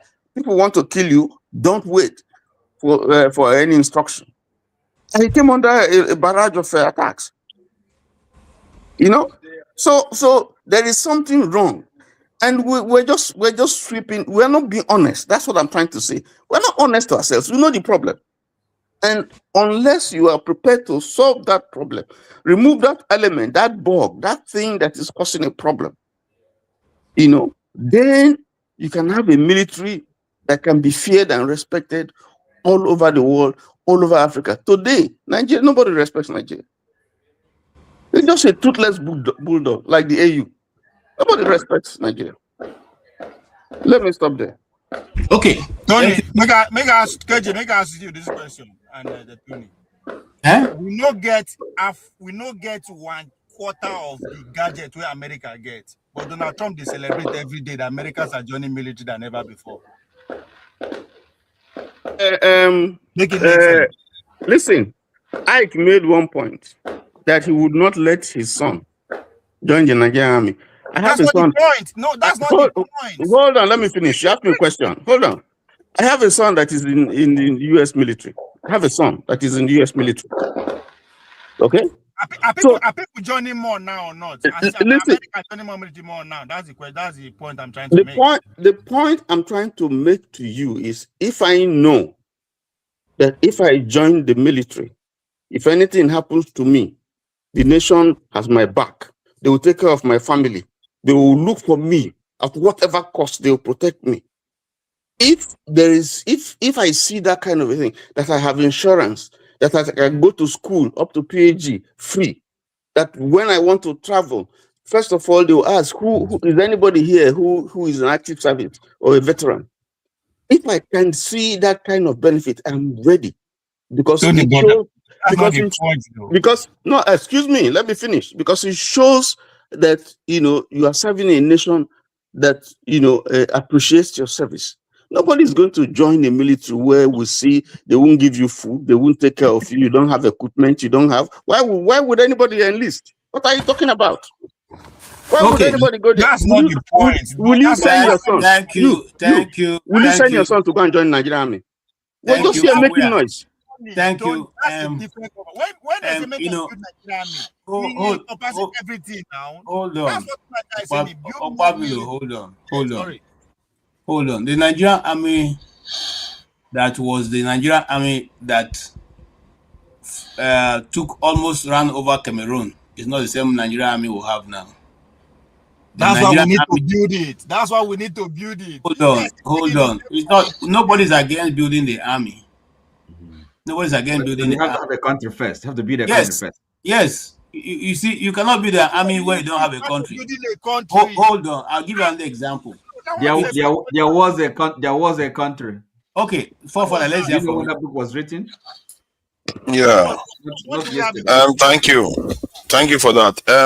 You see, about River State, when Dexter was mentioning those areas, in terms of creeks, maybe he went there for work, but I actually went there when we were younger and messing about in the riverine areas and all the stuff that comes with it, including Krika, where he mentioned. And all those areas, we know them. We went to school in different parts of the River State. And when he talked about Sarowiwa, People forget. I was there. We were on the street the very day this hung Sarawiwa at I think it's Harbour Prison in Port Harcourt. So all this stuff, when he was saying it, like, it's funny because I was there when it happened, and a few years later, Abiola died, and I was in Lagos at that time, in 11th Avenue. You can't even make it up at key points in history, and it wasn't planned; it was just by chance. That said, when Ike said that his son cannot join the military, that's fine. I don't mind if they let them go and serve the masters. I don't. Like I said, this crop is gone, and I'm willing to die for my own country. I don't care because it's only one life you have, and sorry. You rather die give for me 1 other minute. country. Give me 1 minute. Chim, please, can you take control a bit? I want to have a call. Okay, thank you. Okay. Go ahead. So, and that general that died, it's really sad. But you finish. I have my own private point to make. So that I have become manager doesn't mean I'll make my point. So I don't forget that you. That's exactly what I do whenever I'm about to take over. That's exactly what I have to do to defend myself. So that's fine. Yeah, it's sad to hear that he's saying the soya died for nothing, and it's the same thing that a lot of people say. Those people that died for NSAS, they died for nothing, even when they are fighting for the right reason. What is the point? You're going to die anyway. You're just dying for free. You're not dying to make anything better. You're going to fall. And many of, like, according to Tony, he volunteered his son to go and die for the destroyers of his own kingdom, and happily so. Like I said, people are not thinking critically about these things. You can say, okay, my son is in the military. I would rather he's serving in Nigeria, but not so proud that he's fighting for foreigners that are doing everything to ensure your homeland never survives. Personally, I don't think like that. I really think that a lot of younger people will learn, even if they used to think that they will learn from it. But I don't think Tony will ever back down. He will believe that until the day he goes down. Go back to Nigeria and fight, my friend. Don't stay there and be enjoying UK. I'm saying that. Go back to Nigeria and go and join the army. Let's cool the temperature. Can I come in very quickly, please, Chim? How many seconds? Because I was going to make I missed a whole turn. That's why I'm pleading. I missed a whole turn. Did you miss this Nigerian military turn? Because I missed a whole turn, bros. Me and Oti, we didn't speak the last round. I haven't spoken either, but I'll allow two of you speak now. Go ahead. Well done, my brother. I'm not even finished. Oh, okay. Let him finish. Wait. I want to actually interject him, which is to say, whilst you may have this point of view, which I fully understand, it comes from reading books and understanding what has gone on in the Americas, especially North America.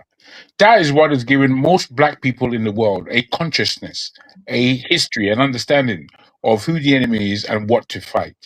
The only thing is Nigeria is an absurd country. Absurd. So when somebody puts to you, would you let your son go to the military of Nigeria to fight and die? You may see it as a heroic thing, but we know that in Nigerian military, especially at a low class level, a private in the Nigerian army, if you die, you're just fodder. You'll die and you're forgotten, and it's only your family, the mother of that child, that will cry for that lost soul. So you see, it seems to me that the complexity of Nigeria is not understood by everyone. Nigeria is complex. These things that we parrot, they're not even ours. They're not original thoughts at all. They're thought from a different position, a different disposition. They're not thoughts that speak about Nigeria and the fact that we are Nigerians and the fact that Nigerians, I say it again, are a traumatized people. We've been traumatized by lies upon lies. We've been traumatized by our culture. We've been traumatized by our very parents. Not to say and take anything away from our parents in terms of the good job they did in raising us. However, the level of mistakes and imbibed nonsense that they offered us, we don't even talk about it. We don't even speak about how poorly some of the things that we had to take in our upbringing and what it meant. We don't care. We're just here. We're men. Now we can talk rubbish. It's not good enough. It's not good enough. That's what I've got to say. See, I see what you got to say. I think I can understand your frustration, But mine, whatever I say, I do my best to tie it to reality. Because if you are saying stuff and you can't anchor it in what is happening in the world and what has happened in the past and what is likely to happen in the future, then you are less likely to be accurate. And accuracy is quite important. I try my best to be as accurate. That's part of the reason why I'm engaging in this. Because I've seen so many, kind of fake news, really, that doesn't even bear resemblance to reality. It's very, very important. Because reality is, in a way, is divine. That is the only real thing out there that has been created and is based on events of the true world, not something happening in your head. So that's why I cherish it so much. And when I say those people didn't die for nothing, they didn't die for nothing. That general didn't die for nothing. He's the one that is keeping the roof up until the others are ready. And there are people that will not join. There are people that will not join first. That's understandable. They want to see progress before they are willing to volunteer. It's always like that.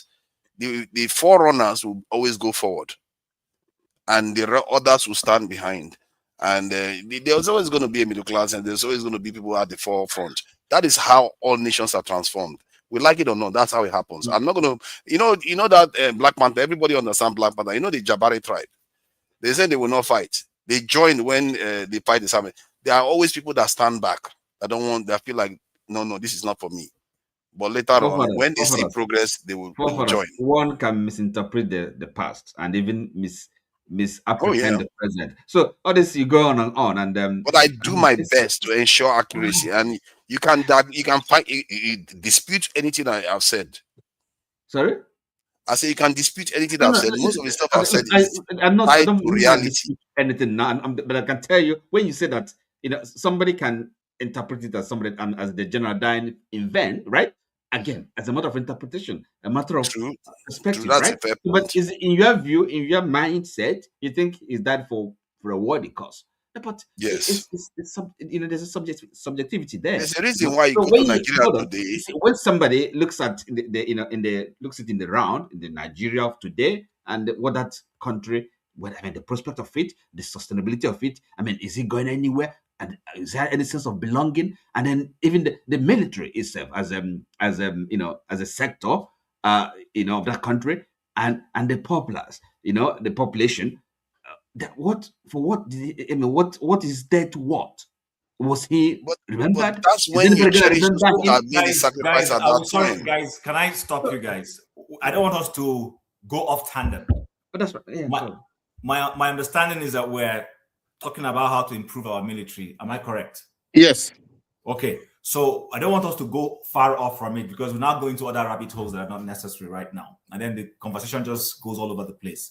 Mm-hmm. So right now, I think we are all in alignment. Our military has lost its glory, as far as I'm concerned. While we're discussing this, forefathers, I went to Google the top military African powers. Nigeria is ranked third. Nigeria is to be very close with Egypt. It used to be Nigeria and Egypt, almost neck and neck. But let me read something out that I just Googled. There are different things, and Nigeria still remains third. Look at this one I saw. And they are being generous, actually. They are being generous. Okay, well, there's a reason why. Let me tell you why they're keeping us as third. They said top African militaries 2025 estimates. They said Egypt strongest overall, often cited for substantial equipment and manpower, ranking highly globally. Egypt is the 9th strongest military power in the world as of 2025. 19th, sorry. Number 2 in Africa is Algeria, a major power with advanced, look at the words they keep using for them, advanced air and ground assets, usually second on the continent. 3, Nigeria, pay close attention to the words used, leads in personnel and has a significant military presence in West Africa, ranking 3rd. South Africa is mentioned 4th. Listen to the word used for them. Known for its advanced technology, particularly in its navy, submarines, patrol vessels, and air force, typically 4th. One last place I want to read for us before I oh my gosh, I hope this thing hasn't closed. Okay, good. It hasn't closed. So this one says Africa's strongest military for 2025 show wide gaps in capability, budget, and workforce. Egypt and Algeria continue to dominate the continent. They says Nigeria, South Africa, and Morocco remain key regional. So regional simply means if you look at the African context, Nigeria is not regarded. That's the truth. But if you look at it from a regional presence, so even a weak Nigeria right now is still a force in West Africa. Why? Because is it Ghana? Is it Cote d'Ivoire? Is it Senegal? Nobody's going to compete. But is that what we want to be known for? We want to be known as a superpower in Africa. You see, that one is enough for us. A superpower in Africa, okay? That way cannot be enough. No, I'm saying not me. It's enough for the Nigerian. That's, aren't we the Okay, I get you your understand point. that level? If Libya was still a functioning country, they'll be ahead of us. Yes. They'll be ahead of us. Thank you. So, forefathers, nobody is saying we shouldn't recruit foot soldiers, put boots on the ground. We need to. But what we're saying is, if Nigeria has been doing the right thing, some funds are voted for education, used in education. Funds are voted for defense, you put them in defense. Some of the defense funding would have gone for technology, would have gone to improving our military, our air force, improving our presence sea-wise. Don't forget, some of these insurgents coming in is because we haven't invested enough even in those foot soldiers you're talking about. That's why people can easily come in through our porous borders. But if we've been investing properly, these guys morale will be strong. They will be doing their job. They will be, repelling all these kinds of persons who come across and get into Nigeria. Listen, we're not doing what we're supposed to do. And that's why our military is becoming a ragtag. Like somebody rightly, I think it was KJ before he went off. A military that used to go into every other part of Africa. Do you know that what we fail to realize, I keep saying this here, this Nigeria we're all looking down on, including me, used to be a nation. Botswana, Zimbabwe, Zambia used to run to. Congo, Nigeria, the African commander that headed the forces in Congo for Africa was a Nigerian. That's where Aguironsi and Co. all made their mark before he came home and became head of state. That's right. But today, listen, do you know that for a long time, the chief of army staff in Gambia always was a Nigerian? Did you guys know that? Always. The last head of the Gambian army was Guadabe. The Guadabe that was accused in a military coup by Abacha. He used to be the head of the army in Gambia. He still went to Gambia and plan coup. We thought Gambia how to plan coup. Chief, not only the head of army in Gambia, almost the whole sensitive military officers in Gambia are Nigerians. Exactly, for a long time. But Chief, is it not the reason we should build the military? That's we're not you know what I call that? It's like measuring height among dwarfs. That is the problem. We do this thing where we measure height among dwarfs. Those nations are useless. They are basically dead nations. Look at Ghana with a population of about 33 million, having 15,000 soldiers. They are dead. They are not nations. Now, let me give you the ranking of Nigeria in the world. Nigeria in the world is about 31. While Egypt is around 19. So there are about 11 countries in between Nigeria and Egypt. The gap, and they were generous in that description that you gave. They just said we have manpower. What they didn't tell you is Algeria and Egypt has 3 to 4 times more manpower than Nigeria. They just talked about advanced technology alone. That's what they didn't tell you. Okay, that's how shameful our situation is. To help you put context, that manpower that we don't have is also the fact that we have people who are defecting away from the army. You know what's the word? There's a word they use for people who leave the armed forces. There's a word when they run away. What's the word? AWOL. Abscond. Abscond is the one. Not abscond. There's a word for it. There's a word for it. AWOL or absent without leave. No, not absent without leave. There's a desertion. Desertion, correct? Yes, close to it. But the point I'm making, do you know how many people are deserting the armed forces? They are deserting the armed forces, yet people are bribing to join the armed forces. Nobody's bribing to join the armed forces anymore. I'm telling you, I know. I'm telling you what's going on on the ground. I know. I've seen it. A lot of Nigerians don't want to go there anymore. Yeah, it's They, disaster. they That's are a good doing one. it. I'm telling you. There's a joking skit where somebody said that he just got an information. It's a joke. It was a skit that they are asking Nigerians to come and join the police force. He now joked and said that when this police, he was speaking in Yoruba, I would have played it here for us to see. That when he went to join it, he was the best, and that they said to him he didn't win. He didn't get in because they said he looked like somebody who will last con. It was a joke. The way he speaks in Yoruba. If you listen from Yoruba context and you understand Yoruba, you will laugh. But the point I'm trying to make is this: they've made it unattractive. The armed forces should be very attractive to go to. Yours truly wrote NDA. I wrote NDA to join Nigerian Defense Academy. People don't have jobs in Nigeria. There are people that don't have money. They, you know, when they join the force, they give them at least 2 million or so naira after they. If we are looking for complaint and problem, there are 1 million of them. Chim, listen. Before let me say something.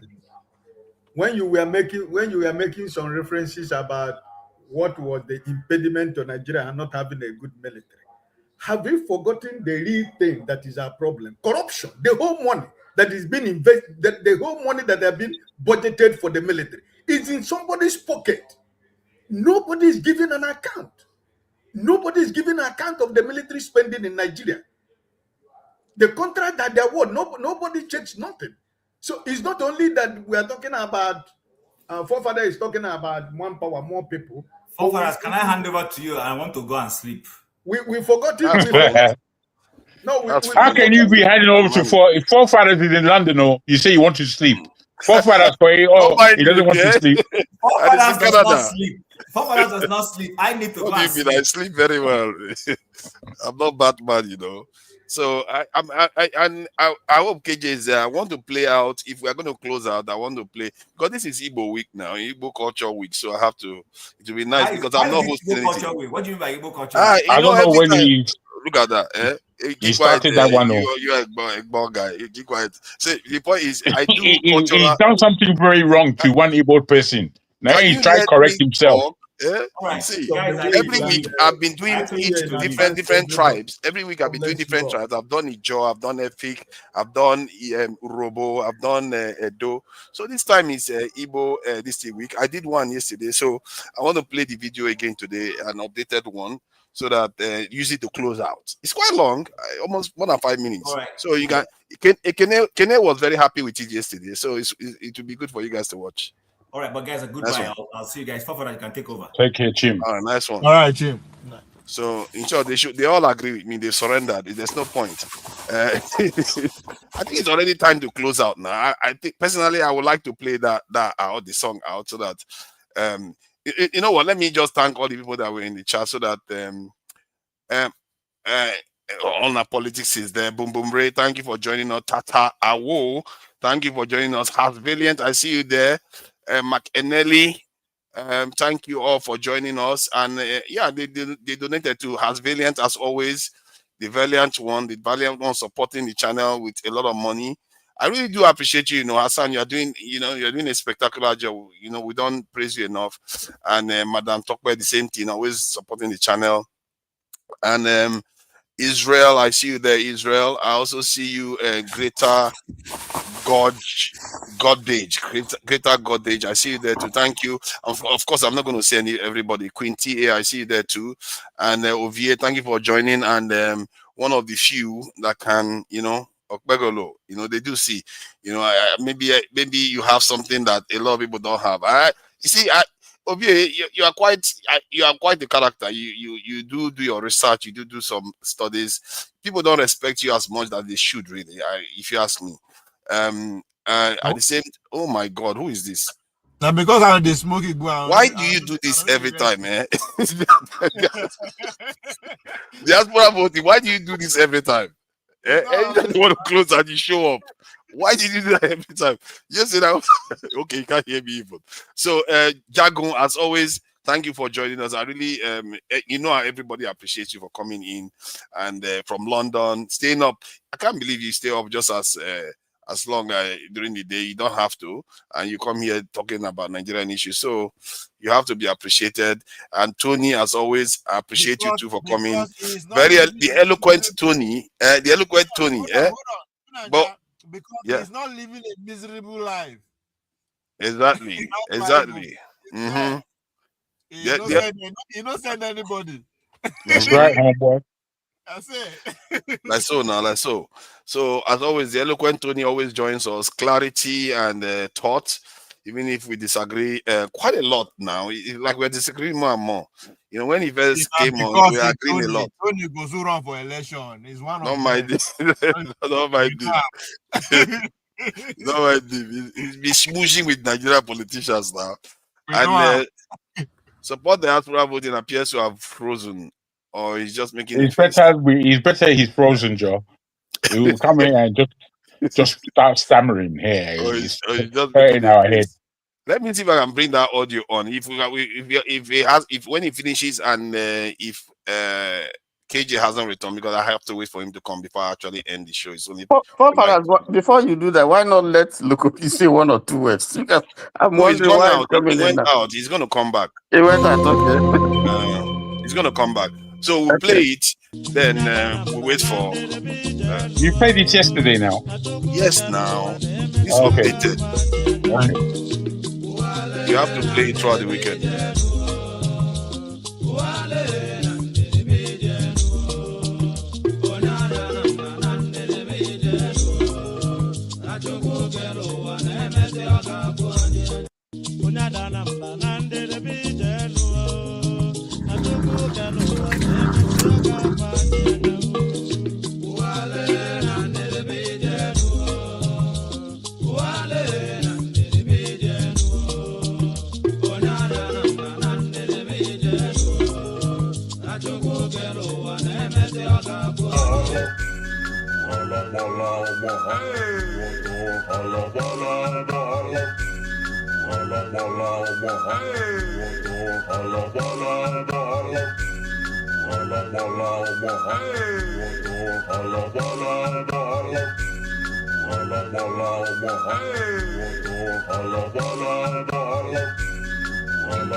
Elijah Sokwabia, Gideon Sokwabia, Namu Abraham, Isaiah Onyamuma, Tito Patenken Sukabo, Anile Zupa, Anto, Alva, and we're on your map, Mama, come on, and your pano, yeah, I have a canoe, and you do it, yeah, you live a monk, kill it, yeah, you live a monk, yeah, you live a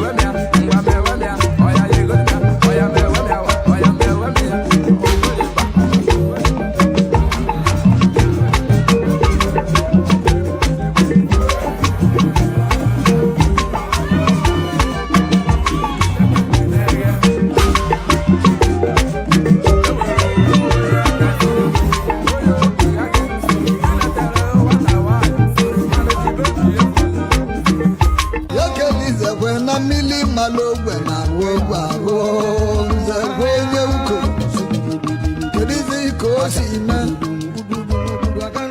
Yekelize kwena mili malogwe na wogwaro nze kwenye uko Neberebe kuluzo Ibari amu begwe ni wogwe egwu na mu masibili Ebiziali yo ebiziali Mamula namo Mariamu rakani mwogu egwu na mu masibili Ebilio ebilialini Ibiribi bueno zo Yego kelize kwebe tibo obodo oyibo Watazia Namuo na nnamu Yekelize kwebe mili malogwe na wogwaro Nze kwenye uko Kelize iko sime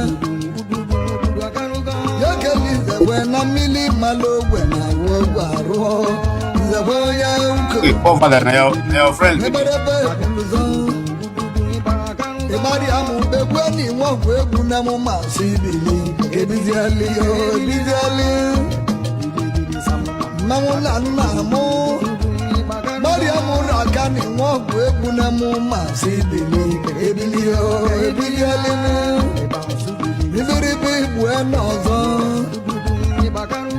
Yego kelize kwebe tibo obodo oyibo Watazia Namuo na nnamu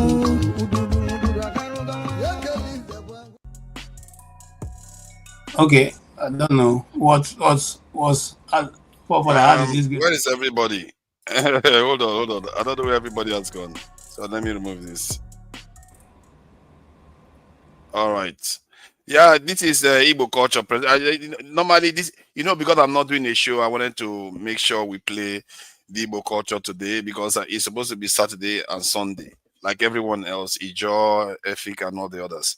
So I thought, Father, the man that is hosting is an Igbo man. That's all. Yes, no, I don't want that. It's not an Igbo culture. That is not Igbo culture. Is that not Igbo culture? You choose to play what you want to play. How does that depict the Igbo culture? That's Igbo culture now. No, that's not Igbo. Okay, what am I missing here? Are those not Igbos? You are not in Nigeria. You are from Bakassi. So, if you want to play Igbo culture, you go to the 1900 and play what was there at that time. That's Igbo culture. Exactly. I play some of them. I play some of them now. Exactly. I think he didn't see it. I played some of them. Let me show you. I watched you yesterday. Now I still watch you. Don't play more because it's not the Igbo culture. I'm not the Igbo culture. This is not Igbo, eh? No, please. These are not Igbo. Okay, I don't know what is Igbo. What did I tell you? Do you know they act like masters? The master is Igbo, no, they use. Hold on. This is what the master will show. Where I got the information are from Igbo sites, and they are saying it's Igbo. What am I supposed to say? That is not Igbo culture. Are you a Nigerian at all?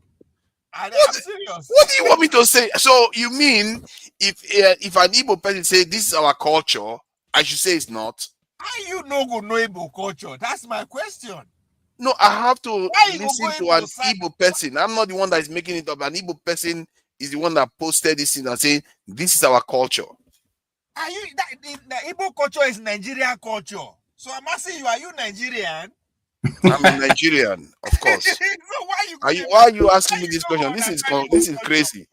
That is Igbo culture from Igbo person. Igbo culture is Nigerian culture. Hausa culture is Nigerian culture. That's true, but no. You have to acknowledge the tribes. And I've done Ijo, I've done Edo, I've done Efik, so I've done Urobo. So it's only fair. I'm going to do Yoruba next week. So I came out and said that is not Edo. Pokoli, what's going on? Whatever I like. Edo is not Edo culture. Bini is not Edo culture. All right. So let's leave that. That's exactly how KJ responded. Now what you are playing doesn't suit him. That's exactly what I said when you were playing. But Kene was very happy with it. That's this thing him. But Kene was very, very happy. Kene is you know what Kene said? Kene said watching that he's very something about that every other person should be regretting not being Igbo. Just watching that alone. That's what Yes, he said. because you have mixed PMO. what you played. For instance, Kenneth could have been referred to the marriage ceremony that was going on there. It could have No, all referred of them. He was talking from the beginning and the end. He say awesome. the song they are using is an Igbo song singer, a folk singer. But doesn't mean that some of those things are mixed because Igbos don't have marks. Okay. What? People have marks, man. Come on. How about the Adam mark? Come on, man. They have Adam mark. You think I don't know? Let me tell you the something. Adam mark and all the rest. Yeah, you say they don't have marks.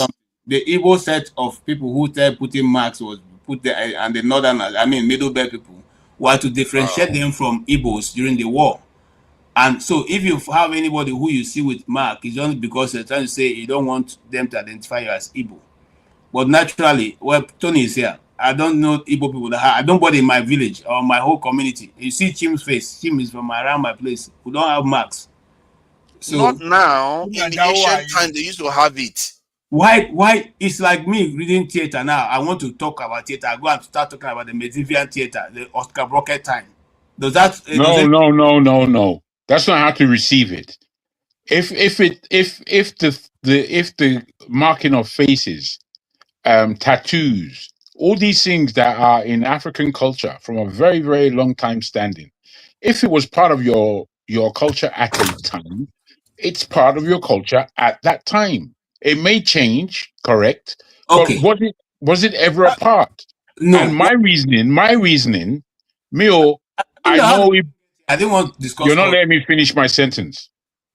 Me personally, I know that Igbos had scarification at different levels. They had scarification.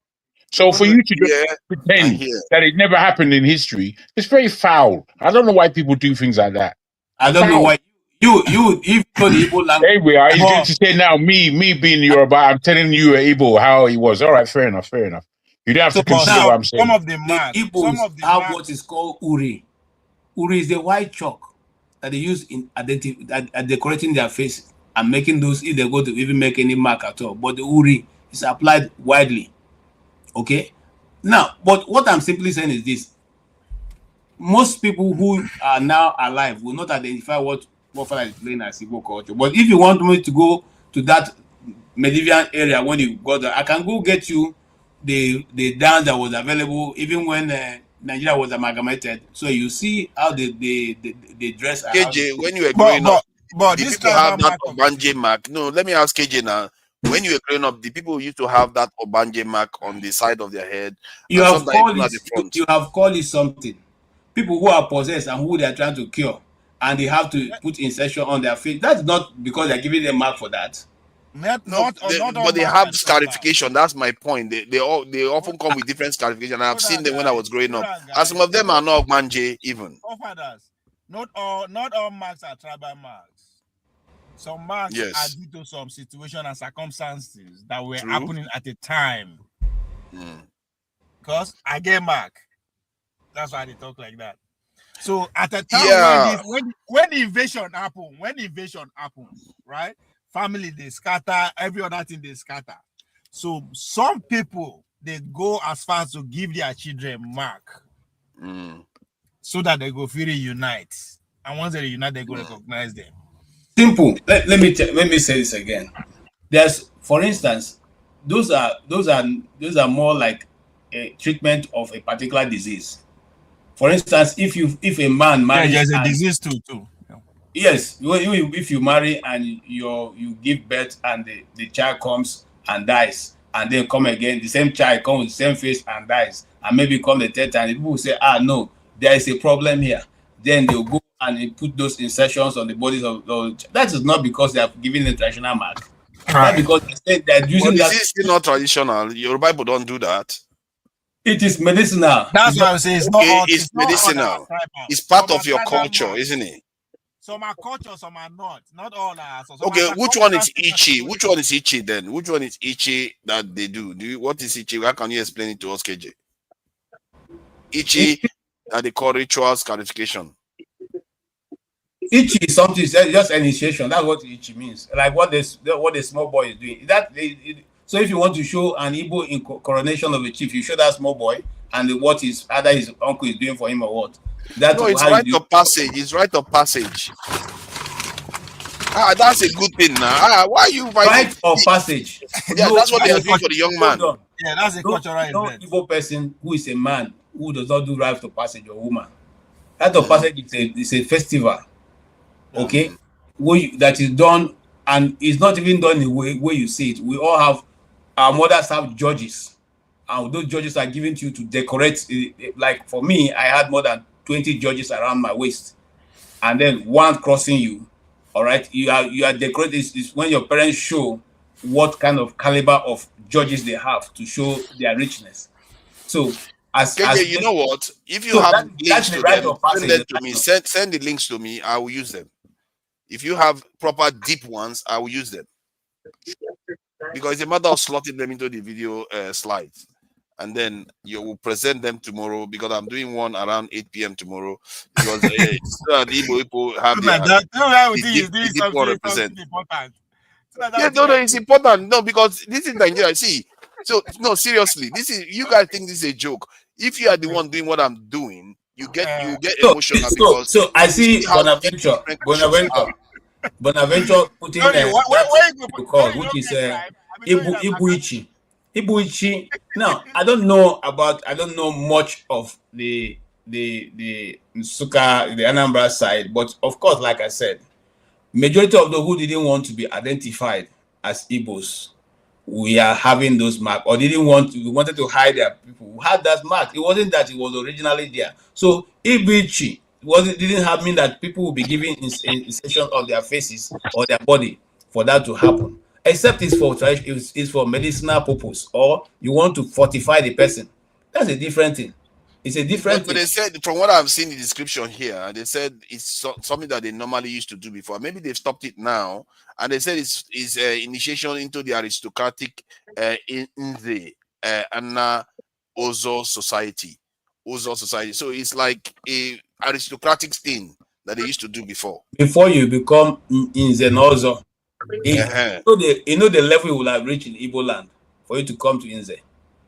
So it's not are you going to say when they become like old as myself or Jagun here, then they go out and putting this is all? Me, I'm not as old as you. It's still part of the culture, isn't it? Check it out. Jack could defend himself quickly. Gentlemen, I want to sign off. Yes, but before I do that, I want to thank Dr. Damages for providing this platform. He's done great. January to December. I want to thank the moderators and those behind that we don't often see.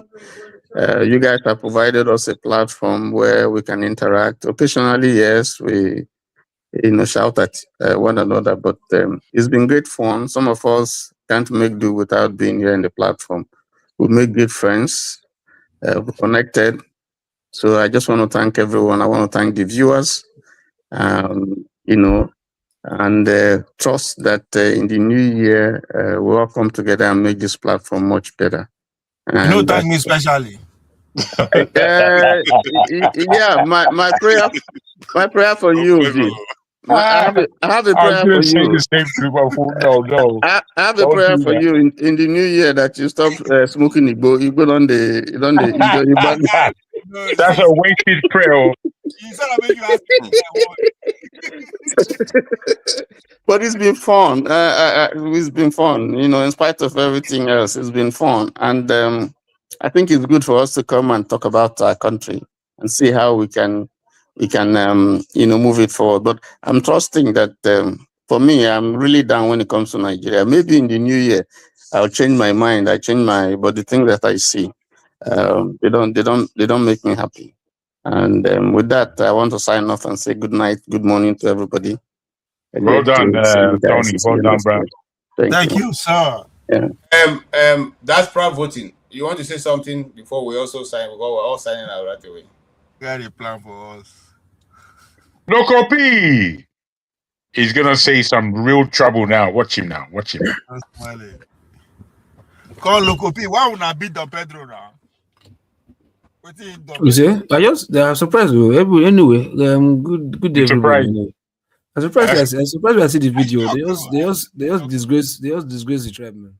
You see, you done some decoration in your house there. You didn't tell anybody. Oh, They just disgrace the tribe, man. Just so the things say that they do the palace a favor, not necessarily that they bring excuse me. disgrace to the palace name, because they are doing it in the name of the palace. Although nobody the palace send them. You know, but the one thing that the palace is doing wrong is that the palace is not even putting out the strong statements, stern warning that this self help that they are doing in the name of the palace is not what the palace stands for, and ask the law to catch up with anybody who is doing that, to serve as a warning to others not to do that. But the palace will say no, the palace do not stand by this, but you're not putting out a strong warning so that people will stop doing it. Imagine this same set of people now go destroy the whatever organization they want to do there in the museum there. So it's just a disgrace that they allow this thing. So it's going to this extent. So bad anyway. What did the person do?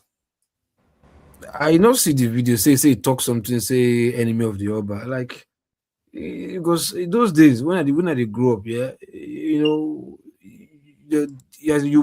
be scared to point to the palace. You have this fear that if you point to the palace, your hand will bend. You must sleep. Wake up. That. Like this fear that we have when we're growing up. So most of us still, even if we don't believe it's true or whatever, because of maybe knowledge or whatever, but the fear is still there. Like you have, reverence for that, that palace. But over time, I don't know, they just decide to dabble into politics, and politics is dirty, man. And you are royalty. You're not supposed on any ground. Not supposed to even dive into politics on any, no matter what, because it's dirty. Even if it's not dirty, the people who runs, who participate, who deal with it, they are dirty people. You understand? Did the guy play any role during his brother's reign as a governor?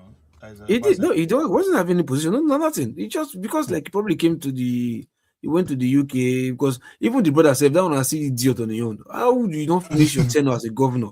You go and see be organizing meet and greets elsewhere. What the fuck? What you England for that matter? Which idiot you be? I mean, who does that? Okay. Recently, be doing meet and greets abroad. So support diaspora voting. The guy went there just to support. I don't know why. So, but you have something to say. We are shutting down. I gave you the opportunity to say something. Yeah, who's shutting down? Yeah, it's been good to talk to everybody, see everybody. All those will not get sense. People like AY will just come, and even Jago will not smoke igbo. They talk anyhow just now. I look and they laugh. I don't know why. so but it's just good to see everybody. Thank God for everybody that we've not. I hope everybody's checking up on everybody anyway. Thank God there's no bad news, that all of us have been here over the years. None of us have death has not been any of our portion. Sickness has not really been any of our portion per se. I hope everybody's still okay, hale and hearty, doing just there, hanging on. Life is not easy. The useless Western economy is crumbling every day. We should all come back, put our hands together and make sure we have a purpose in our country called home. I can see, look at Zidane now. Zidane, the legend in France. He was in Algeria, supporting Algeria because you understand. Mbappe from Cameroon. He was in Cameroon watching their football. Everybody's going back, legends in football going back to their country to support now, because they now know Africa is waking up, and where they think they are is everyone is crumbling. So we the fool ourselves, thinking say in a better place we are supposed to come out too, because these guys are seen. They've traveled the world, they have money, they've seen it, and they're going back to Africa to go and do their own thing there. We are here thinking we are just come and talk and do nothing. Nigeria is our own. We have no other place than to. The only way forward is to build it, nothing else. You understand? So we should be seeing, moving that direction. Coming down here every day and talk. January to February or whatever. Yeah, nothing. It's even getting worse. We are happy. I was talking about it, but actions are not taking place for me, which I'm not happy with. I've always said this. Look, we should come together, no matter what. It will not cost us anything, because whatever we're working for, we will die and leave it. Many people did not see the end of this year. We saw it, so probably it's for the purpose. So we should come together no matter what. It's not even any convenience of any sort. Come back and let's join us together. Look, there's nothing for us to lose, only to gain.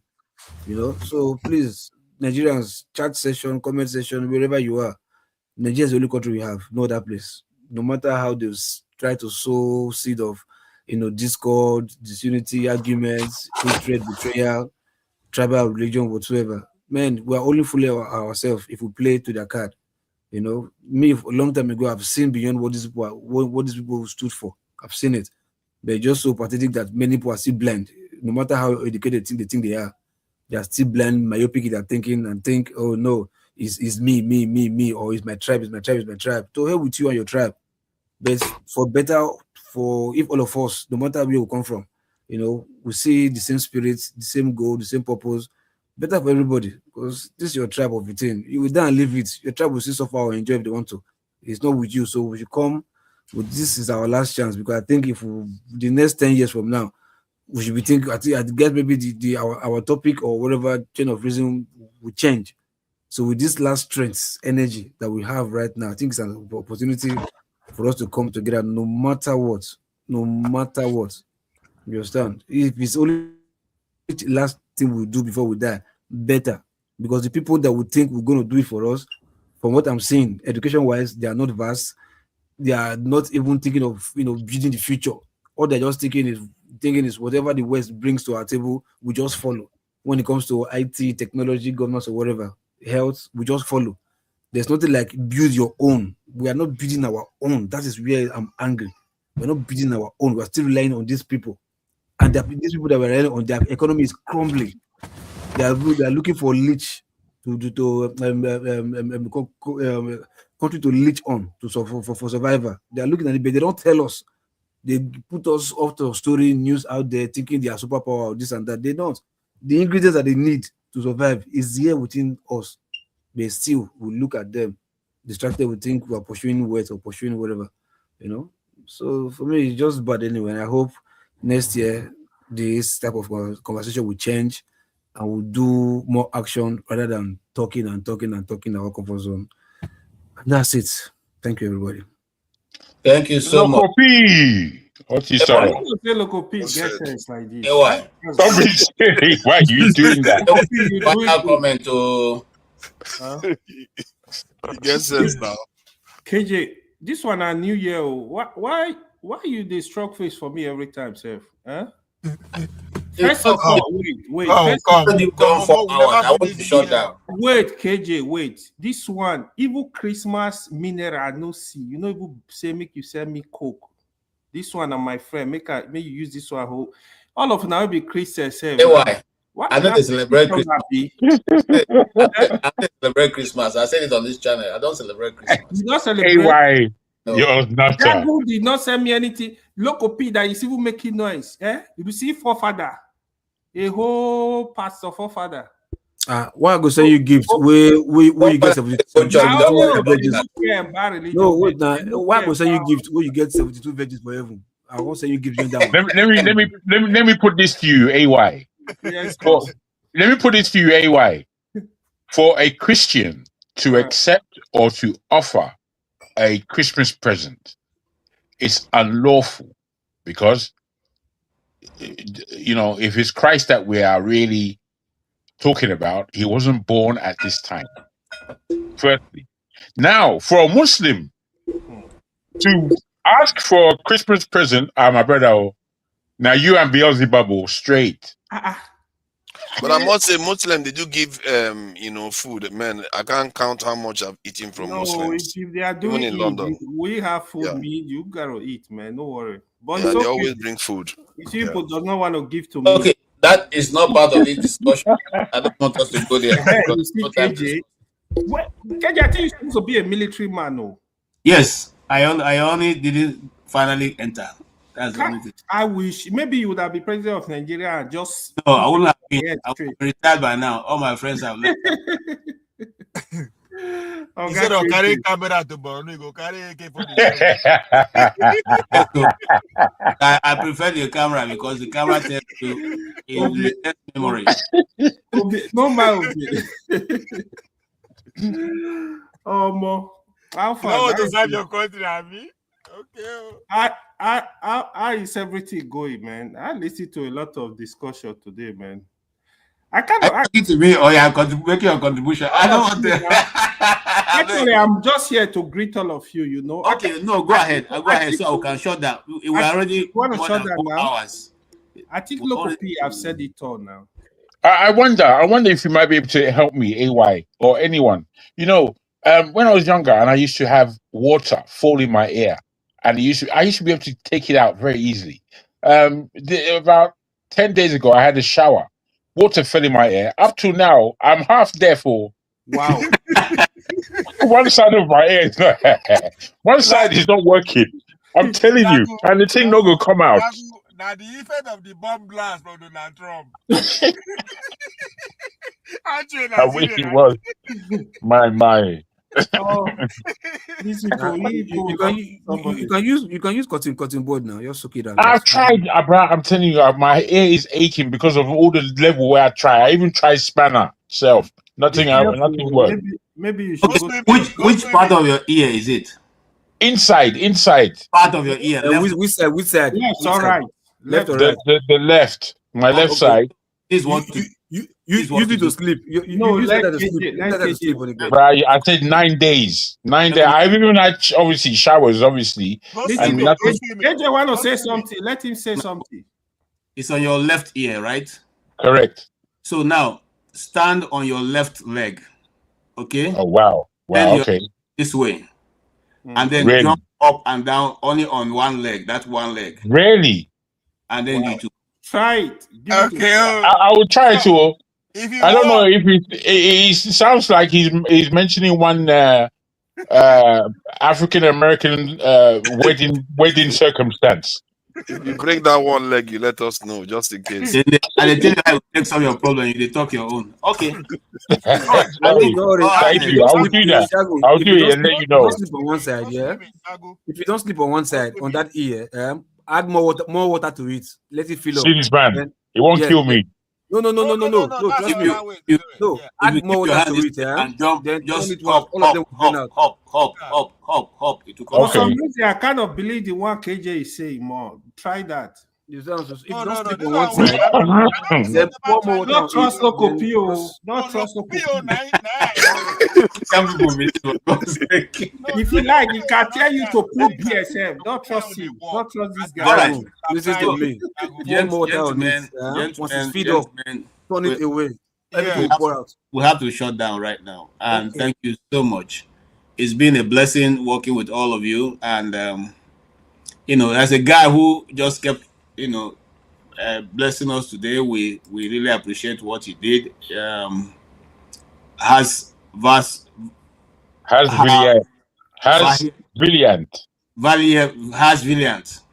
Valiant, thank you so much. We appreciate all that you did today. You are the only one. And wow.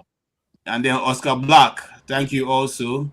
The two of you made our day today. And we just want to bring this to a close because we can't go on forever. It's almost getting to 5 hours. And we're only supposed to do 3 hours. Appreciate all those contributions that people have made, either whether you are sitting on the on the keyboard or you're here with us like AY and Diaspora Voting, who came at the last hour. We bless all those who have contributed. So your time and your treasure, like I always say, it is invaluable. It's not going to return to you again. That time of your life is spent, and we're glad you spent it with us.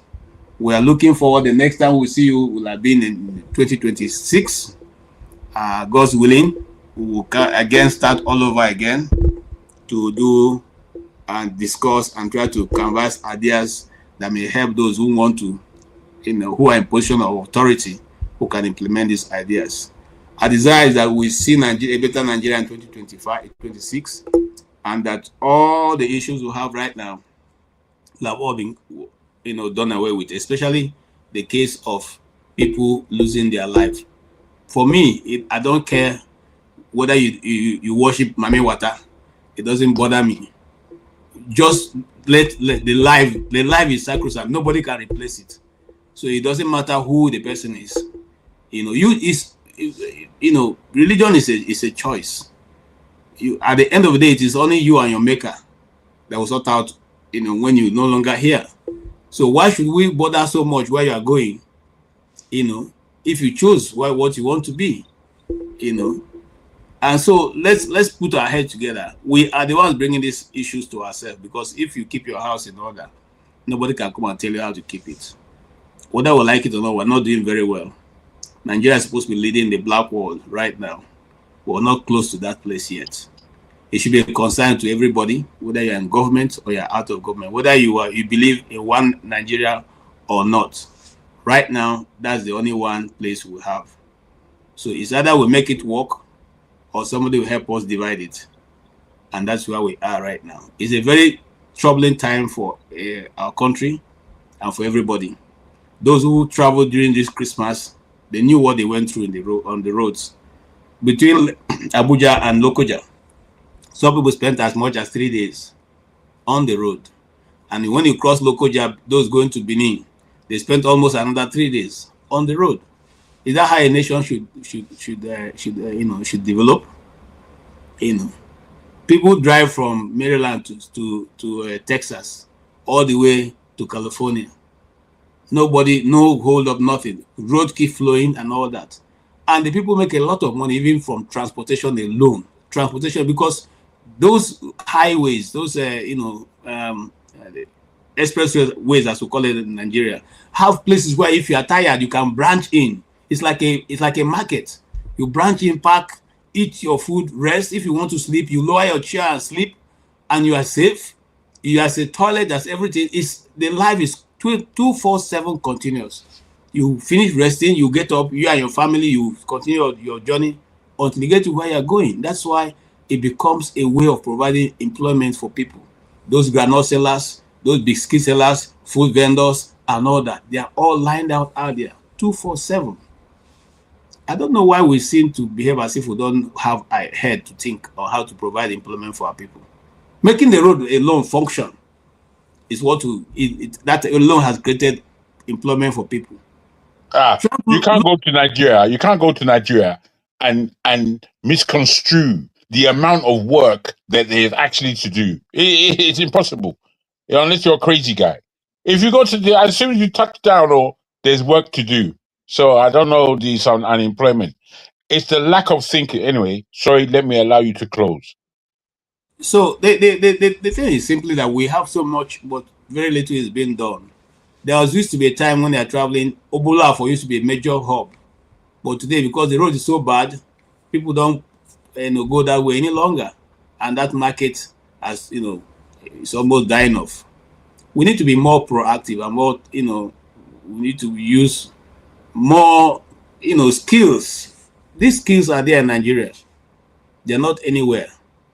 And for people who are concerned, the concern of a government shouldn't be buying new Prado Jeeps and bulletproof Land Cruisers for their ministers, but to use that money to develop the nation, before we run ourselves into a problem. On this faithful note, I want to thank all of you. 2025, by the grace of God, have been so beautiful. Father, thank you for all you do. You are the one who spend most time. I don't know how you do it, but you do it all the same. So I want to thank you. Always, even when everybody... He records all of them, and then he goes home, and then he just listens to what he said, and fast forward, listen to what he said again. That's how he does it.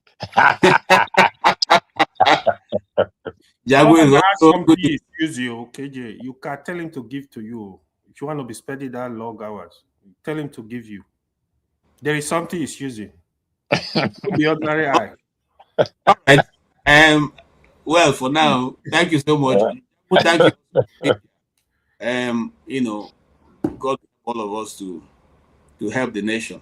Pablo, thank you so much. Even though you have changed your name now to China Must Go, I don't know why you want China to go, because China have almost taken the whole of Africa. It's now the partitioning Africa that we are entering the middle stage. So by before next those bomb go reach my village, make China go, I beg go. Now because okay. of guys, bomb go. So, thank you so much. You also have been here. Thank you all. You've done a great job.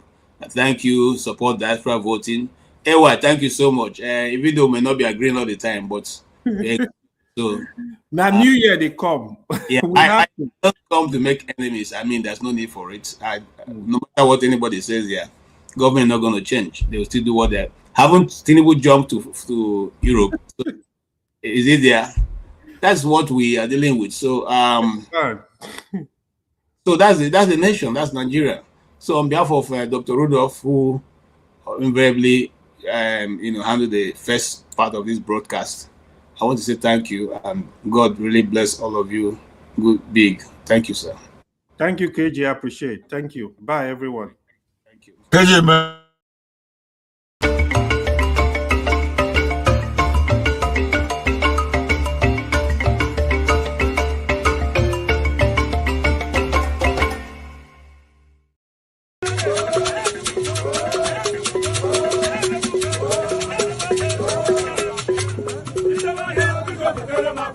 I don't know.